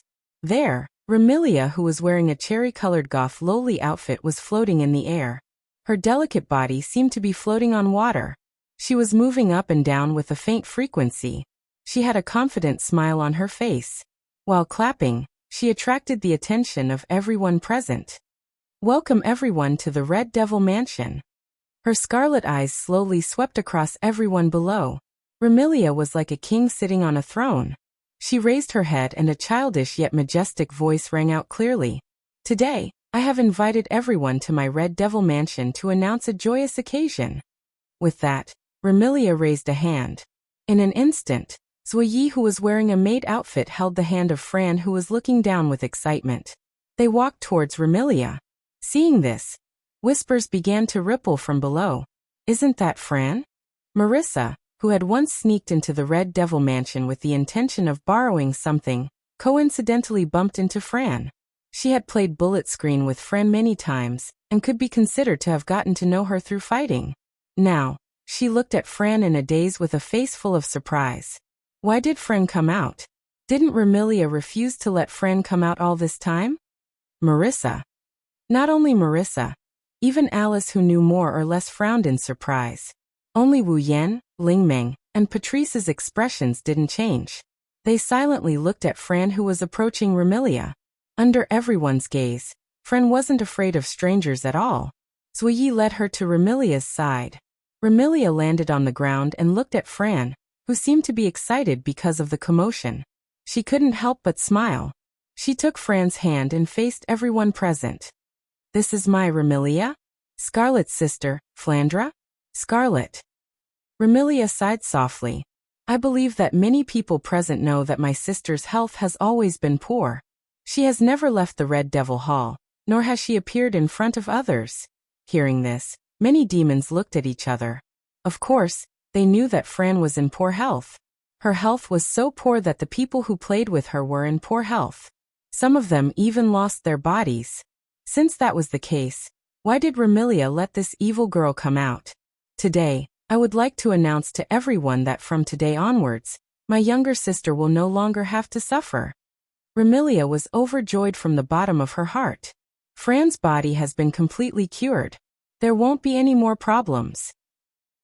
In the future, she will be able to walk openly under the sun. She won't be cooped up in her room anymore. Hearing this, everyone present burst into an uproar. His body was cured? In other words, this bastard girl was no longer dangerous, and he could get along with her without any worries, right? I'm so happy. I'm so happy. Remilia shifted her gaze to the crowd below and announced in a resounding voice. That's why I hope that everyone can share this joyous mood with me. Please don't stand on ceremony. This banquet will not end until dawn. Enjoy the food and drinks here. Oh, in the blink of an eye, all the demons cheered, causing the Red Devil Mansion to become lively. Also, Remilia raised her voice once more, and the demons all quieted down in unison. But this time, there wasn't the slightest trace of a smile on Remilia's face. If one observed carefully, one could even see a trace of depression. She extended her hand and pointed in a certain direction in the hall. Our Red Devil Hall will also have a new member. He will become the butler of our Red Devil Hall. Everyone, get to know each other. In the hall, everyone's gaze followed Remilia's finger. Over there, Wu Yan is surrounded by Ling Meng, Marissa, Patrice, and Alice. He had a shocked expression on his face. Butler of the Red Devil Hall? Ling Meng, Alice, and Marissa looked at Wu Yan in astonishment. Especially Ling Meng, she asked in bewilderment. Aren't you the head of the Yakumo family? How did you become the butler of the Red Devil Hall?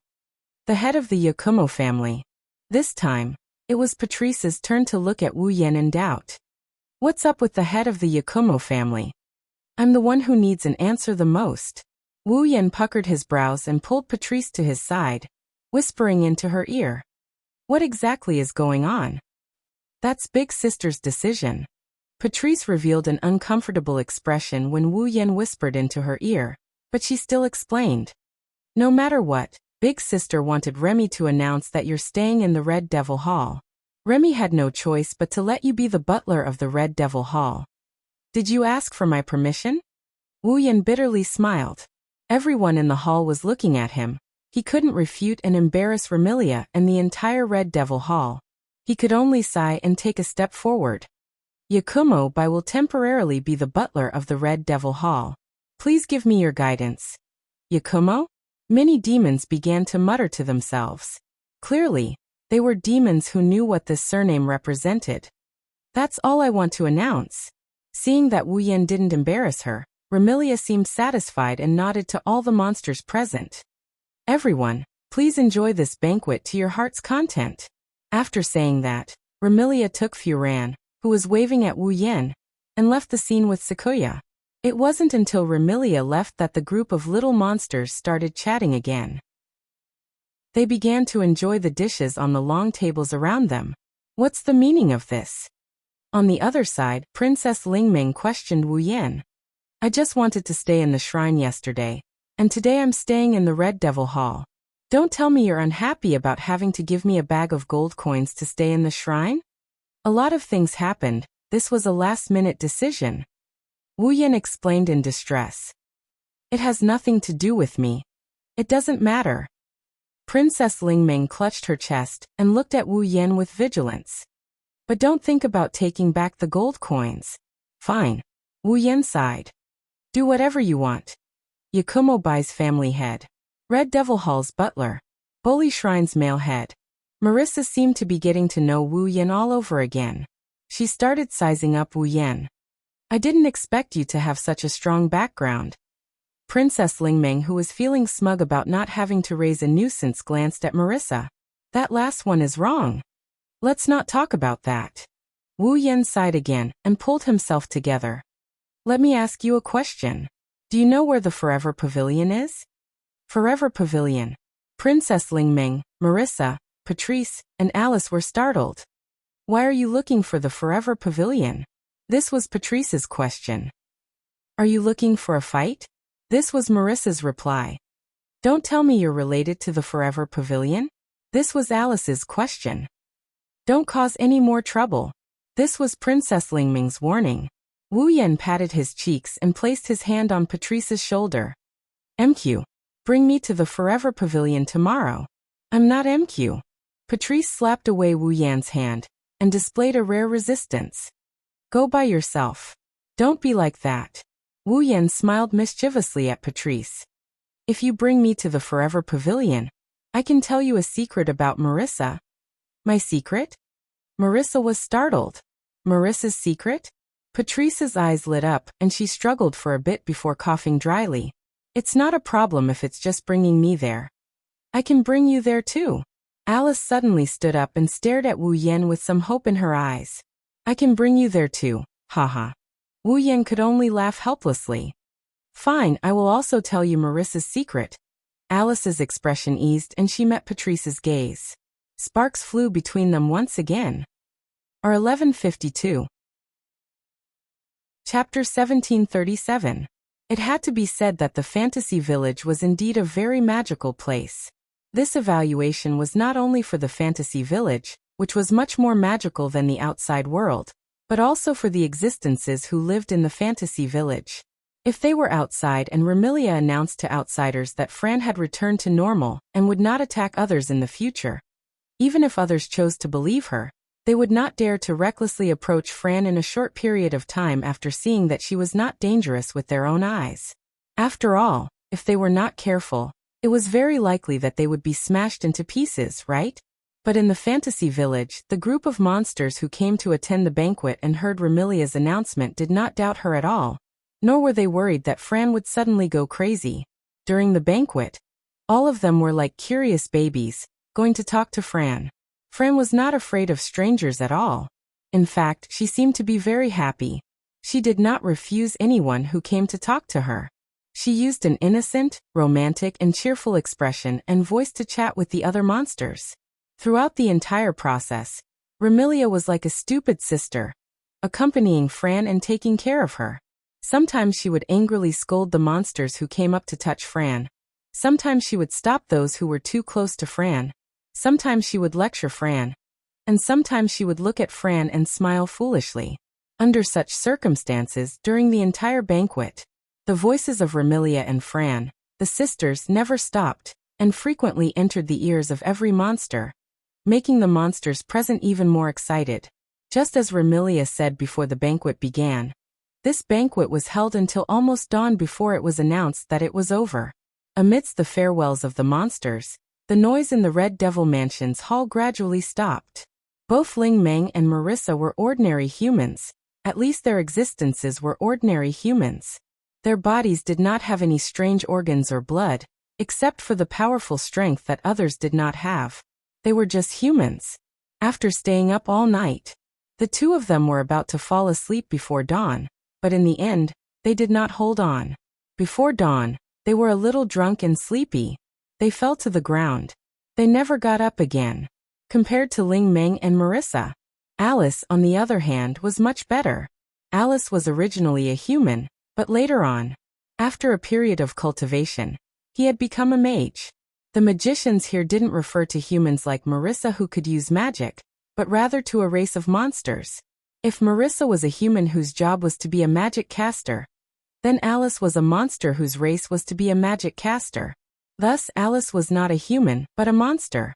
Naturally, at night, she was much more energetic than the humans Spirit Dream and Marissa. In the end, with no other choice, Ling Meng was sent back to the Boli Shrine by Wu Yan, while Marissa was sent back home by Alice. During this period of time, it was very likely that she would have to take care of Marissa. Alice indicated that she would probably have to postpone the trip to the Forever Pavilion for a day. Patrice objected to this and said that she alone was enough to lead the way. Alice could just go wherever it was cool. However, after Alice pointed at Patrice's sleepy and pale face and ridiculed her, the sleepy and exhausted Patrice agreed to postpone the trip for a day. Actually, regardless of whether it was Patrice or Alice, even if they were to lead the way out of goodwill, they wouldn't be so proactive and wouldn't lay a trap for the other party. However, due to Marissa's secret, Patrice had even forgotten that she had been taken advantage of by Wu Yan. Alice had also forgotten that she had only known Wu Yan for less than a night. The two of them displayed extraordinary enthusiasm and insisted on leading the way for Wu Yan. Wu Yan could only look at the sky and sigh. As expected of the winner of life in the fantasy village, the black and white great bandit Marissa. To be able to train these two Yuri girls, she was truly a godly person, a role model for my generation. When dawn approached and the sky turned slightly white, the main hall of the Scarlet Devil Mansion was finally empty. All the monsters had left the mansion and returned home to sleep, leaving behind an extremely miserable scene. Wu Yan's current identity to the outside world was the butler of the Scarlet Devil Mansion. Regardless of whether this identity was real or fake, the work of cleaning was not something he could do under the methods of the many fairy maids and capable head maids in the Red Devil Mansion. Therefore, when Patrice and the imp returned to the underground library to rest, Black Knight and the other servants were cleaning up the scene. Wu Yan also intended to leave. Unfortunately, even if Wu Yan was willing to leave, Fran wouldn't allow him to. Thus, in one of the luxurious rooms of the Scarlet Devil Mansion, Remilia's room, Fran stood on the bed and shouted in front of the dazed Remilia. Fran wants to sleep with Big Brother. As soon as these words were spoken, Remilia was first stunned.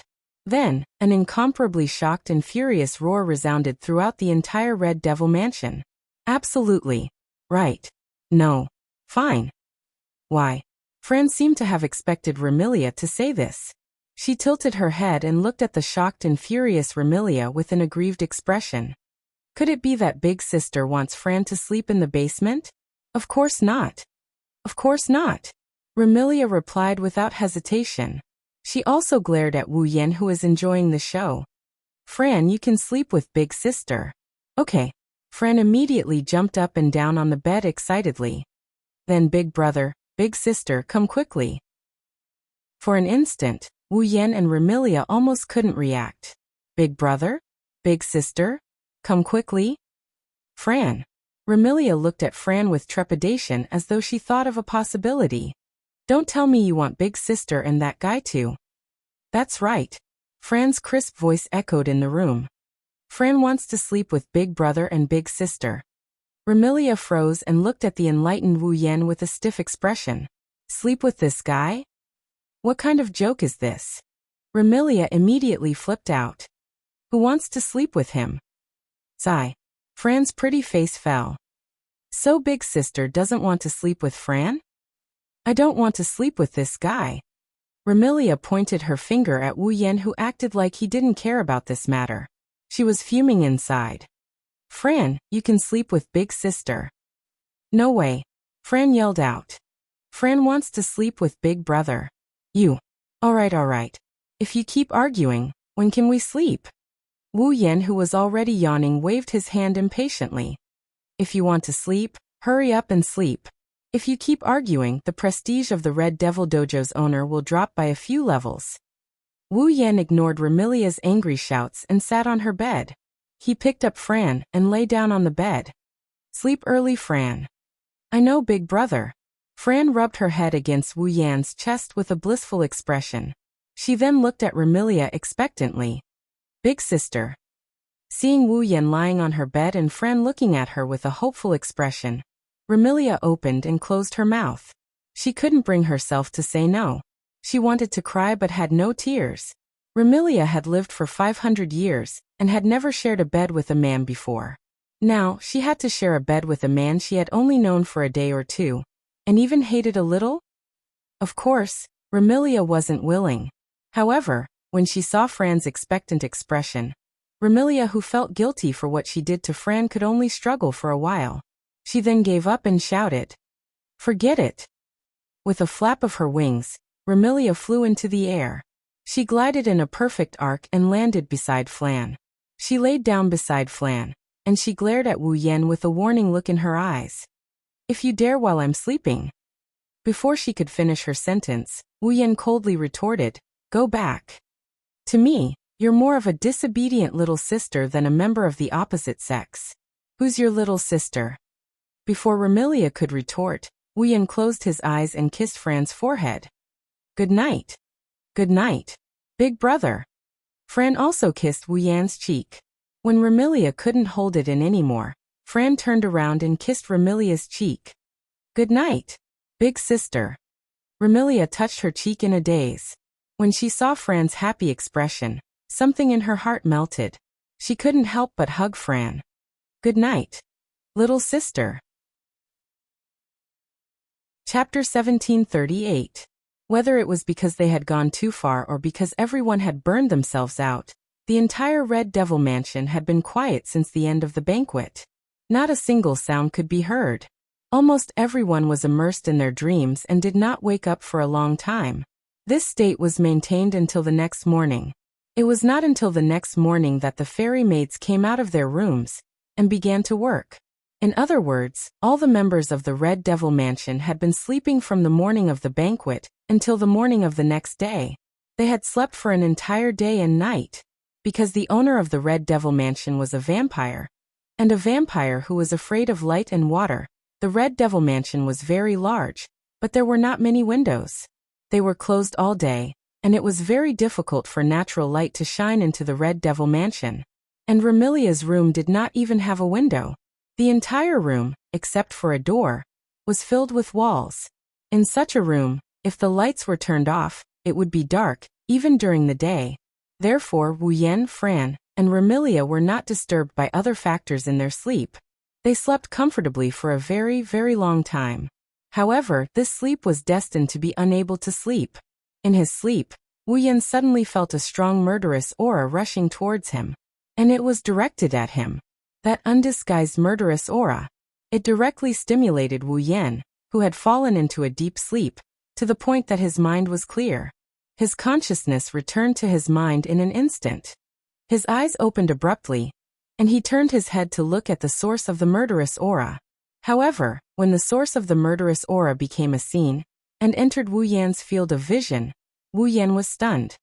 He saw that the source of the murderous aura, which was so strong that it seemed to have been trained in a slaughterhouse, came from a tall and slender figure. The tall and slender figure stood at the door of the room. A decent-made uniform seemed to be spread out. It was worn without a single wrinkle. A pair of blue eyes flickered like starlight in the dim room, as bright and dazzling as her silver hair. Unfortunately, at this moment, that pair of bright and dazzling blue eyes were surging with a strong murderous aura. Like arrows, they were released in the room at a strong frequency that was enough to sting one's skin. No. It should be said that it was released on Wu Yan's body. The person who came was 16 Knights, Black Knight. Seeing that Black Knight had no intention of hiding his murderous aura, and was staring straight at him, as if he could attack at any time, Wu Yan frowned. No one would be in a good mood when they were awakened by murderous aura. What's more, the one releasing murderous intent towards Wu Yan is someone who lives under the same roof as him to a certain extent, so there shouldn't be any hostile relationship between them. That was even worse. At least, Wu Black Knight. Wu Yan frowned as he looked at Sakuya. Black Knight. Black Knight took a deep breath and restrained his murderous aura in the face of such an unkind remark. He returned to his calm appearance. I'm sorry, Master Eight Clouds. I just didn't expect that as a housekeeper, you would sleep in the same bed with the person you serve, so I'm a little surprised. Your surprise is really shocking.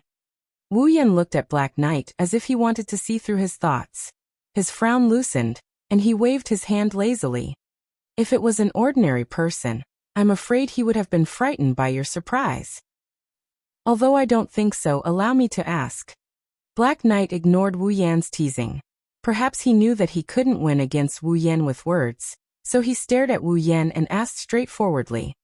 Lord Bai Yunbai, could it be that you didn't get into the first Mrs. bed without her permission? When he said this, Sakuya once again released a dense killing intent. It's clear that if Wu Yan's answer isn't correct, even if he can't beat him, Sakuya will still fight him to the death. It turned out that this smart and capable head maid thought that Wu Yan secretly slept in Remilia's bed, so she had such a big reaction. This perfect head maid could do everything properly, but when it came to Remilia, it seemed that she would become very irrational. However, Wu Yan didn't do anything wrong, so he didn't need to be afraid of Sakuya's threatening questioning. He ignored Sakuya's murderous aura and glanced at her. Do you think I have any reason to sleep in two children's beds without permission? Little children. Xiao Ye's overflowing murderous aura immediately froze. Indeed, Remilia and Fran looked like children, but they had lived for 500 years and 495 years respectively. They were almost 20 times longer than Wu Yan, who would treat these two vampire lords as children. This was the first time Black Knight heard someone say this about Remilia. If Remilia heard it, she would definitely go berserk. Wu Yan couldn't possibly know about Sakuya's weird thoughts. He's just telling the truth. Perhaps Remilia and Fran had lived for a long time, but they were just children in Wu Yan's heart. One looked dignified, but was actually very childish. The other looked dangerous, but was even less intelligent than a 10-year-old child. A pair of sisters like this, no matter how long they live, in Wu Yan's heart, they're just two kids. Wu Yan couldn't go back to sleep after Sakuya's ruckus. He yawned and crawled out of bed. He stretched his back and looked at his side. Big brother. Fran was sucking on her thumb. She was sleep-talking to her big brother. Fran. Remilia was hugging Fran. She was also sleeping, but she was sleep-talking to her little sister. Looking at the cute sleeping posture of the two girls who don't look more than 10 years old, Sakura couldn't help but soften her expression and reveal a faint smile. Not to mention, Wu Yan's heart is filled with pampering. He gently let go of Flan, who was grabbing onto his clothes. Then he tucked Remilia, who kicked the blanket away under the blanket. Wu Yan got up from the bed and covered the two girls with the blanket. Sweet dreams. Wu Yan rubbed Furan's head and he kissed her on the forehead. Then he chuckled at Remilia, who is still pouting. You're so cute when you're sleeping. Why are you so clumsy normally? Wu Yan also touched Remilia's head and kissed her forehead. Watching the scene unfold, Ji couldn't help but take a step forward, but he immediately stopped. That's because Sakura saw that Wu Yan's eyes don't have any evil intentions. Instead, there's only the kind of doting that he would treat his own sister. This caused Suye's blue eyes to gradually lose focus as she looked at Wu Yan. The man in front of him really treated Remilia as his little sister from the bottom of his heart. And he seemed to be very concerned about Remilia. What was going on? It was fine if he treated the second young lady like this. But the first young lady had only known him for less than 3 days and had many conflicts with him. Why did he still have such love in his eyes? These questions piled up in Black Knight's heart, causing his calm heart to fluctuate a little. At the same time, he wanted to know more about the man who suddenly broke into the Scarlet Devil Mansion's life. Perhaps, only by understanding him could she know what he was thinking. How did he sign a contract to share his life with the second miss? How did he think of the first miss? Hiding these thoughts in his heart, Sakura looked at Wu Yan, who was walking over, and he bowed slightly without any ripples. Breakfast is ready, Lord Bai. Do you want to eat? Ready. Wu Yan flinched for a second. Shouldn't I be the one to prepare breakfast? Maids like us usually do the rough work. Suyi answered expressionlessly. Lord Bai is the steward of the Scarlet Devil Mansion. You only need to guide us. It seems that my position in the Scarlet Devil Mansion is quite good. Wu Yan shrugged. Did you make breakfast? I'm in charge of breakfast for the 2 young ladies and Lord Bai. Then I'll eat. This time, Black Knight was stunned. Is he not going to eat if I don't make it? Unfortunately, as soon as Black Knight asked this question, Wu Yan lazily walked out of the room, leaving Black Knight alone. He looked at his back for a long time without saying anything. Chapter 1739. In the Red Devil Mansion, the one with the highest position was Remilia. After all, Remilia was the master of the Red Devil Mansion. Be it internal or external, her position was naturally the highest. And behind Remilia, the second miss, Fran, was the one with the highest position in the Red Devil Mansion. If there was anyone in the Scarlet Devil Mansion that could faintly compare to Remilia and Fran, it would be Remilia's friend, the owner of the underground library of the Scarlet Devil Mansion, Patrice. Remilia, Fran, and Patrice were the 3 most unshakable existences in the Red Devil Mansion. Apart from Remilia, Fran, and Patrice, Suyi was the person with the highest position in the Red Devil Mansion. Next would be the fairy maids working in the Red Devil Mansion. And at the bottom of the hierarchy was the gatekeeper, Hong Meiling, a pitiful character that made one sympathize with her. As for the imp's position, it was somewhat special. As Patrice's familiar, the imp was absolutely obedient to Patrice's orders. But because she was Patrice's familiar, the imp didn't need to listen to anyone other than her master. Even Remilia, who had the highest position in the Red Devil Mansion, was no exception. But Remilia was the master of the Red Devil Mansion, and the imp's master lived in her territory. This way, the imp's position was somewhat unclear. However, on the surface, the imp's position in the Red Devil Mansion was also faintly seen as being on the same level as Zuyi, the head maid. It was just that she didn't have the authority to command the fairy maids in the Red Devil Mansion. In other words, apart from Remilia, Fran, and Patrice, Zuyi was the person with the highest position in the Red Devil Mansion. But now, after Remilia announced that Wu Yan had become the butler of the Red Devil Mansion, her value began to drop. Just as Zuoyi said, the ordinary rough work was the job of the maids, and even Zuoyi herself as the head maid.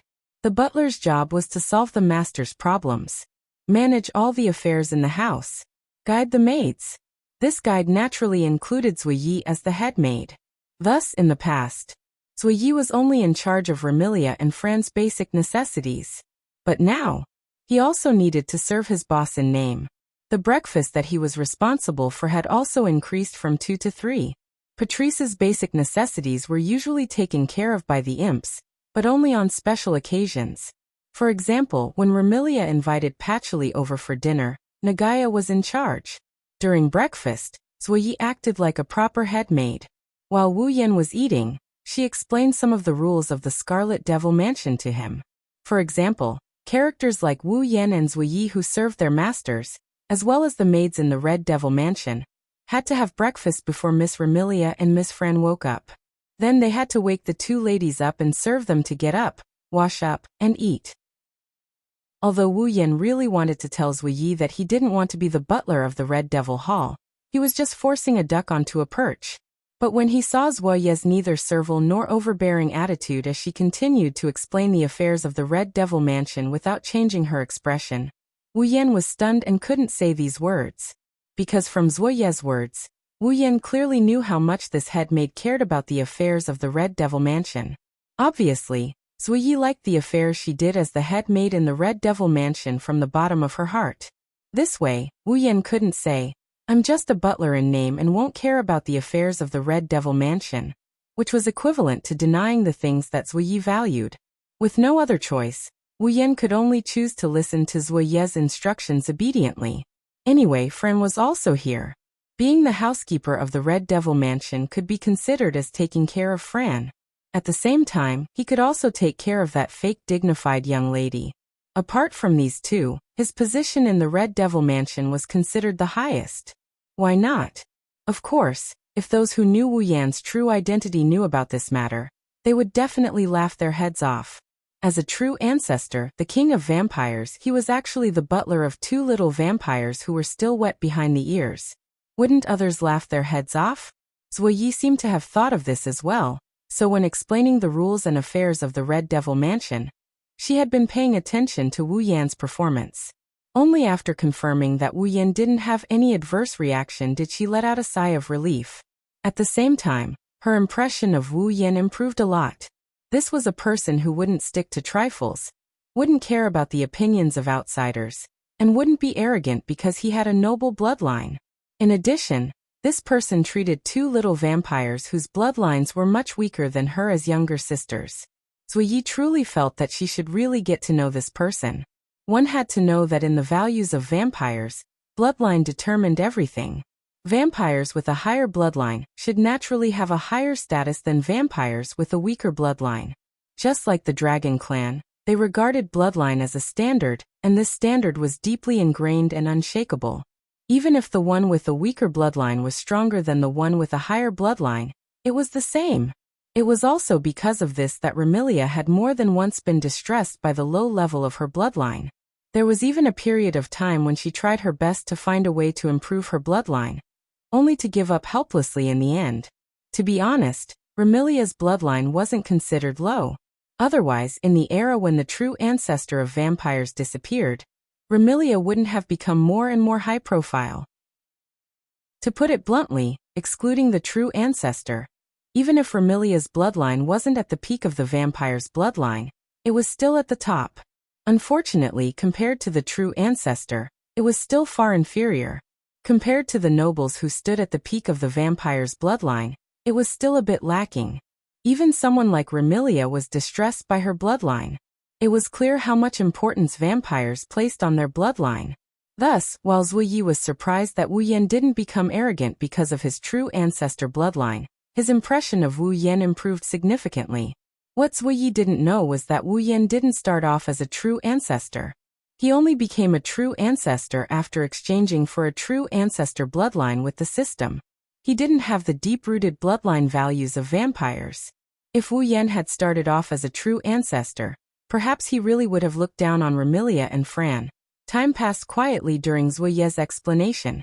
In other words, Setting aside the empty breakfast tray, Wu Yan sat down and crossed his arms in front of his chest.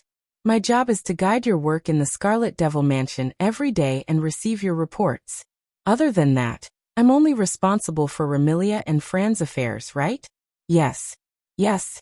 Zui Yi didn't bother correcting Wu Yan's way of addressing the first miss and second miss of the Scarlet Devil Mansion. However, I'm in charge of the first miss and second miss daily necessities.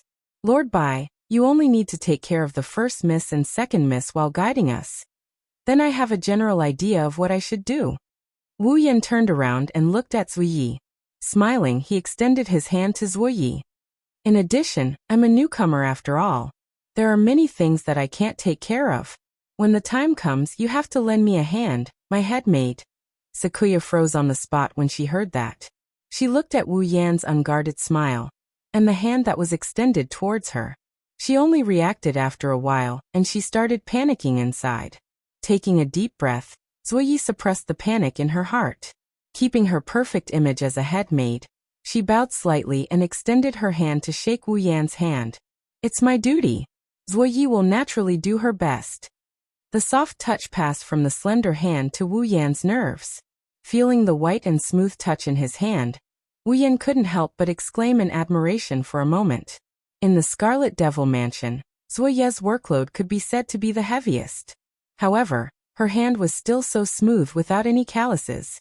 It was not surprising that people who didn't know would think that Zui Yi didn't work hard at all. In fact, almost everyone in the fantasy village knew that Zui Yi was shrewd and capable. A perfect and chic head maid. It wasn't just a saying. These thoughts only lingered in his heart for less than a second before disappearing. After holding Sakuya's hand for a bit, he let go of her hand without any reluctance and stretched his back in contentment. It's almost time. Zui Yi, go and wake the first miss and second miss up. Got it. Lord Bai. That you're tuning in to the Li Mei's Wuxia Whispers YouTube channel. We're so grateful for your support, and don't forget to subscribe to join us on this incredible journey through captivating stories. Your generosity through donations truly makes a world of difference, as it's the primary source of revenue that allows me to expand and enhance this channel for you. Thank you from the bottom of my heart for being a part of this adventure.